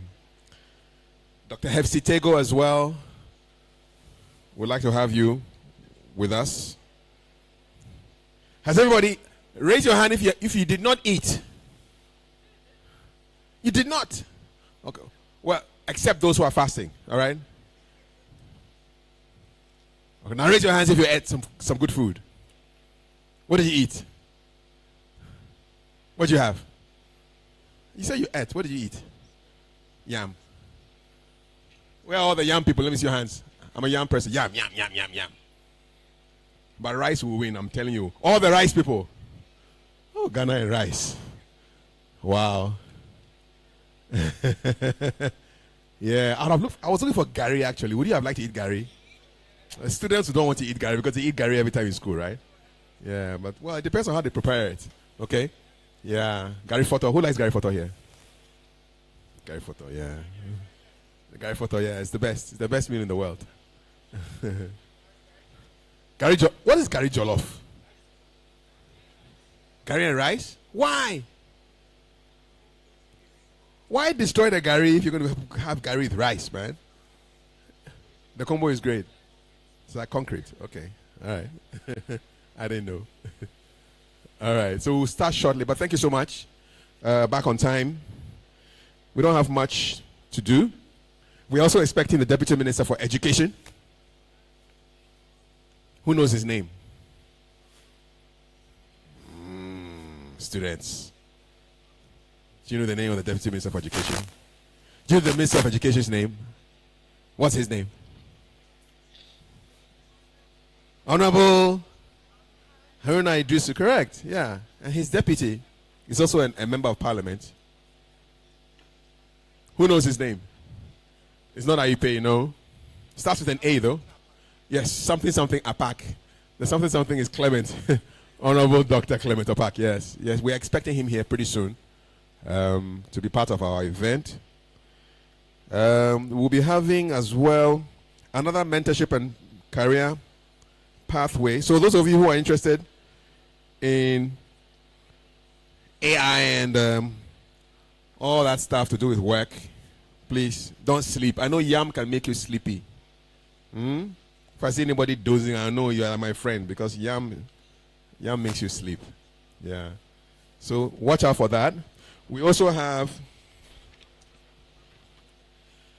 there'll be a pitch room finale. I'm looking forward to that. And then there's going to be an Airtad debate. Formal education is no longer the most effective path to workforce readiness. And our judges will judge that competition, that debate. Then we'll have another conversation on bridging classrooms and careers. Industry insights on the future of work. And Daniel Kweku Merki, Country Director Zipla, is going to be here. How many of you know Professor Elsie Kaufman? Yes. What's she famous for? Have you met her before? Well, she's coming here today. She's our superstar, so we reserved her for the end. Is she here? She's there already. She's up there. That's a virtual one, the real one. So she's going to be here as well. So please, if you're sleeping and you hear people shouting, it means you have to wake up. She's here. All right? Yes. Okay. All right. I think we are good to go. So she's Dean of the School of Engineering, University of Ghana. This is great university. And she'll be here at the very end.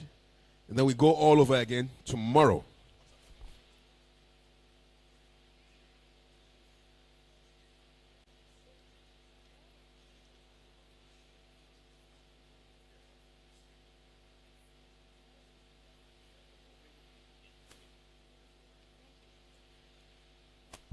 Okay, so the Deputy Minister of Education is here.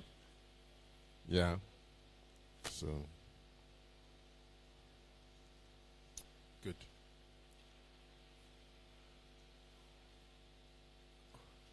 I think I'm tired of talking now. Can we have some music to help me, please? Yes. Thank you.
Decisions I made in my pajamas. Stop off the morning matters. Off the phone with the dada. Get ready for another. To talk of the morning matter. Me the meeting on me plan. Music I'll get right tryna flip to a big bang, to a big one. In my mind, if we look, I am going mental. Sweetie for us on the miniskirt, I'm trying to focus, so I just easy with it, go easy with it. I'm not feel relaxed. Now me sound so bitch, the day, send me sick of I carry my shirt. Then I go on the chest, no smile on my face, oh, me on shirt. Wicked and I never. One day things will get better. They got me found in Ghana, America and Jamaica. And they count my paper, I don't make credit for haters. Yeah, you want me on it. You know say me love you only. Me love how you ain't for me. You kill me when you call me. My heart desire. You are the only one I require forever. You just say I know. Hello? Yeah.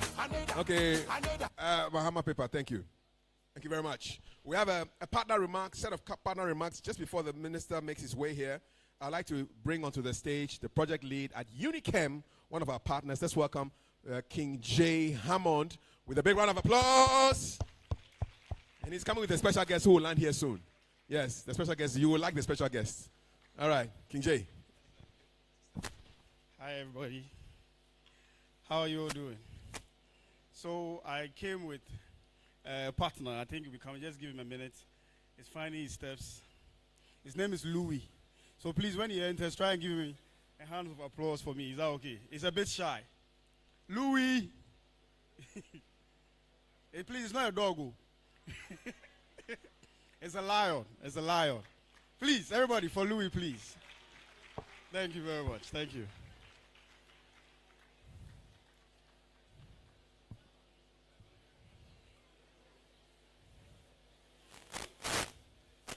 So, this caught us off guard because we're trying to engage some of the partners outside.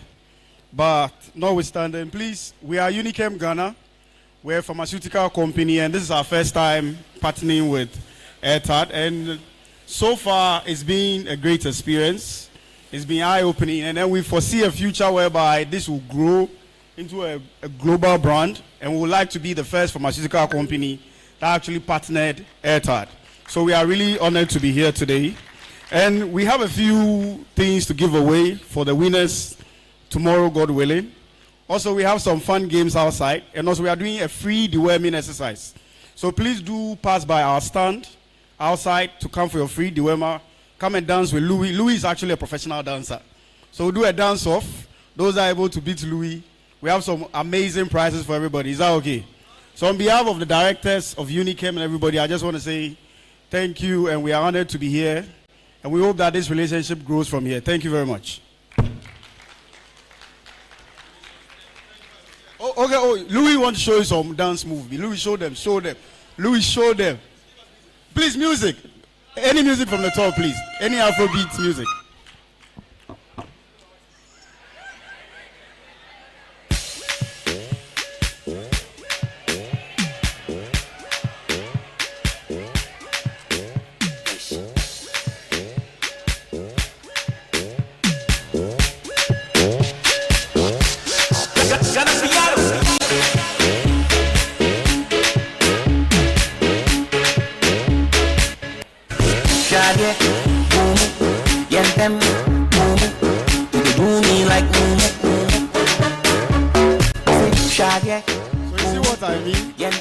can't beat Louis, they are not winning anything. So if you think you are a better dancer, meet us outside.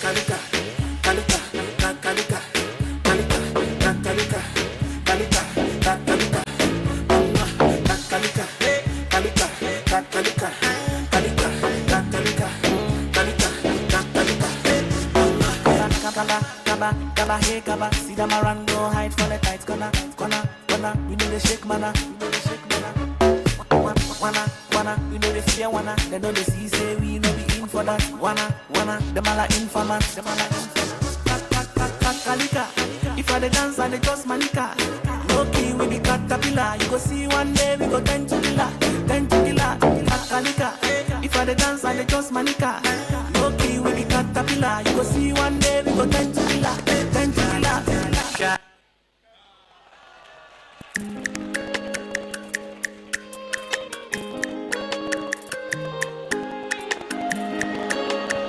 Yeah, I like Louis. He teased you small. So meet him outside when it's time.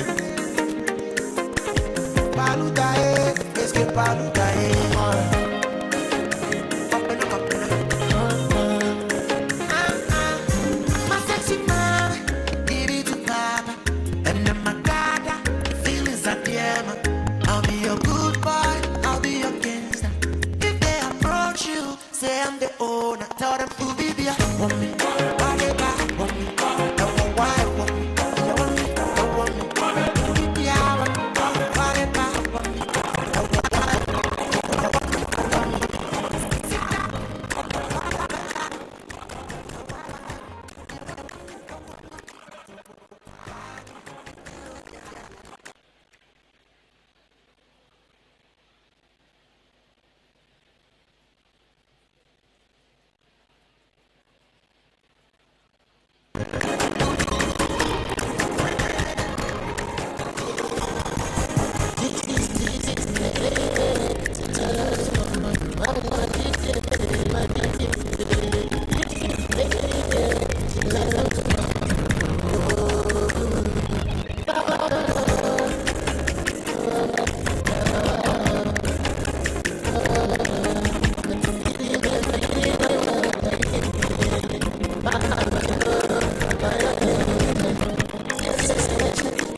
All right, ladies and gentlemen, bring it down, please. Thank you very much. Bring it down. We have our special guest of honor in the house. Let's rise to welcome him as he comes in to join us for Airtad 2026.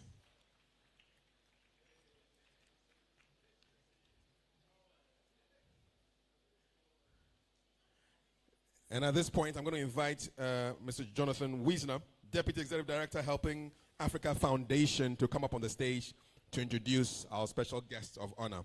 Mr. Wiesner, please.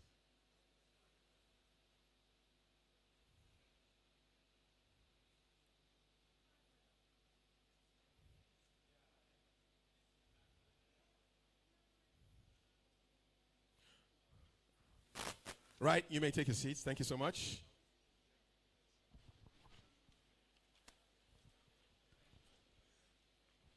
Good afternoon, everybody, and welcome back from lunch. Since Kafui D's little game at the beginning revealed that most of you did not have breakfast, I hope you are now feeling well fed, but hopefully not so much so that you want a nap. It is my honor and privilege to introduce our keynote speaker, the Deputy Minister of Education, the Honorable Dr. Clement Abbas Apak.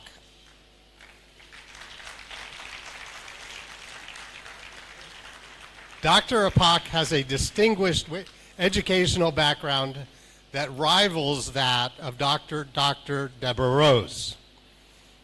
He holds a PhD in archaeology from Simon Fraser University in Canada, MPhil in archaeology from the University of Bergen, Norway, International Certificate in African Archaeology from the University of Brussels, and a Bachelor's of Arts degree in archaeology and history from here, the University of Ghana. Honorable Dr. Apak is a seasoned educator, scholar, and public servant whose work reflects a deep commitment to improving learning outcomes and expanding the opportunity for every learner. He brings to national leadership extensive experience in education policy, advocacy, and governance, and has consistently championed reforms that strengthen teaching and learning, enhance equity, and prepare young people for a fast-changing, innovation-driven world. As Deputy Minister of Education, Honorable Dr. Apak plays a key role in advancing Ghana's education transformation agenda. We are especially grateful for the strategic partnership between the Yamaransa model and the Ghana Ministry of Education, which continues to support and accelerate the ministry's STEM, but we'll add STEAM, education strategy through practical innovation, community collaboration, and scalable learning solutions. Honorable Deputy Minister, thank you for joining us at Airtad and for your continued leadership in shaping education systems that equips our learners not only for today, but for tomorrow. Ladies and gentlemen, please join me in welcoming the Honorable Dr. Clement Abbas Apak for his keynote address.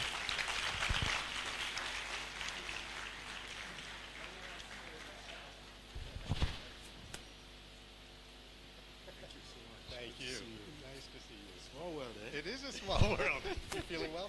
Yeah, Margaret. Thank you. Such a very humbling narrative. Sometimes I wonder whether I am the one being spoken about. That is life. Because when I reflect on my own upbringing, where I came from a very tiny village in the northeastern corner of Ghana known as Doninga, and only the second generation in my family to gain an education, then it truly underscores Nelson Mandela's saying that education is the most powerful force of transformation. And so, let me say good afternoon to all of you. And for those of you who are on the University of Ghana campus for the first time, let me say Akwaba. And to indicate that a few years back, I was a student on this very same campus. My senior happens to be Senior Kafui. Many of you may not know, but he was my senior here in the Great Commonwealth Hall. as we call it, the Vandal City. We learned a few tricks. Some of the positive tricks have served us well. Let me put it that way. So the chairperson, distinguished guests, representatives of the Ministry of Education and the Ghana Education Service, leaders and partners from industry, members of academia and civil society present, our very, very hard-working teachers and facilitators, cherished parents and guardians, and most importantly, our brilliant students. Students, you are brilliant. Clap for yourselves. Aha. You must appreciate your value. We are putting a lot of premium on you. It is an honor to join you at Airtad here at the City Conference Center of the University of Ghana. I'll bring you warm greetings from the Honorable Haruna Idrisu, Ghana's Minister for Education. And I am pleased to inform you that Minister is recovering speedily from the unfortunate accident he was involved in about 2 weeks ago when he was journeying to Tumu in the Upper West region to celebrate the 40th anniversary of the Tumu College of Education. In fact, I was with him only 2 days ago, and I can tell you that very soon he will be back to full normal duties as Ghana's Minister for Education.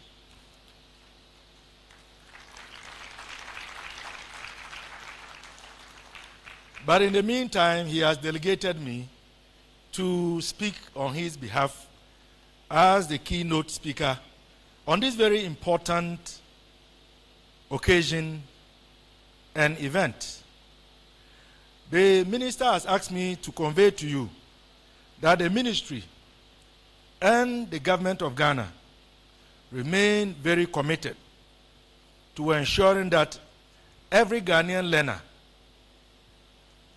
eventually receives the needed training to guarantee that that learner gains meaningful work, becomes a responsible citizen, and benefits from lifelong learning in this very rapidly changing world. This year's theme, quote, "Shaping Tomorrow's Workforce Through Education and Innovation," unquote, speaks directly to the choices we make here today. Across the African continent and the world over, technology, climate pressures, and new business models are transforming how people live and work. The question is not whether the future will arrive. It is whether our learners would be ready to lead the future. That is why Ghana's education agenda places strong emphasis on STEAM. And notice, there is a difference between STEM and STEAM. STEAM is science, technology, engineering, arts, and mathematics.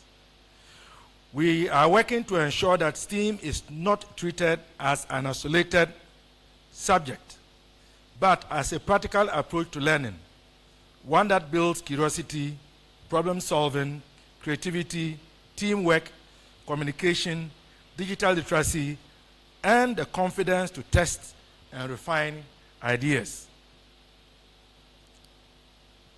This government, led by John Dramani Mahama, intends to initiate what we call the Smart School Curriculum for the greater integration of STEAM, coding, digital literacy, and TVET into our basic school system. Not secondary, basic school system. Because we believe that we must start early before our learners get to secondary school. When we get STEAM education right, we produce graduates who can design solutions for agriculture, health, sanitation, energy, transportation, fintech, manufacturing, and the creative economy. We also produce job creators, young people who can identify problems in their communities and build solutions that would improve lives. Encouragingly, Ghana is already making a mark globally. Several Ghanaian schools have achieved international recognition in robotics. These schools include Prempeh College, Methodist Girls High School, and Opokuwari School. And they have been leading and making waves in various global competitions. These institutions have won prestigious awards at the World Robotic Olympiad and the World Robotics and Coding Competition, showcasing Ghana's rising talent in science and technology. Their achievements are a powerful reminder that with the right support, Ghanaian students, Ghanaian learners can compete and excel on the world stage. Airtad is an important platform. And I repeat, Airtad is an important platform in this national effort. It brings together students, educators, innovators, and partners to demonstrate what can happen when learning is hands-on, collaborative, and connected to real-world challenges. It reminds us that innovation does not only happen in laboratories or large-scale corporations. It can begin in the classroom, the community, and in the minds of determined students. In that spirit, I am pleased to highlight the strategic partnership between the Ministry of Education and the Yamaransa model in advancing Ghana's STEAM agenda. And I have personally seen some of the work. I know colleagues who have benefited from it. And I have insisted that my own district, my own constituency, the Wulsa South, must very soon be a beneficiary. This partnership between the Yamaransa model and the ministry reflects a shared belief that strong learning outcomes require not just policy, but practical, scalable models, especially for communities that have historically had limited access to advanced learning opportunities.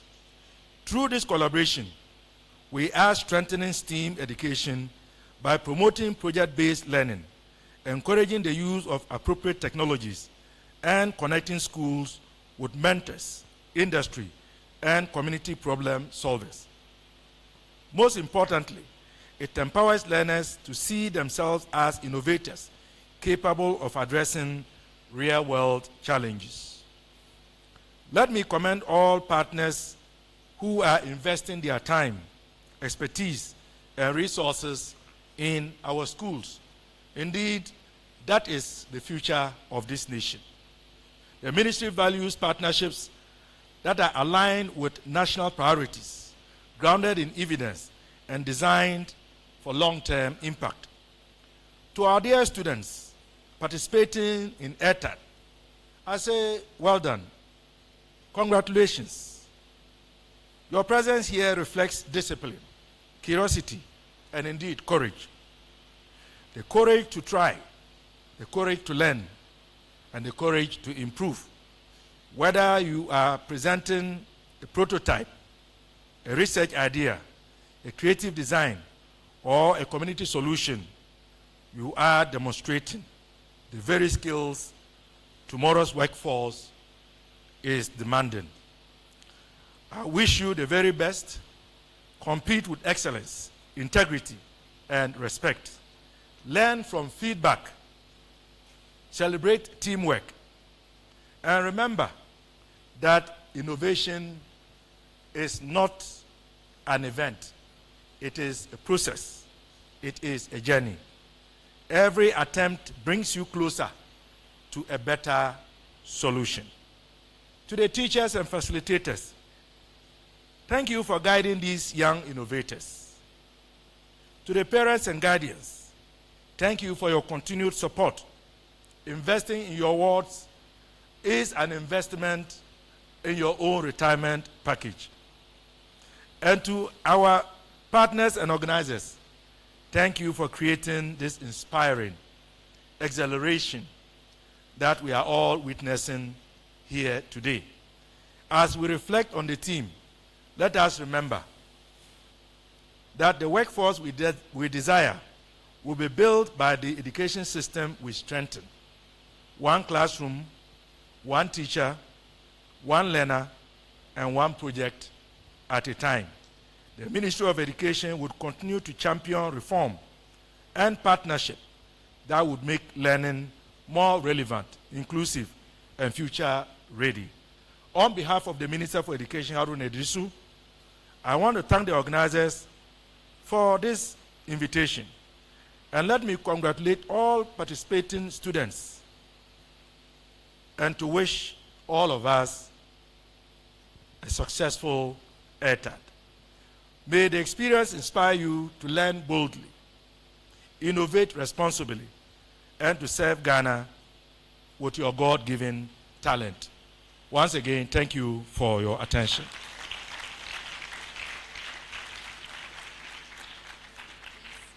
You know, I almost said a Yezu, but I didn't say it. I didn't say it, so don't respond. Thank you very much, Honorable Minister. Of course, that was Dr. Clemens Apak, Deputy Minister for Education. One more time, let's appreciate him. Thank you so much, Honorable Minister, for accepting to be with us today. Thank you very much.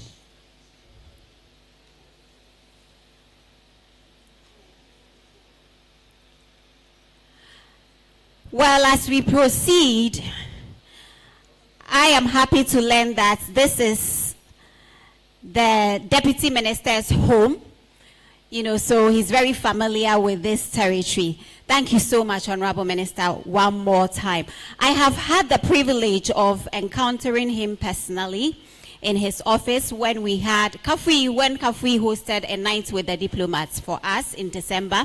After that, the minister himself directed us to his office to come and brief him, and of course, he received us very well. So it's always a pleasure to have you supporting these young ones and of course, the aspirations. Thank you once again. Moving on, something happened. You missed it for the first time, Honorable, but I'm so happy that you are here to witness the second time this is going to be taking place. Now, these students are going to blow your mind. What actually got me excited was the fact that every presentation that took place right here on this platform was informed by national policy. Is that right? Yes, please, let's show them some love. And I'm just learning that these are children at the basic level, and they were informed by national policy. They were actually talking and trying to solve national problems. So today we may have problems, but tomorrow I tell you all of our problems will be solved because we have the next generation of leaders with us who are being empowered, you know, to take on challenges like that. At this point, let me please welcome once again Jonathan Amponsam, Senior Project Associate Implementers, to take us through the second round of this exhibition. Please, let's welcome Jonathan. Thank you. Thank you. I think the Honorable Minister, as the MC said, you missed a lot. Some of our students have solutions to contribute to the 24-hour economy, and we'll be submitting our proposal to the Secretariat for consideration. I think the next half, probably you may hear some of them also proposing some solution to national development. This time around, we are going to have the senior high school finale challenge, and it's going to happen between these schools.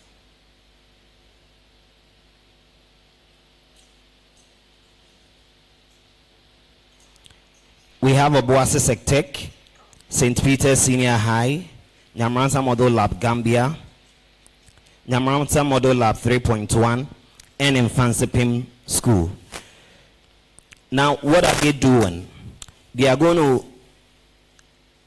build a project live here, that is the Smart City Load Balancer, which falls under the SDG Goal 7. Participants are to design and prototype an Arduino-based smart grid controller capable of managing energy consumption within a stipulated city environment. The system should detect demand using sensors and dynamically control power distribution by supplying electricity only to essential areas while shutting down non-essential sectors during periods of low demand. What is the expected outcome of them? The solution should detect activity or demand using appropriate sensors, manage multiple electrical loads independently, reduce energy waste through automated load control, and demonstrate principles of smart energy management in urban cities. But before we take these schools upstage to come and exhibit, we would want to go back to what happened at Academic City University so that we see how the schools, the 15 schools performed during the prelim stages. So technical, kindly let us have the video highlights of the prelims. After the video highlight, I'll introduce the schools. They will come in turns and set up. We will also have our judges. We also have our judges come around to go around whilst the students are building their project. Thank you. So technical, kindly let's have the video.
Thank you. Let's put our hands together for them.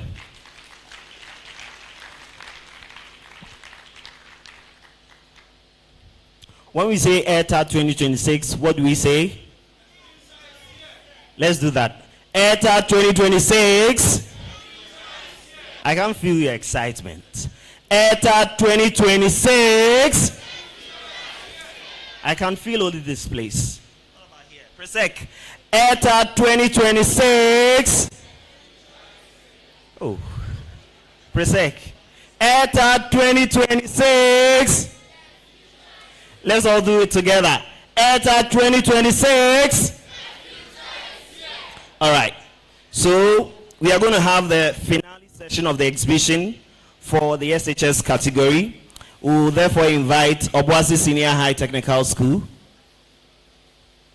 St. Peter's Senior High School,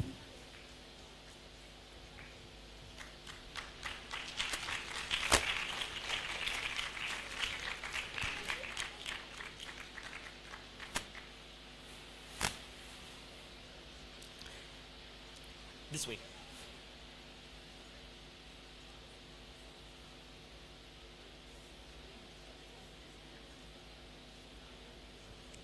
St. Peter's, Nyamansa Model Lab Gambia, Nyamansa Model Lab 3.1,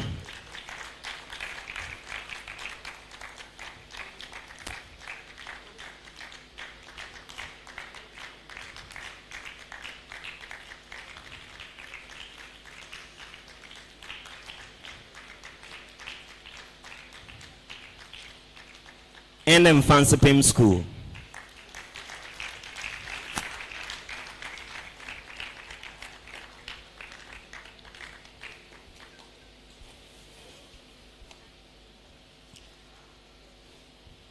Our judges still remain Dr. Paula Pia Kunedu, Coordinator Business Administration and Entrepreneurship, Academic City University, Professor Michael Awa, Director, Continuous and Graduate Education Engineering, Academic City University.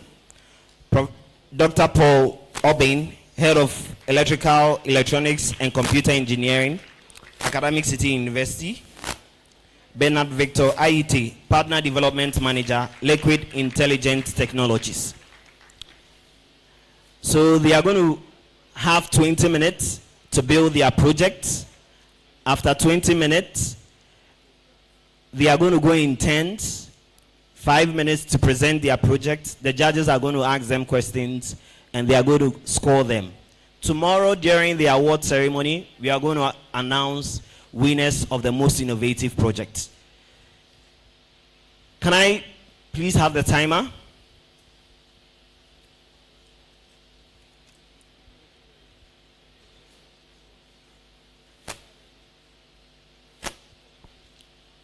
Can I please have the timer?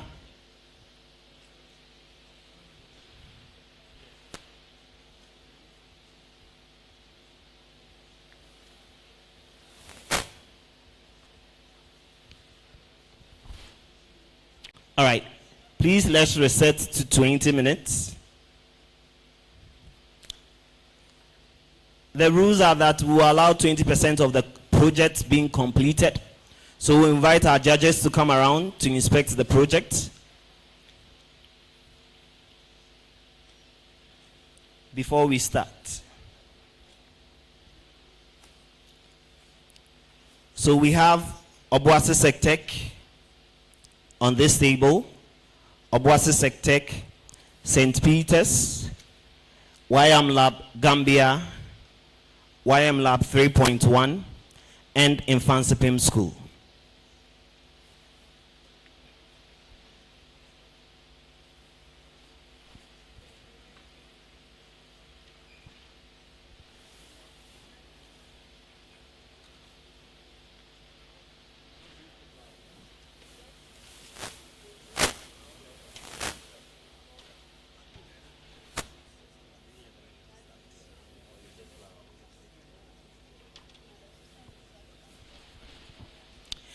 DJ, can we please have some music interlude while the judges go around inspect the project? We've not yet started. They are inspecting the project of the 20% completion before we start.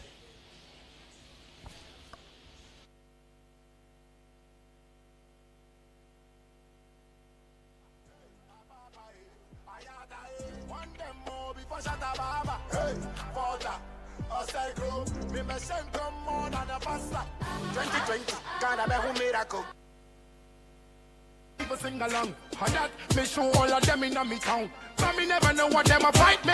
Fuck, only John know why them hate me suck. But me never go stop all of the tutor. Cause them never could have predict my future.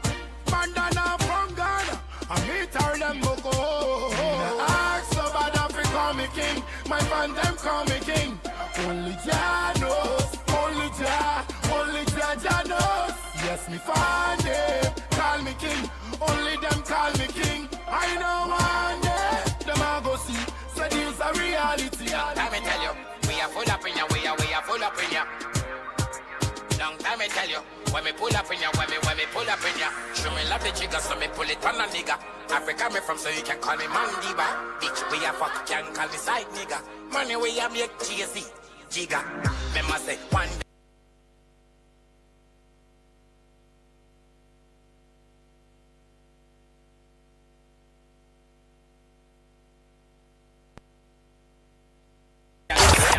www.djshinsky.com. You're listening to the Nigerian Overdose Mix, mixed by the international DJ, DJ Shinsky. So below juice mixed with a little ginger. Oh girl, I wanna be with you, but you know they got enough time for me. I wanna live with you. I got the reason why I can't let go. Girl, you never know, so you come gas up. Man, them so far to find your love. Girl, you never know, so you come gas up. Man, them so far to find your love. Girl, you never know, so you come gas up. Man, them so far to find your love. Girl, you never know, so you come gas up. Man, them so far to find your love. Match on your chin, now up your don't talk. Come in like a thief in a night long jaw. Girl, you know, say, you know, all of them ball. Nothing you go ever need at all. Match on your chin, now get under. Taking it a break, at me, I know the rush. Baby, if you want me, catch a rebel, mommy, say we draw me. Show me a jigger, let me see. Let me see. And let me see the woman that is with. I put a couple $1,000 on your wrist. What's on your wrist? Mama, they can't touch you. I ain't never see this kind, babe. We do some kind things, make me feel some kind way. You know I'm not just trying to get laid. Cause I know some kind chicks do it for the right pay. Baby, make a fire you with my machine gun. 16 rounds, I be King Kong. Girl, make a sample you my brand new song. Baby, love. Oh girl, I wanna be with you, but you know they got enough time for me. I wanna live with you. I got the reason why I can't let go. Girl, you never know, so you come pass up. Man, them so far to find your love. Girl, you never know, so you come pass up. Man, them so far to find your love. Girl, you never know, so you come pass up. Man, them so far to find your love. Girl, you never know, so you come pass up. Man, them so far to find your love. Senorita, mamacita, body bad, the craze for your features. Nice to meet you, Jimmy Seeker. Only wanna deceive on my future. Oh, I wanna teach your body a thing or two. If you know the things we do, this love will not be joke, no April Fool. Yeah, girls from my boy, you're me second. 5-star boomba, nyakaba, kaba, make a camina, baby. Oh man, you my boss, my mama. All of my guys are thugs, but you know I'm rude. Me if you wanna give it up, go trap too much for your love. All of the guys that you want you, they don't know that I got you. And they never, yeah, you never know, so you come gas up. Man, them so far to find your love. Yeah, you never know, so you come gas up. Man, them so far to find your love. Yeah, you never know, so you come gas up. Man, them so far to find your love. Yeah, you never know, so you come gas up. Man, them so far to find your love. Every little thing you do to me, it's sweet to me for money. She a loving fee for me. Wow. Yeah, your bullet make her go crazy. I'ma get see you sure for me. See me come withdraw. Mr. Vibes on Vibes. Oh, man, no good. Make a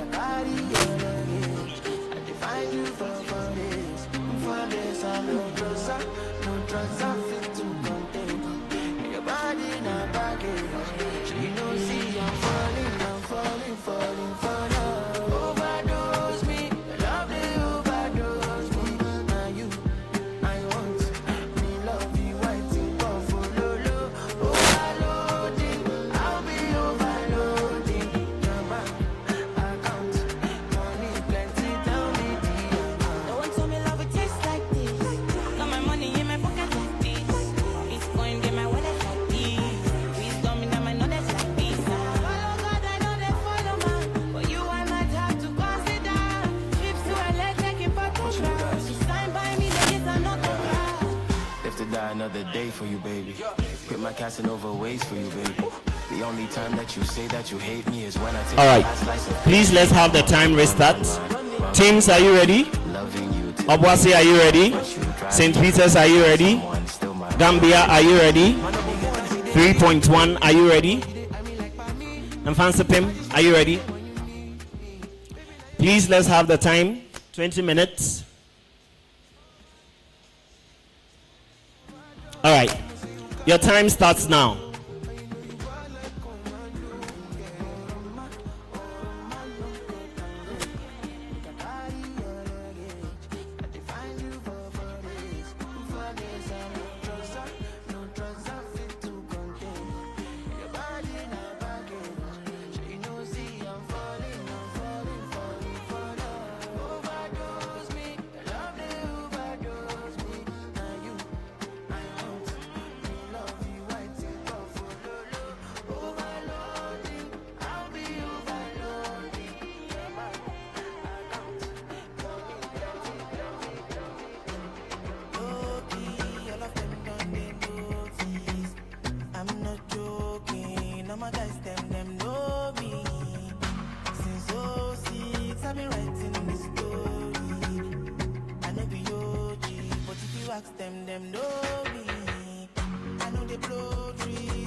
right wing. I got to your different, you know need to tell me. I'm finesse.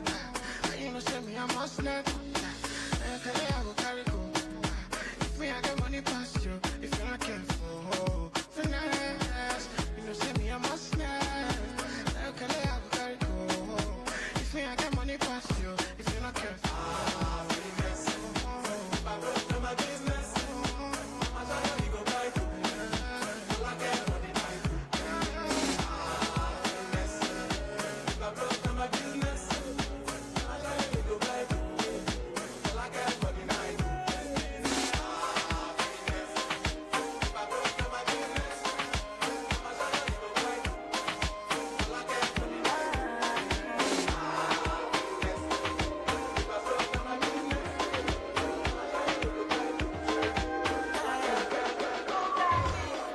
To take my eyes off of you, spatially up I can move.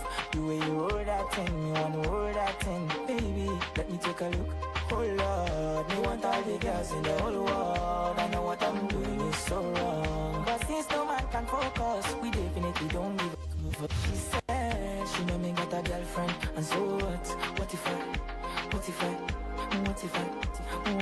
do? She said she know me got a woman on me bed. What if I go la what if I do? Listen to me quick, so me girlfriend says she wants me back home by 2. What will I do? So me tell her say my car broke down at mile 2. Girl, I won't be home so soon. Oh Lord, you want all the girls in the whole world. I know what I'm doing is so wrong, but since no man can focus, we definitely don't give a fuck. She said she know me got a girlfriend, and so what? What if I do?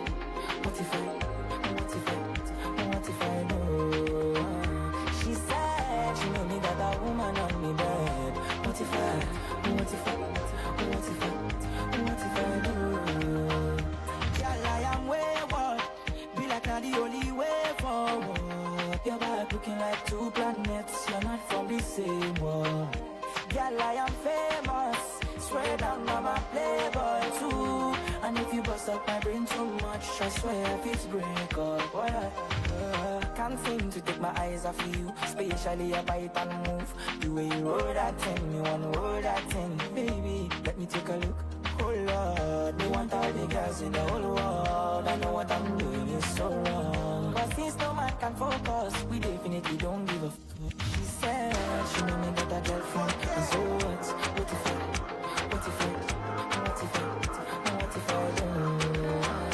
She said she know me got a woman on the bed. What if I do?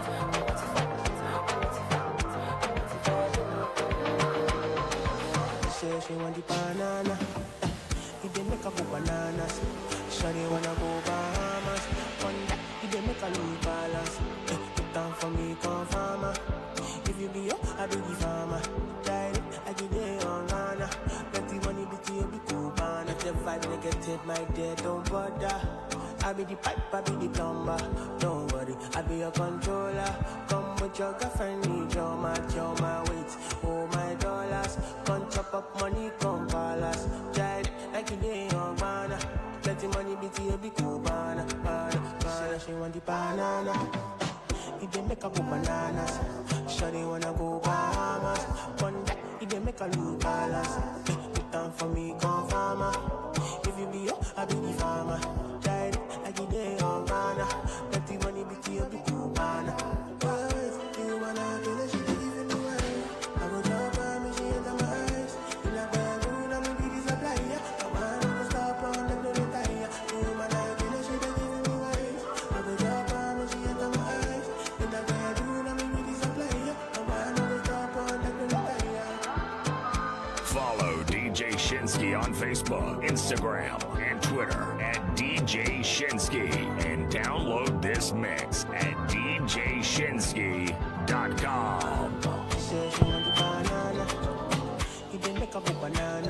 We have 10 minutes more.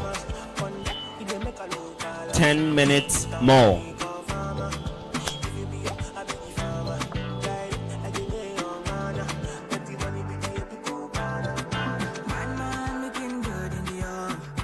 Bad man drip to the car. Sports car, spot on the right spot. Bad Bad man slick and you know. Bad man looking good in the bad man drip to the car. Sports cars parked on the right spot. Bad man slick and you. Me got a girl on me bed right now. She says she no one leave.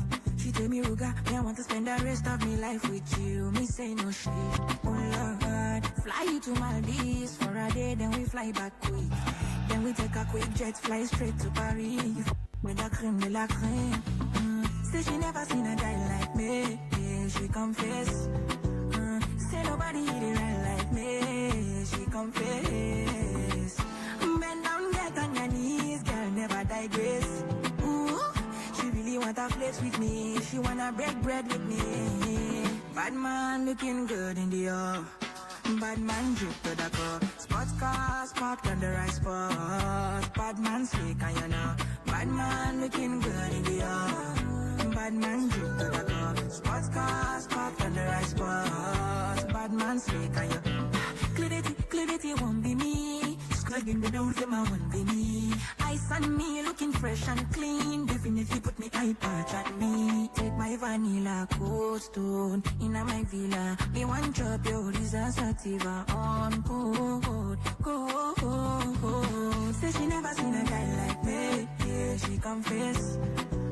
Say nobody hit it right like me. She confess. Bend down, get on your knees, girl, never digress. Ooh, she really want to flex with me. She wanna break bread with me. Bad man looking good in the bad man drip to the car. Sports cars parked on the right spot. Bad man slick and you know. Bad man looking good in the bad man drip to the car. Sports cars parked on the right spot. Bad man slick and you know. All because of you, I be on the phone all night long. Don't be smart when you do it to me. Oh no. I be on my business, shawty, but you be on my mind, shawty. Let me pull on my honey, kiss me to the cellular, kiss me to the phone. Can't you see I'm into ya? Can't you see I'm in love? Kiss me to the cellular, kiss me to the phone. Yeah, messing with my medulla, I can't go low. Oh no.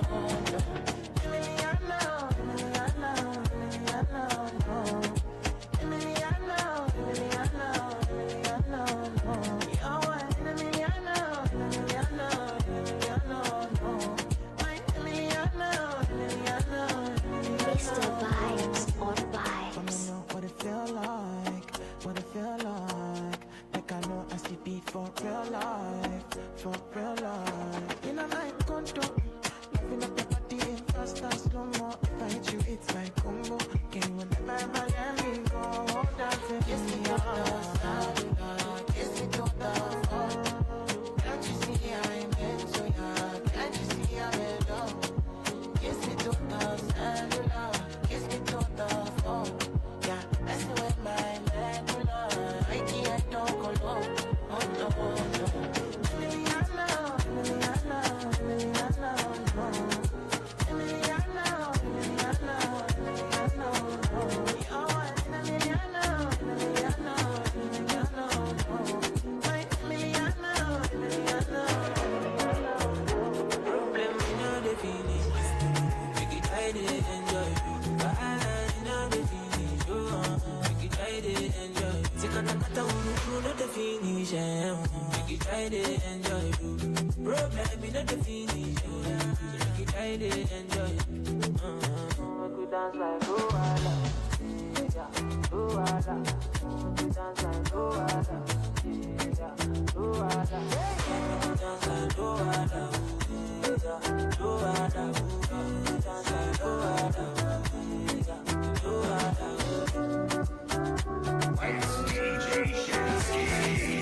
Their innovation to see if it's working.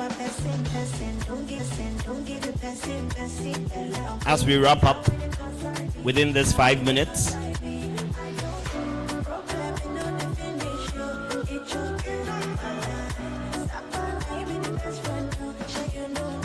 Problem, you know the feeling.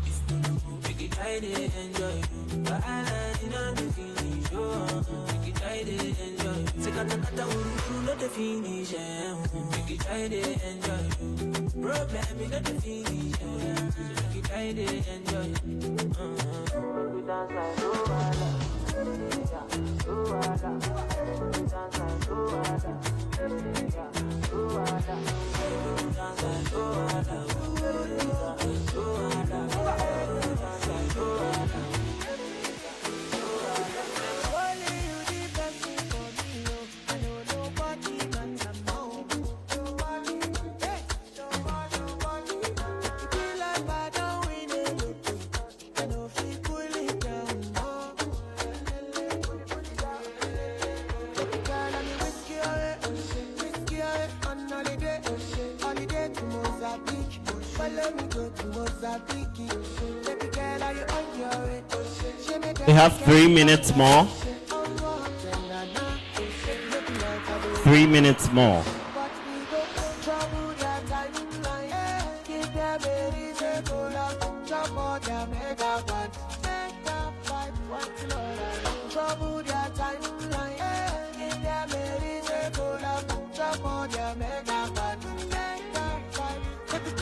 Look at me, and I want to look at you. Keep it tight in a wine. Keep it tight in a wine. Baby girl, look at me, and I want to look at you. Keep it tight in a wine. Keep it tight in a wine. Mr. Vibes on Vibes. Oh, yeah, boy, can take. Put it all on. My old baby. Put that for a paper. Chill if I could. Start the law on me. My old baby. Put that for a paper. Take it down and whiskey away, on holiday. Holiday to Mozambique. Follow me go to Mozambique. Baby girl, are you on your way? She made her bring helicopter. Oh, na. Take it up like I did overdo. But we don't trouble their timeline. Give them a reason to love. Trouble their megabytes. Fight, Lord. Trouble their timeline. Give them a reason to love. Trouble their megabytes. Baby girl, you look at me, and I want to look at you. Put it tight in a wine. Put it tight in a wine. Baby girl, you look at me. Be getting ready to stop work.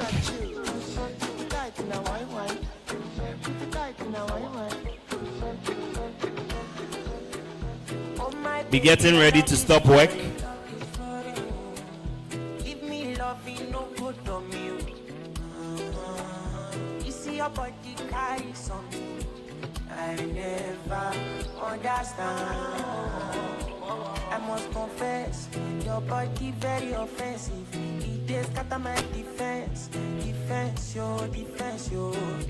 I must confess, your body not my objective. They giving me problems. Yeah. My darling, would you fly with me international? You go there with me for flight. Honey, would you stay with me? As I know normal, you go there with me for life. Honey,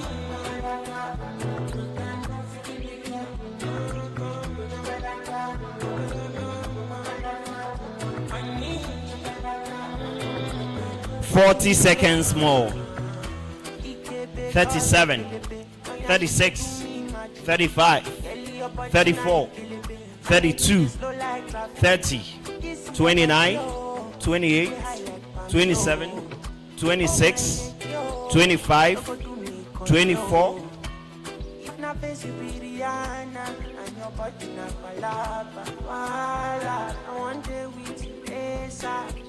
I must confess, your body very offensive. This got my defense, yo. 4, 3, 2, 1. Stop work. Stop work. Kindly move one step backwards.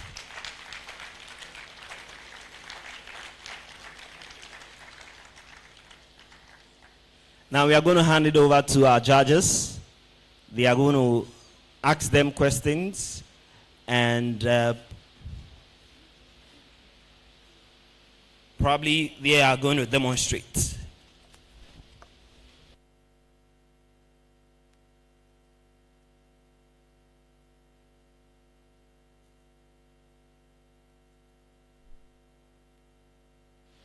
So we are going to start from Mfansipim School. They are going to first start to present their project.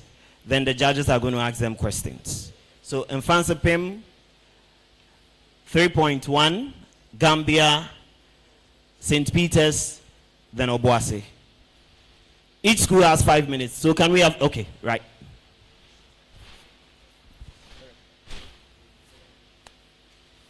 All right. Hello everyone, and today we have here an automatic load shedder from a smart city. So what we did was that we made sure we have three zones. That is, we have the residential zone that has like hospitals, your home, and all of that. And then we have the industrial zone. The industrial zone is the factories where our products are being made. And then we have the commercial zone. We chose these three zones because these are the zones that take energy or take electricity from us as human beings in our daily lives. So the problem was that there is no system that can manage electricity or energy going to these zones. So we made an automatic system that checks where there is too much energy, and then it cuts power or supply from that zone and then goes to another zone which needs more, or the demand for energy there is lower than the one for the place with the high load. All right, so to add on to this, we created a software, that's a website that shows you how much energy that each zone is going to take, which I'll present to the judges.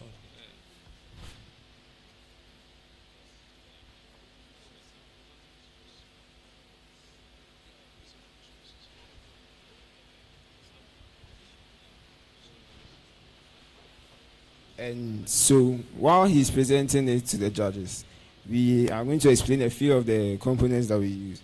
For instance, we use the INA219 sensor. It's a current sensor, by the way. It's supposed to determine how much current each zone is using. And it will send information to the Arduino Uno, which would then disconnect the one of least value. For instance, the industrial zone where it isn't really important, it's not really connected to human activity that much. Not unlike the residential zone, which is the most important place to receive a lot of power.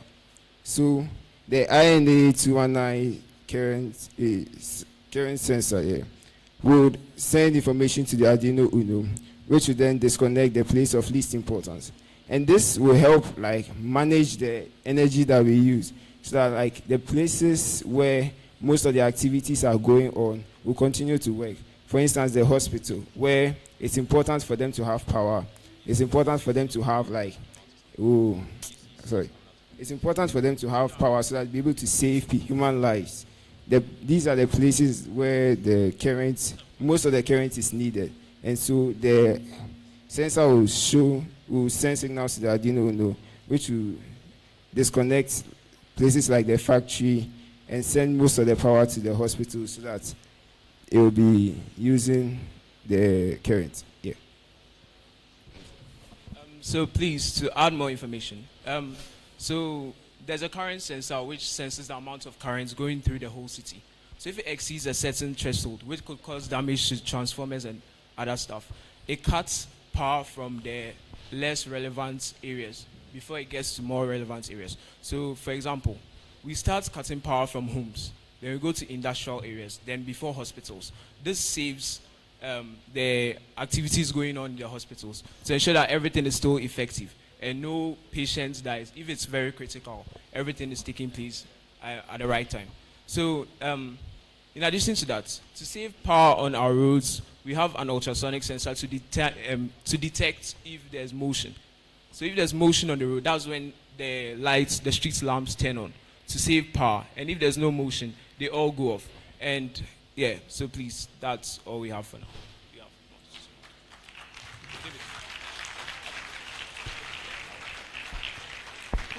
Super unprepared. This guy said my part, so yeah. What was it?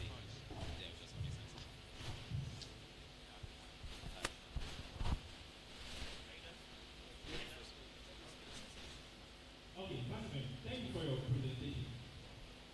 Given that we have limited power supply in a given area, and we have the choice to ration power between a hospital and a facility that is supposed to work under the 24-hour economic policy, which one will your system prioritize and why?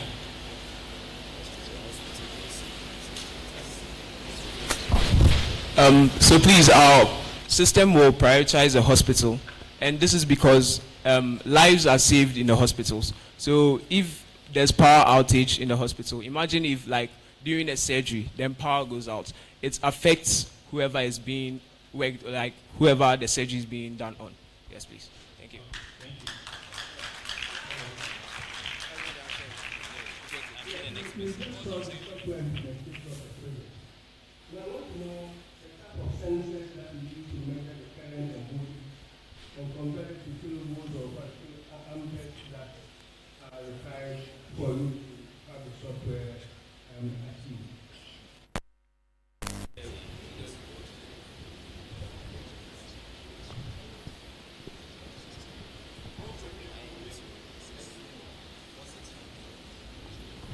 Okay, so please, we use the INA 219 current sensor. It's a current sensor that measures the amount of current that goes through a circuit.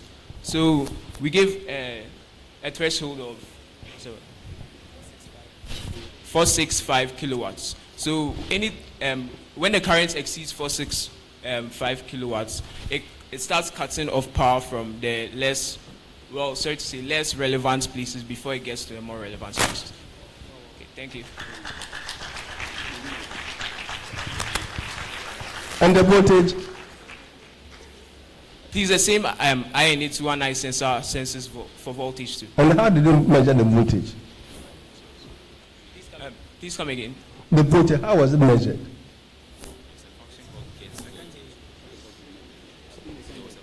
The voltage, how was the voltage measured? The sensor you used to measure the voltage. You have the current sensor, and then how was the voltage measured? All right, what sensor did you use? So there's a function that calculates for the voltage. Since we have a current sensor that gives out the current, we can use maybe Ohm's law to get our voltage, and that's how we got it for you. There's a function that does that. Using a resistor? Pardon? Did you use a resistor? Yes, please. We use resistors for the lights. It's the resistor? Yes, for the load. It's connected to the load, each load for each. And the value of the resistor? What value of resistor did you use? 220. Wait, what's the value?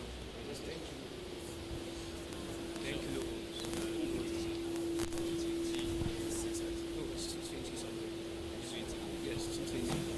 Please, it was a 220 kilo ohm resistor. 220 kilo ohms resistor? Yes. Okay.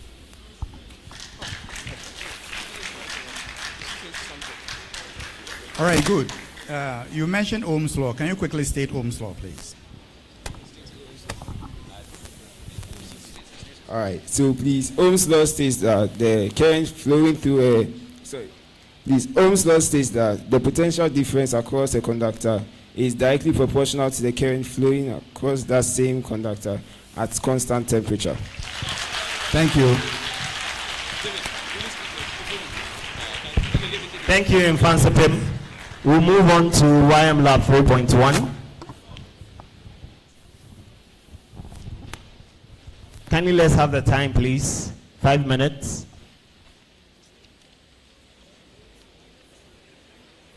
All right, your time starts.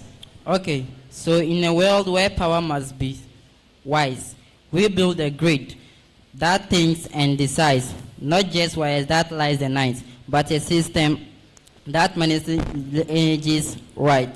With innovation guiding the spark, we bring intelligence into the dark. This is not just electricity that we see. It is energy for you and me. A future energy with solar panel and other things. Thank you. So our project is titled a Smart Grid System. What is Smart Grid System?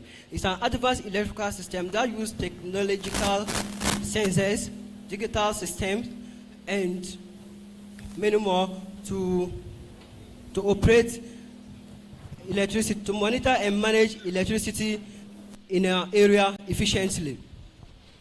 So here we have our current sensor which measures the current and displays it on our LCD screen. Also, we have our voltage sensor which monitor the voltage passing through the circuit here.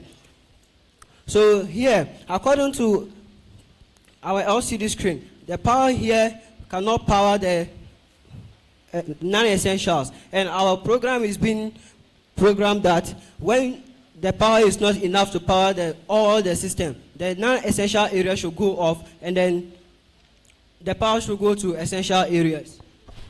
Okay, thank you. But we'll be forgetting something in a smart grid system, whereby we always talk about hospitals saving lives. But we need to think of one of the issues that brings people to the hospital. One of them is accident. So if we build a smart grid system whereby there's no traffic lights, how do we control the flow, or how robots or human beings move on the street? So therefore, you need a traffic light system to be working always, because when a smart system or smart traffic light goes off, people will be going without checking whether it's my turn or it's not my turn. So therefore, collision occurs. So if you are going, if you need it, or if you are building a smart grid system, you need a traffic light so that it can minimize how people go to the hospital due to accidents. And we can observe that normally the causes of problems in Ghana is in electricity. We over-depend on fuel importation. So therefore, using solar panel is not okay in Ghana. So therefore, we have to use solar panel to generate our own power. And when we are generating the power, maybe in some days we have rainy days. So the power coming from the sun is not enough. So when we are having a smart environment, and we have essential and non-essential, hospitals, schools, industries, and water stations, and we have football center, entertainment, shopping centers. So let's say the power coming from the solar panel today is, let's say, 10 volts, but you need to give it to all these areas. But you need to remember that hospital is more important than school, and school is more important than football center, and water station is more important than entertainment. So if the power is, let's say, 20 volts, you can give power to all the essential areas, but the non-essential areas and the street lights needs motion sensor. So we did it in such a way that if there's motion but there's light, the sensor or the street lights will not come on. But if there's darkness, there's motion, it comes on. When there's darkness, there's no motion, it doesn't come on, to save energy. And when we come to the non-essential areas, a motion sensor needs to detect activities going on in all the non-essential areas. So if there is activity going in the football center, entertainment center, or the shopping center, it turns on the lights. But if there's no activity, it shuts down everything completely to conserve or convert all the power to the non-essential areas. This our project demonstrates how Ghana can manage the 24-hour economy in the industries, hospitals, the water station. Not just managing it efficiently by saving energy and saving money. Thank you. Honorable Minister, as I mentioned, we have some proposal to support the 24-hour economy. We'll be submitting our paper soon. Over to our judges. All right, thank you, Lab 3.1. The question is, you guys did talk about efficiency. What is efficiency? What do you guys understand by that, please?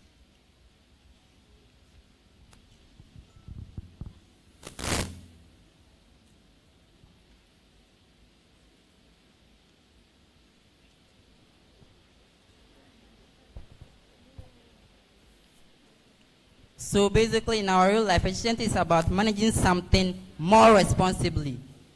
So our project lies in SDG Goal 7, which states clean energy and affordable housing. So let's say when we are producing an energy, normally people produce energy by using, let's say, degraded or using chemicals or burning things to form energy. So those ones, they emit the gases into the atmosphere. That one is not efficient. But when we are using solar, converting it from heat energy to electrical energy, that one is efficient because it does not affect the environment. All right, good. A follow-up. During your design, your work together, what issue have you guys identified and how did you guys resolve it? Okay, so the most important thing we realized was our Arduino board. The power coming from the Arduino board to the breadboard is 5 volts. But we are going to use that same power to control LCD, 5 relay models, motion sensor 2, voltage sensor and a current sensor. So all these things need current. So this is an application of how to do smart grid system because all these things takes current. But the most important one is that those controlling the essential areas have to be on. So when we are having the other relays, so we are using 3 relays or 4 relays to control the essential areas. The other part, that one we use other relays to control it. So this one will always have power. So when we are using our power, the power coming from there is 5 volts. And it cannot power here and here at the same time because there will be power conflict between the boards and it can damage the board. So therefore, the power coming from here, we have to cut it. So if there's no activity there, we have to cut the power and give it to the other part.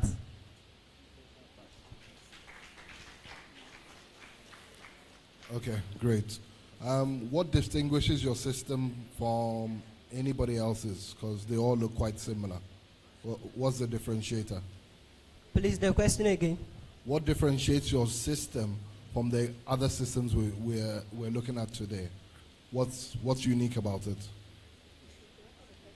So our system, we have traffic lights here, which is very, very important in Ghana economy. And we also use the motion sensors and then the LDR to manage the street light system, which is when it's night and it detects motion, the lights comes on. When it's daytime and it detects motion, the lights will not come on, which helps the Ministry of Energy to save energy in Ghana. So for example, a practical example is in this conference room. For example, where we had our dining. So as you go there, there's light, air conditioning, everything is going on there, wasting energy. But when we are going to applicate or implicate a smart grid system, if nobody is there, the system is supposed to be working. This place is now the essential. So they should cut all the power from all the places that people are not working on and bring the power here so that to conserve energy. All right, thank you. All right. We'll move to the next lab, YM Lab Gambia. Good afternoon, everybody. Here is our project. It's under SDG Goal 7, which is affordable and clean energy supply. So we are to make sure that there is a energy supply in essential areas and shutting down all the non-essential areas. So we have a hospital, a residential area, a traffic system. So the hospital needs light 24 hours a day because there is a lot of activities going on, surgeries, monitoring people, patients' vitals, and other things, so on and so forth, going in the hospital. While the residential areas, during the day, we don't need that much light because it's the day, and then people might go to work, and others to school, and many others going to do their business. And you will realize that sometimes they will on the lights and leave it like that and other things. So here we are making sure that there's a balance of energy, making sure that the essential parts have our power supply 24 hours a day. That is the hospital. So what we do is that we have the motion sensor, that is for the traffic light. We have the lights here, the LEDs for the residential areas, representing that energy supply in the residential areas and also the hospital. So what we did is, during the day, The residential areas will have low power supply. That is because we are going to make sure that there is balance. And also the traffic light system. During the day, we don't need light because there is sunlight already. So we are going to shut down the traffic and the residential areas, making sure that we conserve the energy and supply to the hospital, which needs it, and it is very important to them. So during the night, because it is dark by the time, the traffic lights will be dim, and then there will be a motion sensor, which will detect when someone is coming, a traffic or a human being, then the lights will be bright enough for the person to pass by. And when they pass, the lights behind them will go dim again, and the ones in front of them will be bright. That is to make sure that we conserve energy and to make sure that there is a balance in our power supply. Because here the hospital is the most important part here in our project. Thank you. Okay, in addition, as he mentioned, we also have a solar panel which is connected to a battery. So as he mentioned here, the hospitals will be provided with light 24 hours. So what happens? Why is the solar panel important here? Is that when there is a low current or emergency, the solar panel will be the one responsible to supply the hospital with light.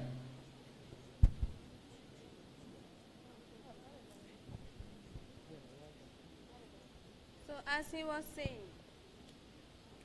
the solar panel is there to, just like for a backup, should in case if there is an emergency in the hospital and there is a shutdown of light.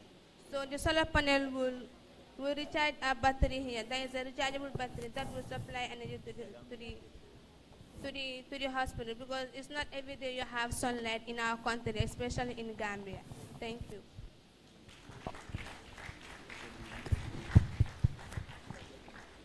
Yes, my question is that you said all street lights should be dim when there's no car coming or traffic coming. There's no traffic.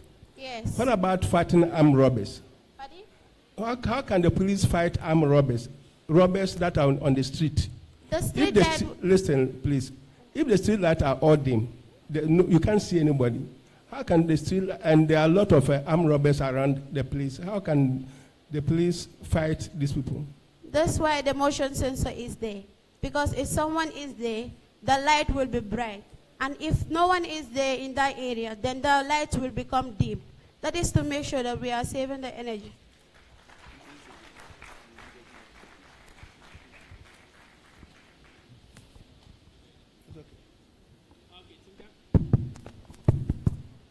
Team Gambia. Yes. In terms of the practical implementation or adoption of your solution, which key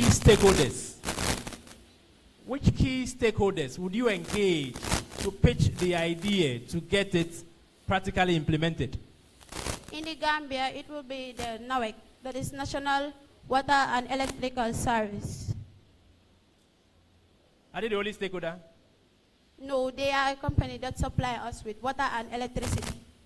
I mean, key stakeholders. Mention at least two.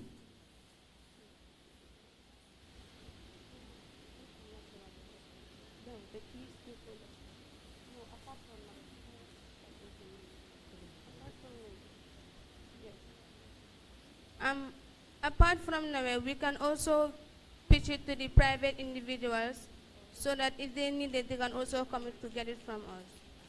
Okay, thank you. Thank you very much. Okay, that's all for now. Well done, Team Gambia.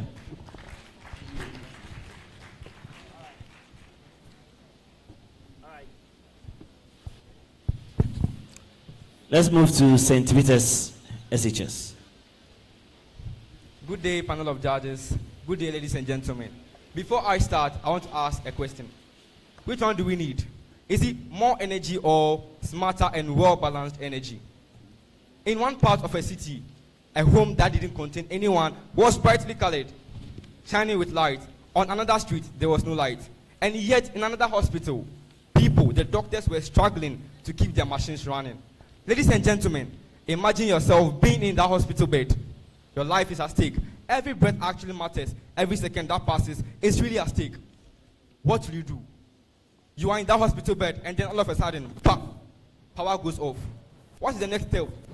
This is the reality of unbalanced electrical energy in our nation, Ghana. But how best can we solve it? What if we can prevent those who are on the verge of serious breakdown and going to death from dying? This is the reason why my friends and I have come up with this system. There's the Smart City Load Balancer. This system aims at balancing energy efficiently in a city environment.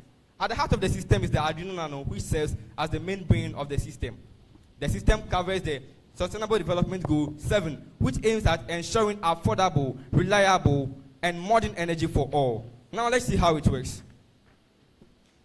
Our Smart City Load Balancer has the heart as the Arduino Uno, and then it takes values which are analog values from sensors. That is our light-dependent resistor, the motion PIR sensors, that's the passive infrared sensors, and then we also have our ACS 712 current sensors. Now this system detects demand, that is current demand from each sector. So taking the hospital, it is prioritized as number 1. That is, if there is low current, it has to cut off current from other non-essential areas, such as normal homes that do not detect anyone at home. So it sends all that current to the hospital to allow current to be flowing, and then energy is saved. So if there is no one at home, which is detected by the PIR motion sensors, the current is cut from that home, and then all current is supplied to the hospital, so that continuous power is supplied to the hospital. This system uses the 4-channel relay model that acts as an electrical switch. This switches between normally open and normally closed, depending on the values given by the Arduino Uno. So when our system detects that there is someone at home, but current is too low, it doesn't override the fact that the hospital needs power. So it will still send power to the hospital and cut current from the house, since lives are at stake.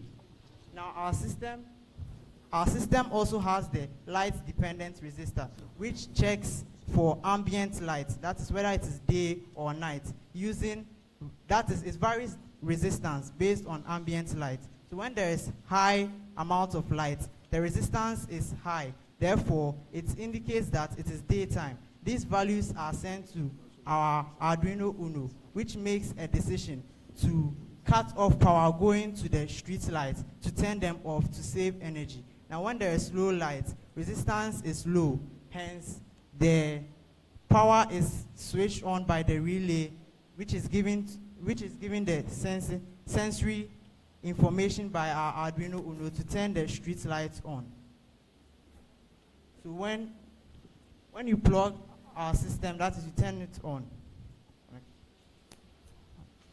It uses a 12-volt adapter to power the loads, that is the PIR sensors, the LDRs, and then the LEDs connected to all the houses. So currently, the hospital is prioritized to have lights no matter the current going through the system. And then also when no motion is detected in the houses, the lights are switched off. But when motions are detected in the houses, the lights are switched on.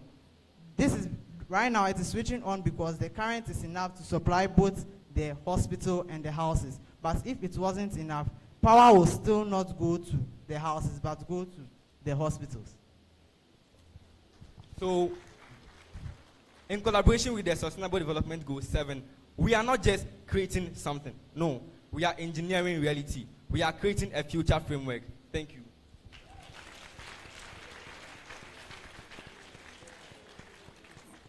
All right, thank you, St. Peter's. In your presentation, you guys indicated that you included relays, right, in your design.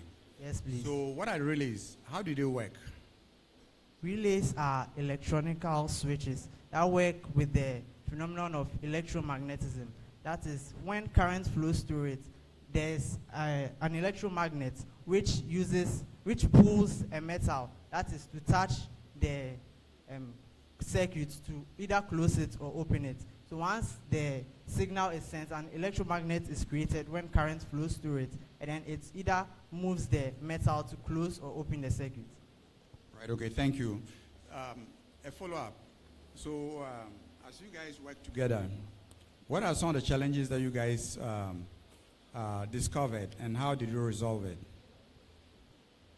One of the challenges were the type of current sensor to use. We initially got the 30 ampere current sensor, but we realized that the current flowing through the whole system was too small for the 30 ampere to sense. Therefore, it was giving wrong values. So we had to change the sensor to a 5 ampere sensor to be able to detect these small changes in current.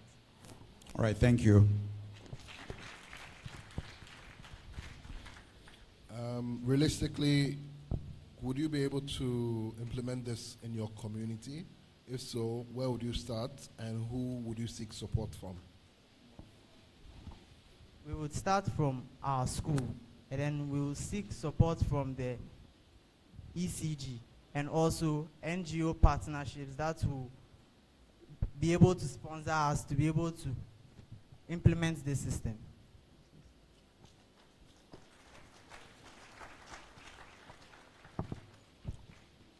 Yeah, so do you measure current power or energy? Which of the, is it power or energy do you measure? Are you measuring power or you are measuring energy? What's the difference between power and energy, electrical energy? Power is the rate at which energy is dissipated, but energy is the ability to do work in some cases. That is it. That's not the actual definition of energy, but that's the simplest definition of energy. So in your case, which one do you measure? If you are measuring energy. Energy. Okay. Okay, St. Peter's. Do you think that your solution or innovation will be relevant in a country that has excess power supply, that has excess capacity at all times to supply to all demand units? Yes, because this system is not only designed to balance power, but to also save energy. So even though there is excess energy, we also have to save some in case there is any outages or any problems. Okay, well done, well done, well done. Thank you, thank you.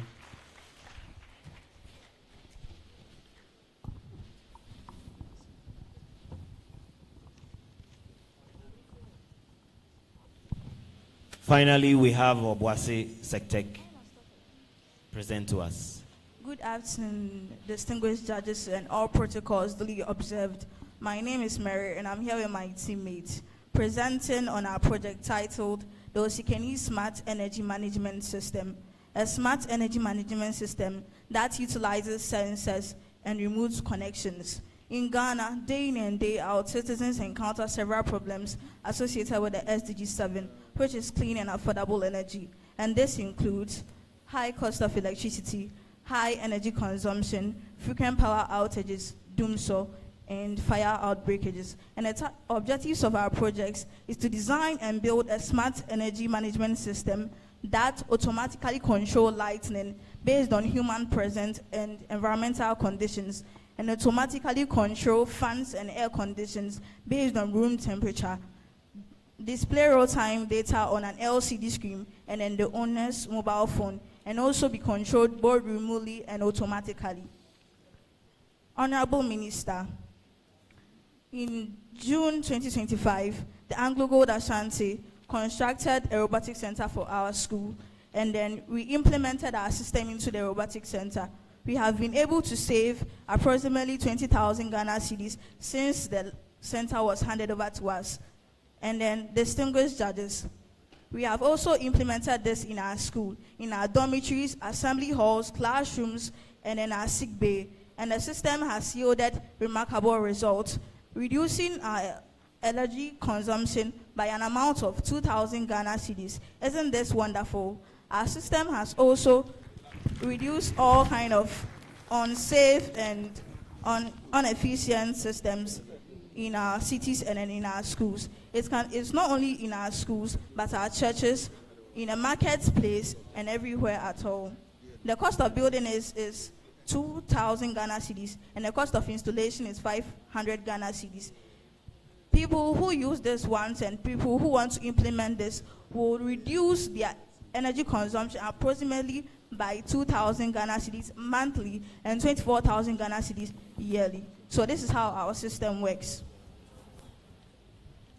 We have different kind of sensors: the PIR motion sensor, the temperature sensor, ultrasonic sensors that detects the presence of humans, environmental conditions like the weather to make it activated. So we have our street lights here. So our street light uses the RDL. As soon as there is nighttime or darkness approaches, it automatically turns on. So please demonstrate it for us to see. Yes. So he used his hands to cover the sensor because there's light here, so that the sensor will darkness will approach it, and all the lights on this one on. And now we have, as part of our project, we have the sick bay, the robotics center, our classrooms. So this one too, if anyone approaches any of them, meaning that class has begun, the light will automatically come on, and then if it feels the presence of someone moving away, then it automatically goes off. Our system can also be controlled wirelessly, meaning you can stand a different place or even in your workplace and turn on or off any appliance in your home. So please, this is how that one works.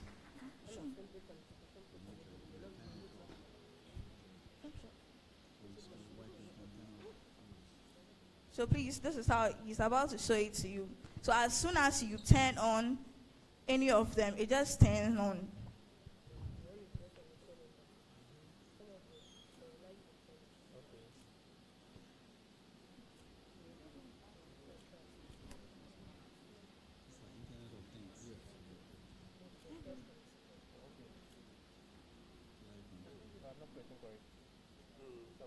So we also have a temperature sensor.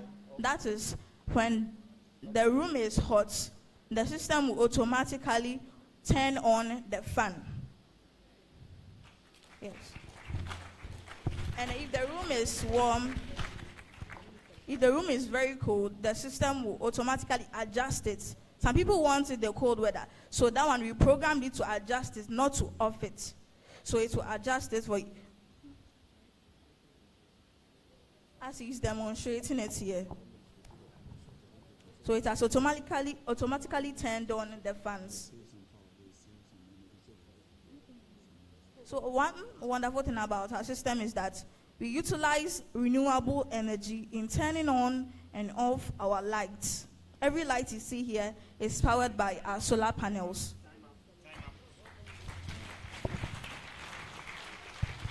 Time up.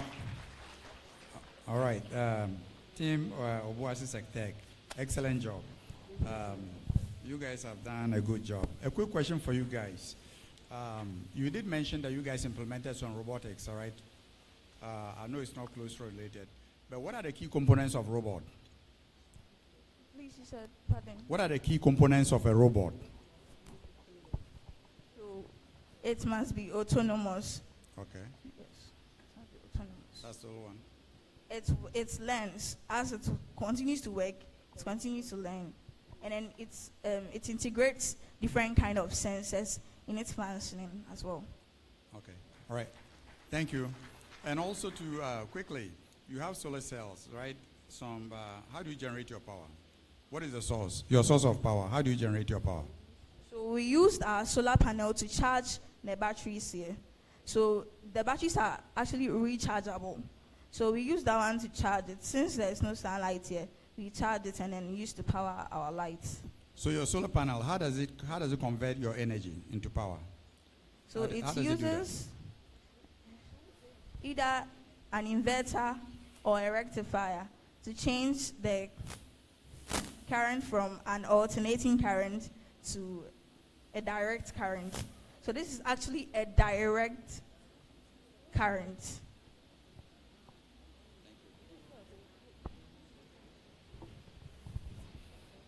Okay, well done.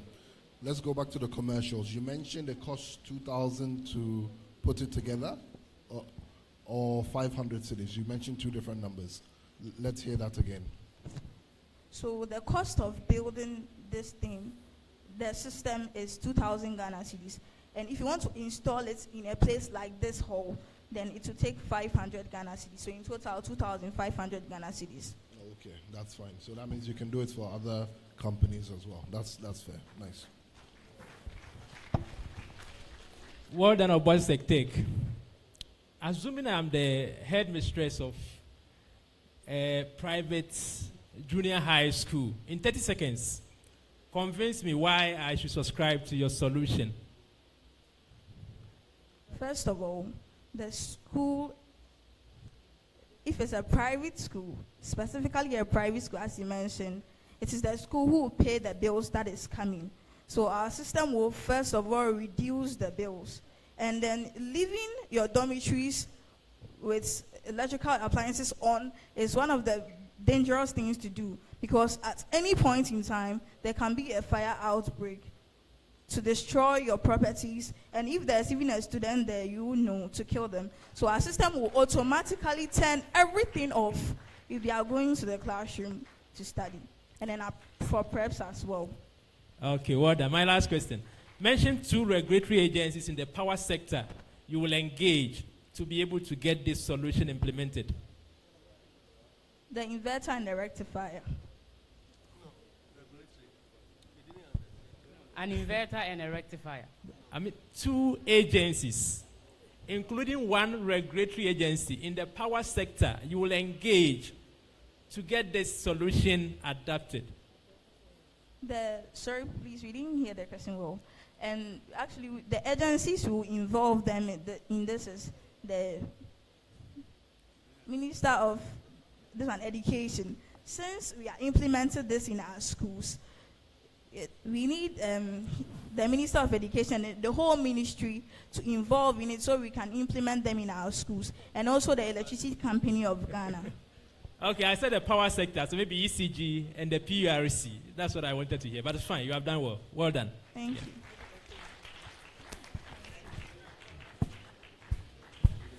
Thank you. Thank you. Airtad 2026. I can feel your energy. Airtad 2026.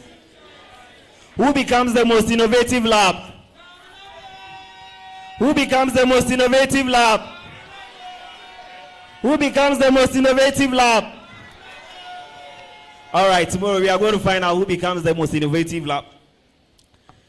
Before they take their project off stage, we'd like to invite the leadership together with the Minister of Education to come round and look at and inspect their project.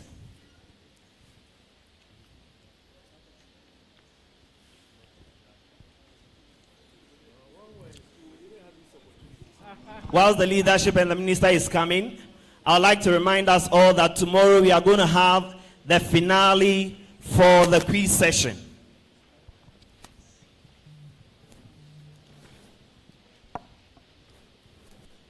So this is in Fansipim.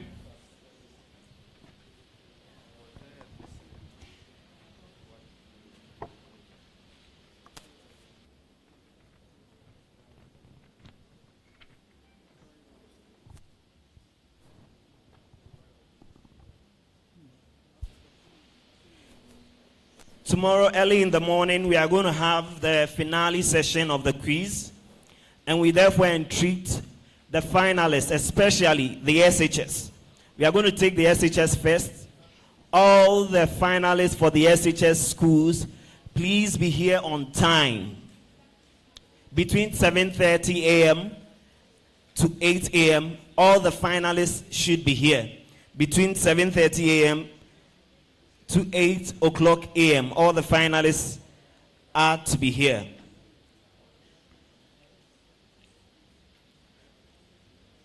Tomorrow we are going to have the award ceremony as well. We are going to find the winners of the most innovative, the best center managers, the best GES reps,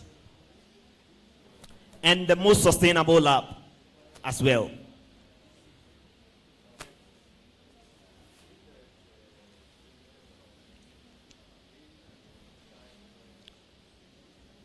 Technical, can we have a soft music interlude whilst the minister goes round?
Mr. Ponsem.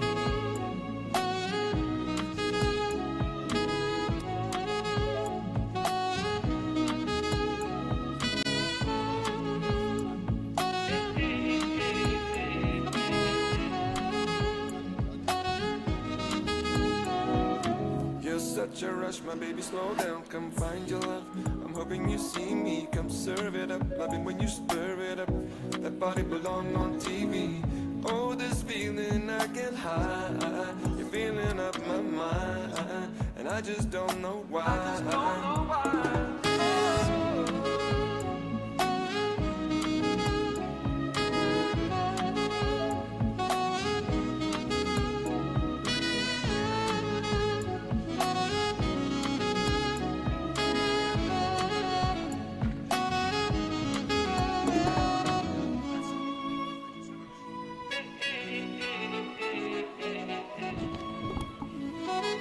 Thank you, judges. Thank you, Mr. Amponsem. Thank you, participants. Yes. All right. So, Deputy Minister Apak. Thank you so much, participants, educators, sponsors, partners. I'm about to take leave, but I just thought it was important to express how excited I am to see what our learners can do and produce. I think that it reinforces our belief that with the needed support and encouragement, we have the talent. We have the talent locally that will be able to design and solve our problems, and indeed turn a lot of those problems into opportunities. So again, I want to appreciate all of you and to let you know that we are counting on you. Our generation, we didn't have these opportunities, but you have. So the sky is the limit. Do not fail us, because Ghana is counting on you. Once again, thank you for the opportunity. Thank you. Thank you very much, Honorable Deputy Minister for Education, Dr. Clement Abbas Apak, MP, for being our guest of honor. Before the closing remarks from Professor Kaufman, I'd like to take two brief remarks from our partners. Dorcas Seiram Abuchi represents Dext Technologies. She's up for 3 minutes, after which Thomas Egan Ekuban, representing TechAid, will deliver his remarks. First of all, we'll have Dorcas Seiram Abuchi, representing Dext Technologies. Sarah, let's applaud her with a big round of applause.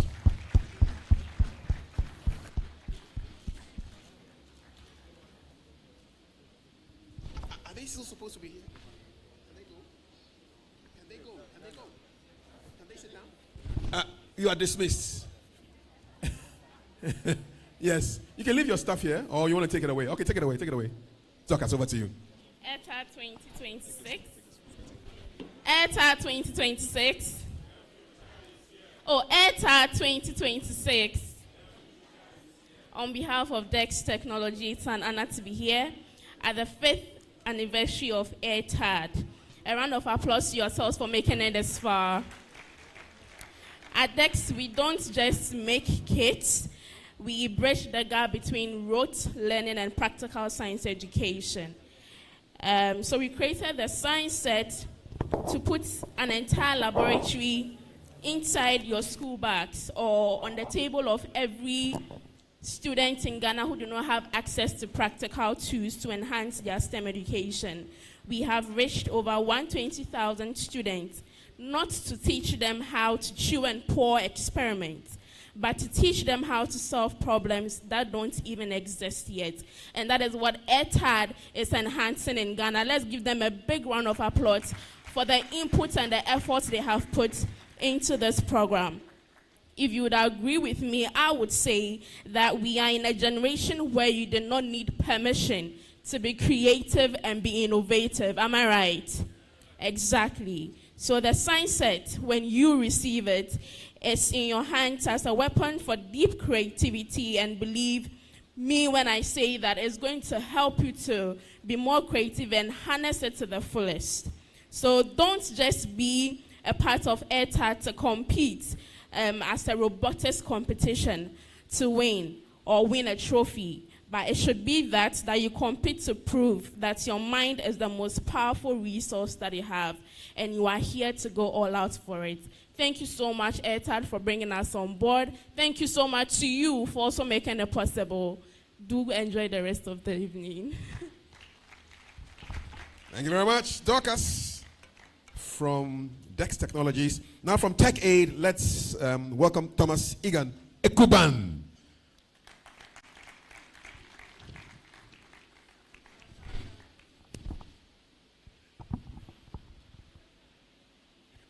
Good evening to all of you.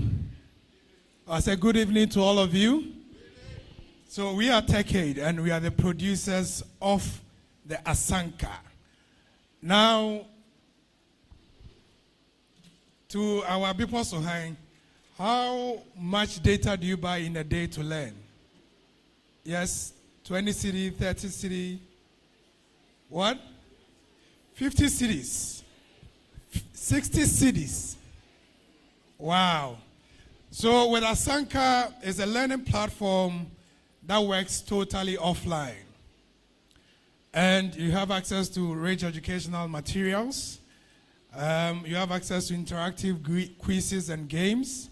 You have access to a lot of resources that promotes better teaching and learning. We've been part of this journey from day one. And we are the technology partners for implementers.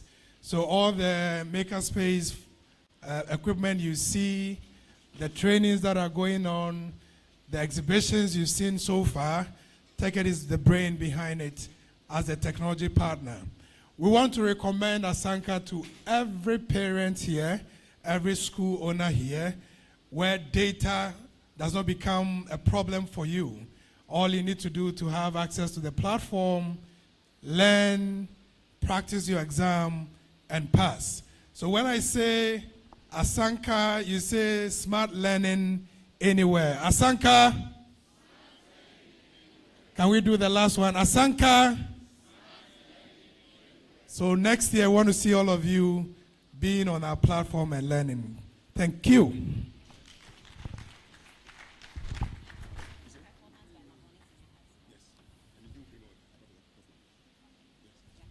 All right, thank you very much, Thomas. Now, before Professor Kaufman comes, we have Blunt Academy from Laboni to just entertain us a little bit with a dance performance. Blunt Academy from Laboni.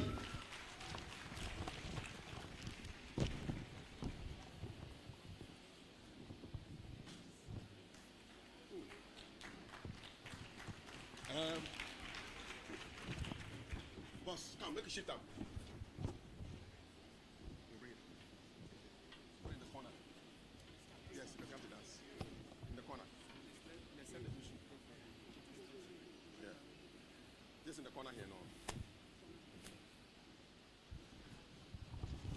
They say they need a lot of space, so we have created space for them.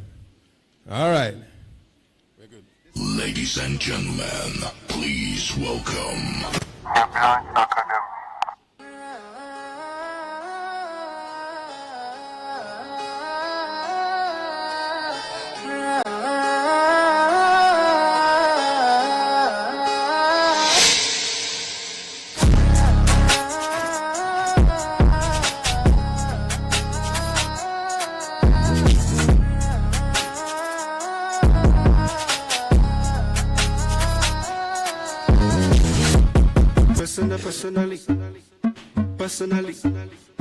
Personally, I go deal with you.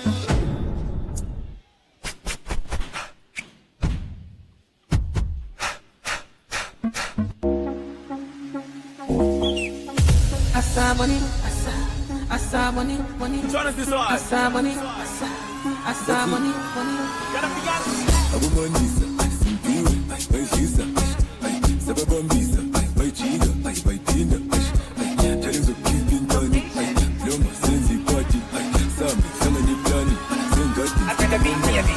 Shaggy, Yentem, you could do me like I say Shaggy, Yentem, you could do them like you do.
Cho, no walking.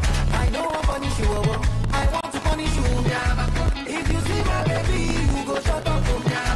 I'ma get too fine, no be make up. Yeah, baby, lie down, no. Finish work for me, oh, tomato. Put that thing back,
Oh, wow.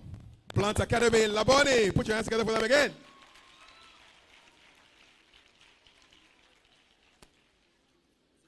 All I was saying is our stage. Who asked them to go behind? It was expressed and he passed the test. Our last speaker delivering closing remarks. None at the Dean of the School of Engineering at the University of Ghana. Make some noise for our very own Professor S.C. Kaufman.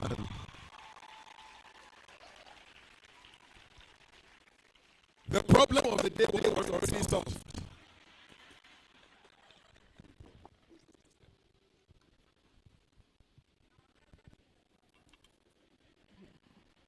Good evening, ladies and gentlemen.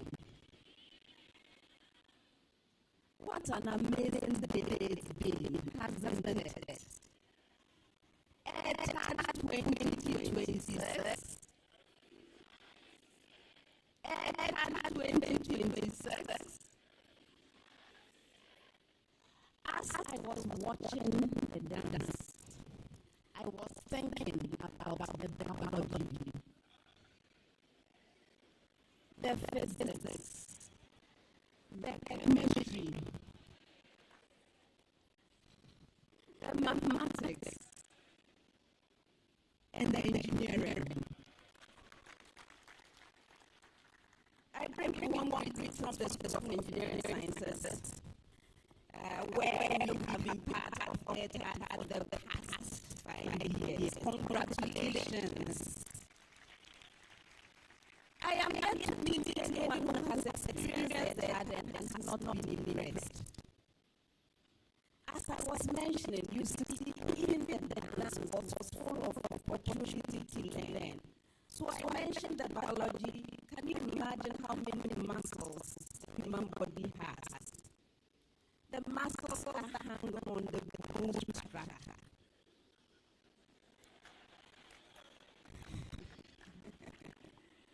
Can you think of the biomechanics of producing human movements? Can you imagine how much mathematical calculation went into the angles they formed on the stage? Where is Steve? Maybe the only thing they didn't do was calculate the mechanical stress needed.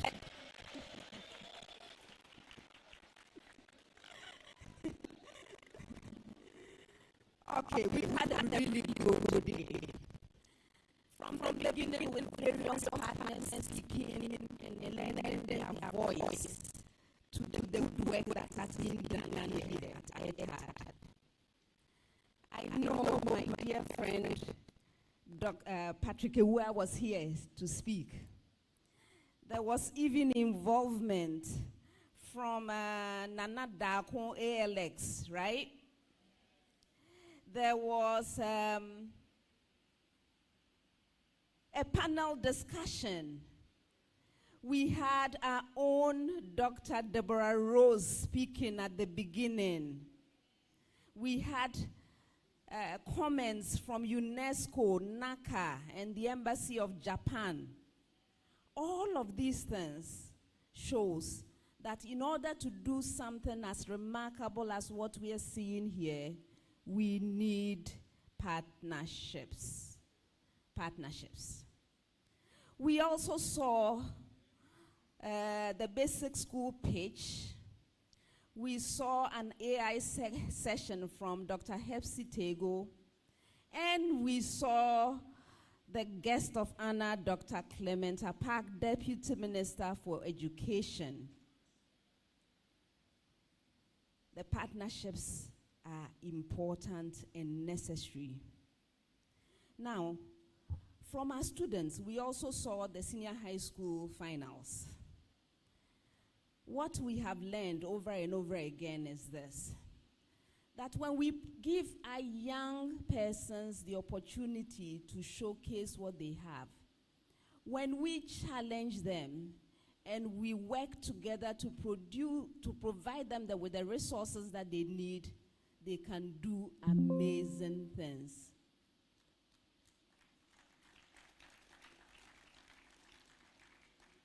If your expectations are low, you will get mediocrity. When you expect high standards and you put your resources where they count, you will get amazing things from our young people.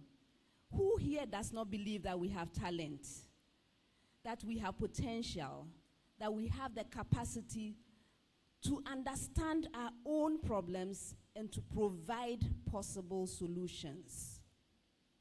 Our young people have demonstrated all that. And so the future is bright indeed.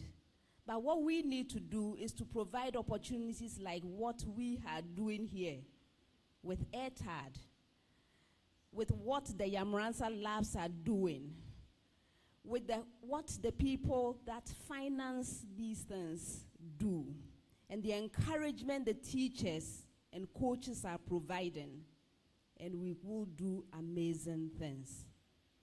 And so on this note, I want to thank everybody who has participated in Airtad 2026 so far. We have more to do tomorrow. I'm looking forward to the award ceremony. That is always a highlight for me. The excitement, the energy. For there. I am looking forward to all that. And so please join us tomorrow as we conclude Airtad 2026. And if you are here and you are one of the sponsors and supporters, I want to thank you for all that you've done so far and to encourage you to do even more, because it is when you give us what it takes that we are able to show what we can do. The next step is to actually see these projects in action, in real action. If we can come here and tell stories in the future of how some of our young people have started companies around these ideas, then my joy will be full. Thank you all very much, and I look forward to seeing you tomorrow. Hello. Good evening.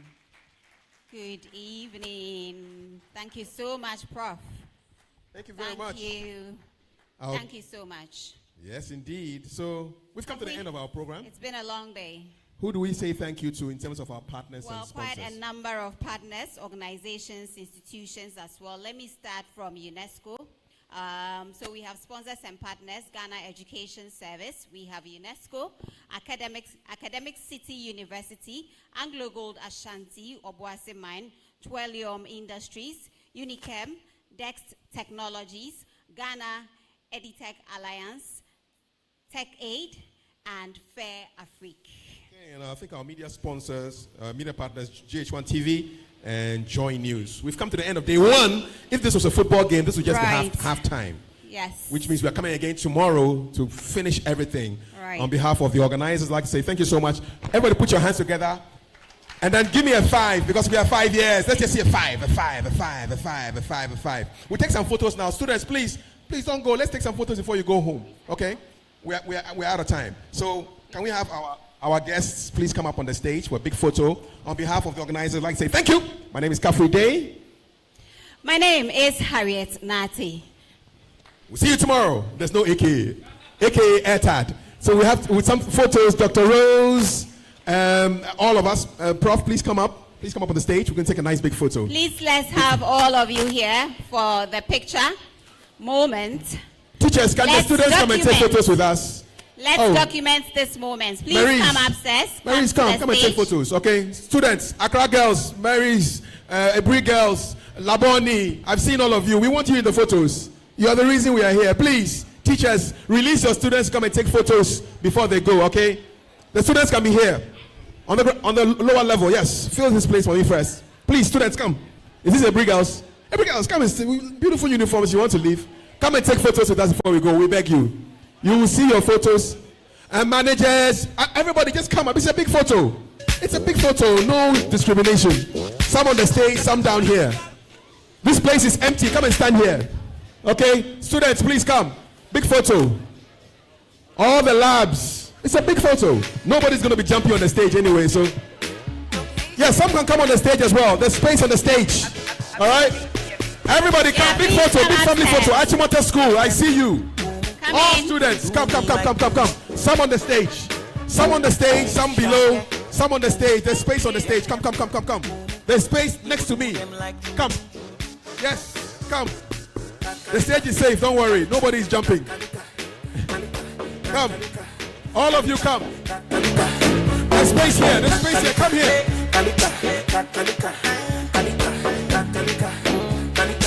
All of us on the stage. There's space here. Cutest in front, tallest at the back. If you're cute, you're in front. That's it. Yeah. Yes, come, there's space. Some of you can squat like footballers. If I dance and they just manica. Come on the stage. We'll take a big photo, we'll see all of us. Thank you. Every girls, Accra girls, Laboni, all of us, all the lads. You will see one day we go 10 to yes. I'll go back. You could do me like thank you. That's it. Beautiful photo. I like it. All right, I'm going to the back. Boss, yeah, bro. For now you top, you see all of us, right? If you go to the top, you see all of us. All right, so don't worry, they see all of you. Just make sure you smile. And when I count 5, 4, 3, 2, 1, you put your 5 fingers in the air because we're 5 years old, okay? Are you ready? 5, 4, 3, 2, 1. 5 fingers in the air, 5 fingers in the air. Airtad is 5. There you go. Thank you so much. Are we done?